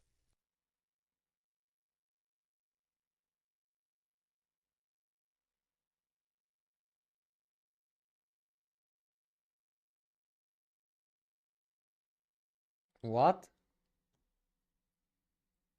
So, listen to this. Back in 2006, Ronaldinho was on top of the world, and I mean this quite literally. Not only had he been named the best player on the planet 2 years in a row, but now he had taken the Champions League trophy less than a month before the World Cup started. He was the face of football, the ultimate poster boy, and he had the fans betting their houses away that come the end of that tournament, the end of that year, he would be named the world's greatest player once more. But regardless, only 18 days after that, back in Brazil, they would be burning down his statues. Ronaldinho hadn't just disappointed. He had crashed out of the tournament without scoring a single goal, getting outshined and knocked out by a 34-year-old Zidane that was 1 week away from hanging his boots for good. And that really got to him. As his teammate Alexander Haleb famously said, he would routinely show up to training either drunk or hungover. Before you knew it, he was going almost a year without playing for Brazil, and then Guardiola pretty much kicked him out of Barcelona, saying that he was a bad influence on Lionel Messi. By the time he got to AC Milan, the world saw him as nothing but an out-of-control overweight has-been, and he ended up paying the price for that. 2 years after arriving in Italy, Ronaldinho was his team's top scorer. He was the top assist provider across the entire country. He was averaging a goal contribution every 90th minute. Back in Brazil, the polls claimed 89% of the population wanted to see him at the 2010 World Cup, while Mario Luis Ramalho, Vanderlei Luxemburgo, and damn near every other big name in the sport campaigning in his favor. And yet, when the list was made public, his name wasn't there. Ronaldinho had lost his chance to redeem himself, and to this day, many believe this was the end. That's why I made this video. Paco 2049 said Kiefer did a fine job, but damn, a Metal Gear with no hater is hard to chew.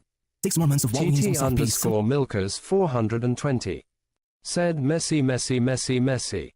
awoke inside Ronaldinho, and he announced to the world that even though he would be 34 years old by then, he would do anything in his power to make it to the 2014 World Cup. And with his reputation destroyed in Europe, the first step was to get back to Brazil. He just had to figure out to what club exactly. Everyone, before I go back to Grêmio, but well, if you need to know something about Ronaldinho, it's that his brother/agent was always the one calling the shots, and let's just say, he isn't the most sentimental person. In fact, he didn't even care that Ronaldinho himself had already told the press that if it was up to my own wishes, I'd already be at Grêmio, or that he had already shook hands with the club president, or even that Grêmio were literally already in the middle of preparing Ronaldinho's presentation. When Flamengo showed up with a millionaire offer, he went back on his word without thinking twice. The whole situation was so shameless that even Pelé himself called the transfer saga a sickening process, while the president of Grêmio ended up insinuating that Ronaldinho's brother was a psycho.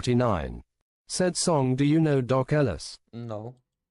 As you may imagine, the fans never forgive either of them. Regardless, with Ronaldinho being lured into changing his mind thanks to the famous nightclub clause that contractually allowed him to party for 2 nights a week, the deal was done, and half of Rio went crazy. 20,000 fans rushed towards the club's training center. They literally knocked down the gates so they could see Ronaldinho. I'm not even exaggerating. The man looked scared, but these fans did have a reason to be euphoric. Sure, Flamengo were the supposed kings of Brazil, with more national championships than any other club, but just the year before, they had finished 2 points off of relegation. This man was their savior. Once he arrived at the club, they immediately made him captain, free kick, and corner kick taker. They just handed everything off to him, said, please save us. And no joke, 9 matches later, Ronaldinho was already scoring the decisive goal in the final of the Guanabara Cup. That's what you call instant impact. And the funny thing is that they won the Rio Cup as well, which is a problem, because the winners of those 2 competitions are supposed to play each other for the title of Carioca champion, but they had won both, so there was no way to even play the final. They just gave them the trophy. Regardless, don't think for a second that Ronaldinho just turned into 2049 said look him up. Baseball pitcher threw a no-hitter on LSD. Wild stuff. Wait. Hard-working, God-fearing man overnight. All throughout those months, the fans kept spotting him jumping from one nightclub to the other, and hilariously, once the national championship started, they lost their patience. And by that, I mean that a group of fans set up what they called Disc den Pusu, a hotline fans could call if they happened to spot Ronaldinho in a nightclub. To which, and this is a direct quote from a newspaper, the plan was to man-mark Ronaldinho to put him under pressure. Whenever they called, send someone to find him and try to convince him to go back home.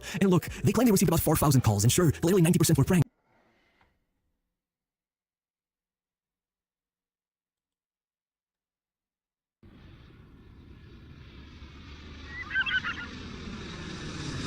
We flew in San Diego, and I asked the manager if I go home because we had an off day. So he said, yeah. So I took some LSD at the airport because I knew where it would hit me. I'd be in my little area and I know where to go. So that's how I got to my friend's girlfriend's house. She said, what's wrong with you? I said, how's it, Georgia Park? The next day, which I thought was the next day, she told me, you better get up, you got to go pitch. I said, pitch? I pitch tomorrow. Hell, what are you talking about? Because I got up in the middle of the morning and took some more acid. She grabbed the paper, brought me the sports page and showed me. Boom. I said, oh, wow. What happened to yesterday? She said, I don't know, but you better get to the airport. Now this was in the 70s, and Greens was Dexamil. That was the drug of choice back then. Was a stimulant. TT_Milkers 420 said, of course, he's Black Kappa. He was using Dexamil, and I was playing.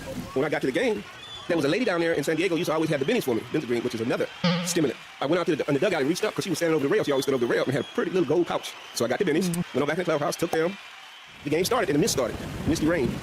So all during the game was a little mist.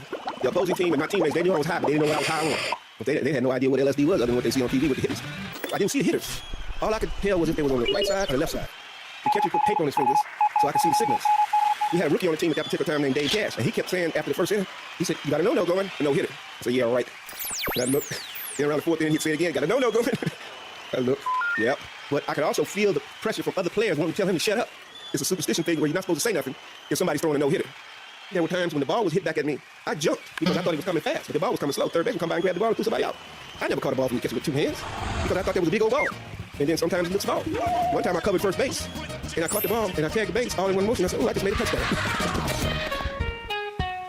I didn't pay no attention to the score. You know, I'm trying to get the batters out. And I'm throwing a crazy game. I'm hitting people, walking people, throwing balls in the dirt. They're going everywhere. Now we go to the 8th day, we stop.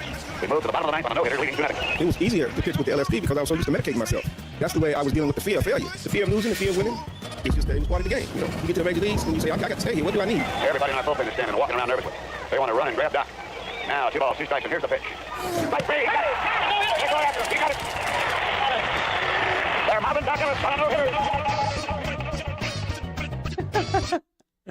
Wait, this is the highest player in baseball. In 1970, Doc Ellis says that he accidentally took a substance before a game. When he got to the mound, he couldn't feel the ball, couldn't see the batters, thought the umpire was Richard Nixon, and threw one of the most legendary games of all time. But did Ellis actually take something, or is he making this entire story up? According to Doc, it is true, and not even close to the craziest thing he's done in a Major League uniform. He once went into the stands with a baseball bat to fight fans after a racist remark. He once accidentally set the clubhouse on fire, and according to him, he never pitched a single Major League game without taking something beforehand. Doc Ellis also spent his off-seasons in prisons volunteering as a counselor, testified in Congress to raise money for sickle cell research, and spent decades working to rehabilitate recovering addicts. Despite all his activism and charity work, Doc Ellis was still one of the most hated players of his era. He received threats regularly, once got his car stolen and set on fire by fans of his own team, and was screamed at by angry fans every time he took the field. When Doc noticed a family screaming profanities at him from the stands, he would run over to them, ask their children what their phone number and address were, then invite himself over and have dinner with the same family who just cursed him out. He did this on 3 separate occasions. He once got in trouble just for wearing a hairstyle the league didn't like, was attacked by his own manager, and was held at gunpoint, all while wearing a Major League uniform. Doc Ellis was described as, quote, the most unpopular pirate of all time. Today, he's transcended into a baseball 2049 said, imagine being the sole reason the opposing team made no points. hero. But he should have never even been in MLB in the first place. In fact, the only reason he played high school baseball was because he was drunk. When Doc got to high school, he refused to play on the school's team because at tryouts, the players started taunting him for his skin color. As a senior, he got caught drinking in the bathroom, so his school forced him to play on the baseball team as punishment. He played 4 games and made All-City. Doc still managed to get several major league offers coming out of high school, but turned them down because his father wanted him to get an education. He went to a local community college, pitched 1 game for the baseball team, and quit. His dad then tragically passed away from disease, and Doc began drinking heavily and getting into trouble. Him and his friend stole a car, got caught, and was arrested for Grand Theft Auto. After all of this, one team was still willing to sign him, the Pittsburgh Pirates, who previously offered him $60,000. After the arrest, they only offered him $2,500. Doc immediately dropped out of school and accepted. Doc became a pro at 19 and immediately tried to fight a fan with a baseball bat. According to his childhood friend, if you hung out with Doc, it was guaranteed that you were going to get kicked out wherever you went. Doc Ellis had no problem upsetting people, especially when he had a valid reason. His first stop in the minors was in Florida in 1964, where he was immediately a target just for his skin color. According to him, in his first minor league season alone, he fought 7 of his own teammates for racial name calling. In one game, after being tormented by fans the entire time, he struck out the last batter and walked off the field while flicking off the entire crowd. And according to Ellis, in his first minor league game ever, he heard a fan call him Stephen Fetchit, a popular black comedian at the time. Doc went into the stands with a bat attempting to hurt the guy, but was restrained before he got the chance. A few years later, he did the exact same thing after a fan called him something a lot worse. According to Ellis, he went into the stands with a bat, swung at him, and quote, missed his head by the skin of a hot dog. Being targeted based on race in small minor league stadiums was status quo at this time. Doc Ellis was one of the only players who didn't tolerate the treatment, and he was hated for it. Said I miss Elden Rung. Doc was once sent down to AA because the Pirates didn't like how long his hair was. When he got to AA, he shaved his head, and the next day, they sent him back up to AAA. In the minor league playoffs that year, Doc hurt his leg and said he needed an extra few days to rest before he could start. Paco 2049 and signed a petition said this to is get him kicked off the Elden team. Rung. Doc wasn't allowed to pitch in the playoffs that year. The next year, Doc was cut after spring training and sent to the minors for the 3rd year in a row. He says he was so upset, he spent the whole drive down to the minor league complex, entering clip after clip out of the window into the hillsides. By this time, Doc was already using heavily before each and every game. Doc says he would take up to 17 pills during a single game, making him extremely wired and jittery. Doc also admitted they made him extremely aggressive, which may explain this insane altercation that ended with his own manager going to the hospital. As soon as Doc made the major leagues, he immediately caused problems. He wanted more money and refused to come to spring training before he played a single major league game. In his rookie year, he refused to talk to any sports writers, saying he wouldn't for his entire career. He refused to participate in autograph signing sessions organized by the Pirates and got into an insane brawl after the opposing manager charged at him in the box. The bench is cleared and ended with his manager having to go to the hospital from a heart issue caused by the excitement. But Doc's reputation as a pitcher didn't come until 1970 when he threw what is widely believed the most insane performance in history. Gaming. In a single start, he walked said 8 batters, fast hit another batter, talking threw an because estimated Song has 150 trouble with pitches, normal and somehow talking long. still completed a no-hitter. Doc would later explain why he was wild that night, and it would change his life, making him an American folk hero and start a debate on whether he took a specific substance before pitching. But at the time, everyone just assumed he wasn't on anything, not knowing that according to him, he only tried to pitch 1 game without taking anything beforehand and completely forgot how to throw a baseball. He panicked and took a handful of pills before taking the field. This made him a maniac on the field. But off the field, he worked from 9 to 5 at a prison in the offseason to help prisoners and did it for free. He did charity work and even spoke in front of Congress to raise money to end sickle cell. But this did not stop the media from calling him a quote pop-off, militant, grumpy, cocky, and even a racist after what he said and did in 1971. Doc was dominating that season. Paco 2049 People began wondering said if he would start the All-Star good game. Justin. However, Justin Credible Gaming said where's the mute button? However, Doc publicly stated that they would never choose him because he's black, and the man in charge of picking the starter, Sparky Anderson, hated him. This became the biggest story in baseball, started a national conversation about race, forced Sparky Anderson to come out and say he didn't hate Doc and had never even met him. Doc maintained that since Vita Blue was already announced as the AL starter, he had no chance because they would never, quote, start a brother from the American League and a brother from the National League. Later admitting he completely made up the fact that Sparky Anderson didn't like him and made these comments solely to force him to start him or risk being considered a racist. And it worked perfectly. He started the game in part due to these comments, and for the first time in history, 2 black pitchers started the All-Star game. Paco Unfortunately for Doc, he gave up a home run to Reggie said Justin you must lab your ears to hear faster. Jackson, which at least according to the paper... I will tell you now, it's hard for me to watch something that without the 2 times speed like that. Justin Credible Gaming said I lab all the time.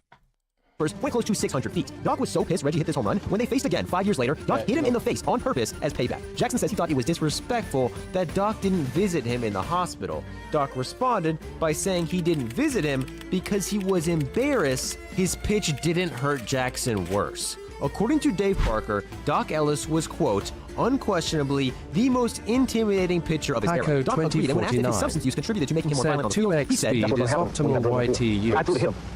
Justin Credible Gaming said do you watch movies on times 2 speed 2 song? TT underscore Milkers 420 said Dr. Disrespect, Pog Champ. Paco 2049 said now Op sounds drunk.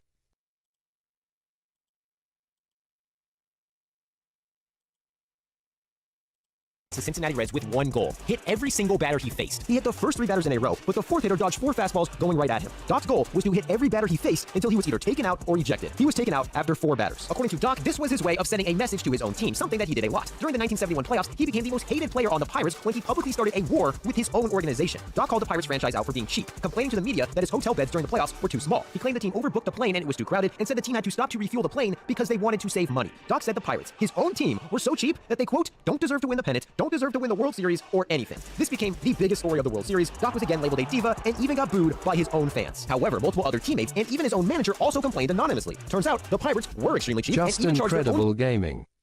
Said Dr. Disrespect is back. YouTube let the pedo back. Anything for money, I guess. Paco 2049. Said he ain't back. Players extra money if they wanted to bring their wives to the World Series. The next year, most likely due to the publicity Doc brought to the issue, the Pirates upgraded the team plane and hotel arrangements. That season, the Pirates ended up winning the World Series, and at 26 years old, Doc was on top of the world. He had a World Series ring. Said YouTube has double standards. A no-hitter and an all-star game start. A few months later, he was pepper sprayed in the face just for trying to enter the stadium. He got stopped by security who demanded to see his player ID. Doc didn't have one and instead proved he was a player by showing the guard his World Series ring. The guard still refused to let him in. Doc started cursing him out, and the guard ended up pulling out his firearm, pointing it at him, then pepper sprayed him in the face, claiming that Doc was intoxicated and lunged at him with a wine bottle. Doc ended up getting charged with disorderly conduct, had to go to court, sued the Reds, and eventually settled out of court with no one facing any criminal charges. The Pirates had Doc's back, saying the security guard's accusations were false, and admitted the reason why Doc didn't have an ID is because the Pirates never issued him one. The next year, the Pirates did a 180 and didn't have his back at all after them and the league went to war with Doc because of his hair. In 1973, Doc made several interesting fashion statements. He began wearing a jacket to games that said Doc Ellis no. His manager banned it. Then he started wearing a Pittsburgh Steelers jacket during games, which was okay until he came into pinch run and the umpire made him take it off. Turns out, Doc was shirtless underneath the jacket and had to be taken out of the game. Later in the year, he was pictured wearing curls in the bullpen. This upset the league so much the commissioner sent him a letter saying he was forbidden from ever wearing them on the field, meaning that because of Doc Ellis, curlers are now banned in Major League Baseball. According to Doc, the real reason he wore them was so that his hair retained more sweat, allowing him to throw spitballs. According to Doc's agent, the Pirates actually tried to suspend him for wearing this in the bullpen. But Doc Ellis and his agent fought back. The Pirates were not a fan of his hairstyle, Said he but they should be ended up jailed instantly. He would be someone's bitch in prison.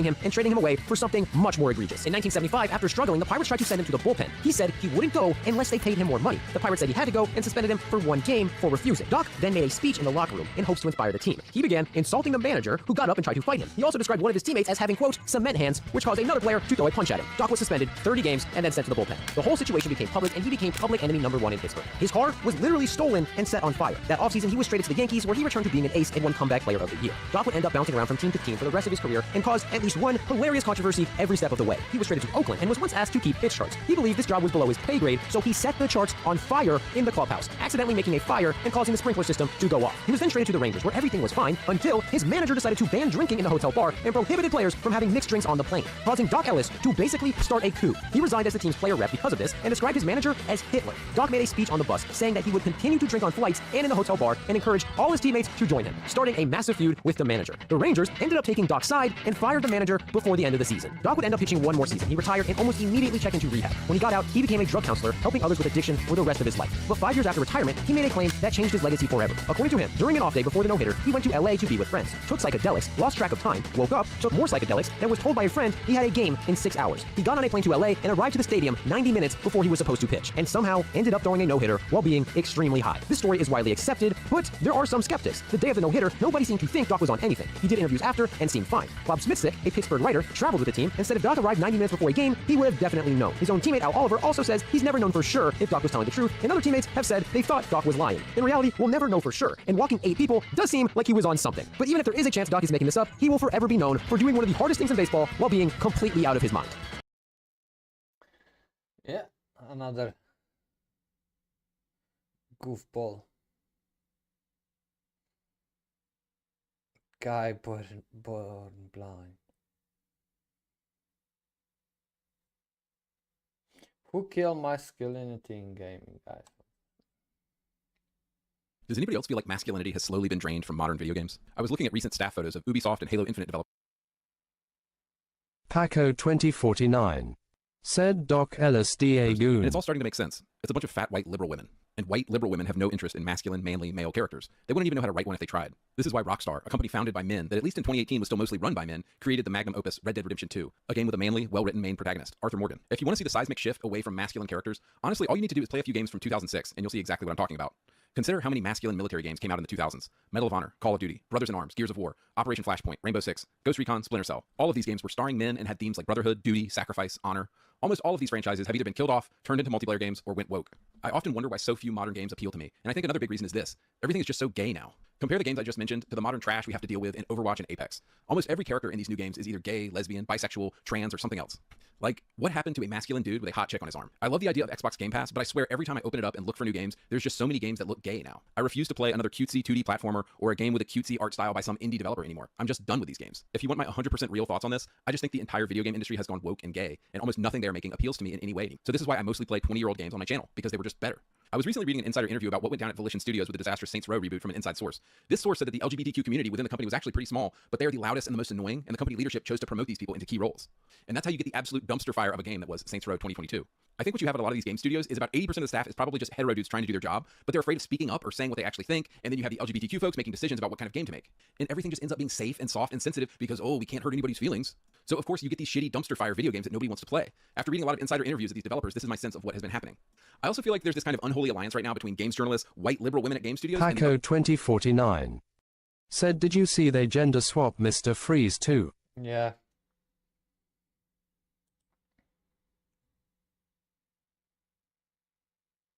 LGBTQ community at game studios. And they all seem to be united around one thing. They actually hate gamers. And who are gamers overwhelmingly? Well, heterosexual dudes like us, of course. This recent Reddit thread was written by an actual game developer and made me realize this. It reads, headline: Am I allowed to say this? I kind of hate gamers. I'm a professional game designer and I'm worried that I'm starting to hate gamers. Watching the gaming events on YouTube last month with the chat on was an extremely disheartening experience. Every time a character that wasn't a cishet white man appeared on screen, the chats would fill with messages calling the game woke or complaining about DEI. Every game that wasn't a shooter or a hyper-casual competitive online game garnered zzz and boring comments. I've seen people implying that the MC in Fable trailers is ugly. Paco 2049 said the gender swap Mr. Freeze but not Nora Freeze. That's all you need to know. I saw that, but it's pathetic. TT_Milkers 420 said homophobe. Cancel him. He's just jealous he can't be sissy as we gay pride. Songitto 1986 said lol. Because it's a self-insert of some random level designer working at Playground whom they deemed not fuckable enough. I don't know, it's just the internet magnifying negative voices, I guess, doing what it does best. But it's making me real tired of gamers. So at this point, it seems that games journalists and all of the liberal LGBT mafia that work at game studios actually hate their audience. And this is a comment I keep reading from you guys again and again. I swear, they literally hate us. They seem to be dead set on giving their audience exactly what we don't want. How long is your business going to be open if you're dead set on not giving the customer what they want? This is why when skanks like Alyssa Mercante are crying about Kotaku shutting down and losing their jobs, and game studios are going under because they were associated with Sweet Baby Inc., I just laugh. Let them burn. Let all these companies burn who don't know how to give the audience. The wonderful irony in all this is that it's the very games that the woke cancel mob has tried to cancel that seem to do the best. Remember Hogwarts Legacy? Yeah, men who dress in women's clothes tried to get it canceled. Instead, the game sold 25 million copies. Oops. Remember Elden Ring? Remember how the woke mob tried to accuse FromSoft games of having, quote, problematic depictions of women? Oops. Sold 25 million copies. At this point, making an offensive game seems to guarantee that game's success. We could talk about Stellar Blade, pissing off all of the liberal progressives, and yet everybody went out and bought it. Okay, so in the rest of this video, I want to give you 4 examples of a game or game series going from masculine to feminine or gay, and it basically either killed or ruined the franchise. Number 1, Ubisoft and Red Storm Entertainment. So Red Storm Entertainment was a video game company founded by the legendary Tom Clancy to make Tom Clancy video games. He sold the company to Ubisoft in the year 2000, and Ubisoft in the 2000s actually had some balls and made some of the manliest games you've ever seen. There were the Splinter Cell games, the Ghost Recon games, the Rainbow Six games, and the Far Cry games. All of these games pretty much feature exclusively men, and these IPs in the 2000s had so much testosterone just a single glance from a woman in their direction would get her pregnant. I mean, motherfucking Sam Fisher, come on. The dude is the ultimate Giga Chad. Scott Mitchell in Ghost Recon. Now you pick your own character in Far Cry 2, but it's definitely a manly game that will put hair on your chest. So what is Red Storm Entertainment up to today? Well, I recently saw that Tom Clancy's The Division Heartland is being led by a man who dresses in women's clothes in his free time. Now look, I don't give a shit if you want to identify as a dragon and go around laying magic eggs, but can we agree that the least masculine thing on earth you can do is dress in women's clothes? Tom Clancy would be rolling over in his grave right now if he knew the absolute disaster that Red Storm Entertainment had become. TT_Milkers 420 said basically America's balls fell off. Wolfenstein The New Order for the first time, which came out in 2014, and I have to say, of all the games I was sure were going to avoid woke Western progressivism, this game was pretty high up there. The first 3 entries of the reboot were all fantastic. They had the badass BJ Blazkowicz, an absolute unit, as the main character, ripping apart entire armies of Nazis with the sexy and smart Anya as his arm candy and wife. Machine Game's first 3 Wolfenstein entries, which came out in 2014, 2015, and 2017, are all great. They have normal men and women doing normal shit in them. Awesome. But of course, the woke mob had to get involved somehow. So you have a beloved series with a beloved, tough, male, manly main character. Do you suppose it's a good idea to kill off that guy and replace him with cringy girl boss characters? Wolfenstein Youngblood came out in 2019, and it's an absolute tone-deaf disaster. So many modern video games, I find myself asking, who wanted this? Who asked for this? I often ask the same thing of the new Star Wars shows by Kathleen Kennedy as well. The Wolfenstein reboot had the perfect synergy of story and gameplay. You are BJ Blazkowicz, unleashing his rage on the Nazis for killing everyone he loved. You see this come across in his brutal assassinations, like sticking a rusty pipe through the eye socket of an SS Waffen commander. But the setup to Wolfenstein Youngblood is incredibly cringe. In it, you play as BJ's daughters, and they're honestly nothing like him. The first time you kill somebody, they don't really want to do it, and when they finally kill the guy, they have to have lattes and talk about it afterwards. Youngblood is a perfect example of how a cutscene can go so wrong in a game. BJ's setup is perfect and explains to you why you're doing the actions you're doing. BJ's daughters, however, are acting like they're in an episode of Big Bang Theory the whole time, but oh yeah, they just happen to be killing Nazis and haha, isn't this so funny? It's tonally all over the place and just so full of cringy and awful cinematics, which is ironic because the cinematics in the first 3 games were like so good and short, and they got to the point and they were really emotional and impactful. Example number 3, Gears of War. For a full explanation of how the woke mob girl boss Gears of War, see my video on that game, but I'll keep this short. The first 3 Gears games are an incredible trilogy focusing on the bonds and brotherhood between men. They're incredibly masculine games, focusing on duty and sacrifice and military orders, and I know some of you hate this, but for 10,000 years, it's only been men fighting wars. Sorry. The first 3 games focus on Marcus, Dom, Cole, and Baird and tell a masculine story of brotherhood. Well, the progressive woke mob somehow got to Gears of War, and Gears 4 and 5 are about sisterhood, motherhood, being a traitor, and what it feels like to be a woman. They introduced the character of Kate Diaz, who I don't think anybody gives a single fuck about. What they should have done is put Kate in a spin-off game, not a mainline Gears entry. But here's the problem, of course, nobody would have bought it. So unfortunately, Gears 4 and 5 are basically girl boss, feminist Gears of War, and any masculine story about men is put on the back burner. Of course, the games include Baird and Marcus in them, but they're really on the back burner, and Gears is now about Kate Diaz, who I've never talked to a Gears fan even cares about. Moving on, example number 4, the Saints Row reboot. Saints Row spent 10 years building up characters and building up a very distinctive and edgy and male sense of humor. It's the kind of stuff you and the guys would laugh at. Some of the recurring characters in Saints Row are Johnny Gat, Julius, Aisha, Shondi, and several others.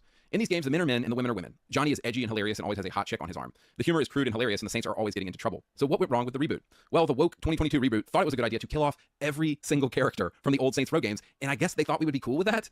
But don't worry, all of the beloved characters you've come to know and love have been replaced with tokenistic characters from a literal seminar on diversity.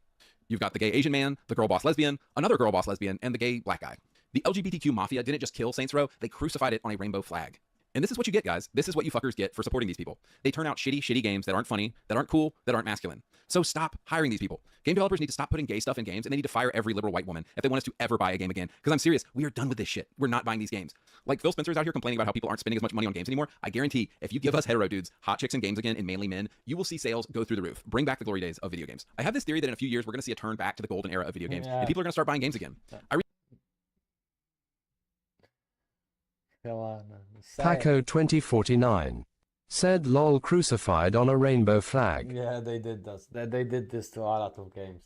Recently saw this crazy chart from 2023 that basically showed that people are only playing old games these days. Nobody wants to play anything that's new out right now because it's all woke and it all sucks so bad. So anyway, guys, let's all hope there's a return of masculine characters in games again at some point that we can relate to. All right, I'm out. Yeah, that's true. Like a lot of people just go back, play the old games because like the new games suck. And I'm thinking I'm wrapping up this stream for tonight, I think. Because I am so fucking tired. It's 3 AM by me. Oh shit. Now that's beautiful. How the fuck did Jammer Jones said good stream. How the fuck did this happen?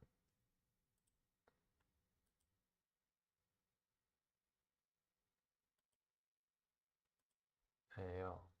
Paco 2049 said good waffle session Songitto. Oh, there it is. No, I fixed it. Hey, this is the other camera. Paco 2049 said lol froze on dead face. Good waffle, yeah, like we tackled the main problem of this fucking thing. Wait, I have the wrong side. Oh, it's good. But yeah, no, I have to wake up tomorrow. Justin Credible Gaming said zombie Songitto. I have to go to the... Yeah, I have to do some shit tomorrow. But after that, yeah. Justin Credible Gaming said Paco go stream Tekken. Yeah, other than this, I have nothing to say. New games are shit. Paco 2049 said Tekken dead Justin. Oh, I don't want to play Tekken. Bot RC47 said good night Mr. Song. Yeah, I need to go to bed. But yeah, thank you for watching. Thank you for joining. As always, be safe. TT_Milkers 420 said are you addicted to muscle training? No. I hate training, but I do it because of the discipline. And Paco 2049 said later broski. I need to stay in shape, yeah? So Justin Credible Gaming said Tekken barely 6 months old lol. Told you 8 was shit. No, I would play it. I just don't want to today. I just want to take a break from playing Tekken. I can play it. Justin Credible Gaming said I do muscle training every day. If ya know what I mean. No, I don't want to know what you mean. Degenerate. But yeah. I just wanna do something else. I am fatigued. Paco 2049 said Justin have very toned forearm. Okay. Justin Credible Gaming said arms like Quagmire. Noodle arms. Okay, good night, guys. See you tomorrow, yeah? Today I'm finished. Justin Credible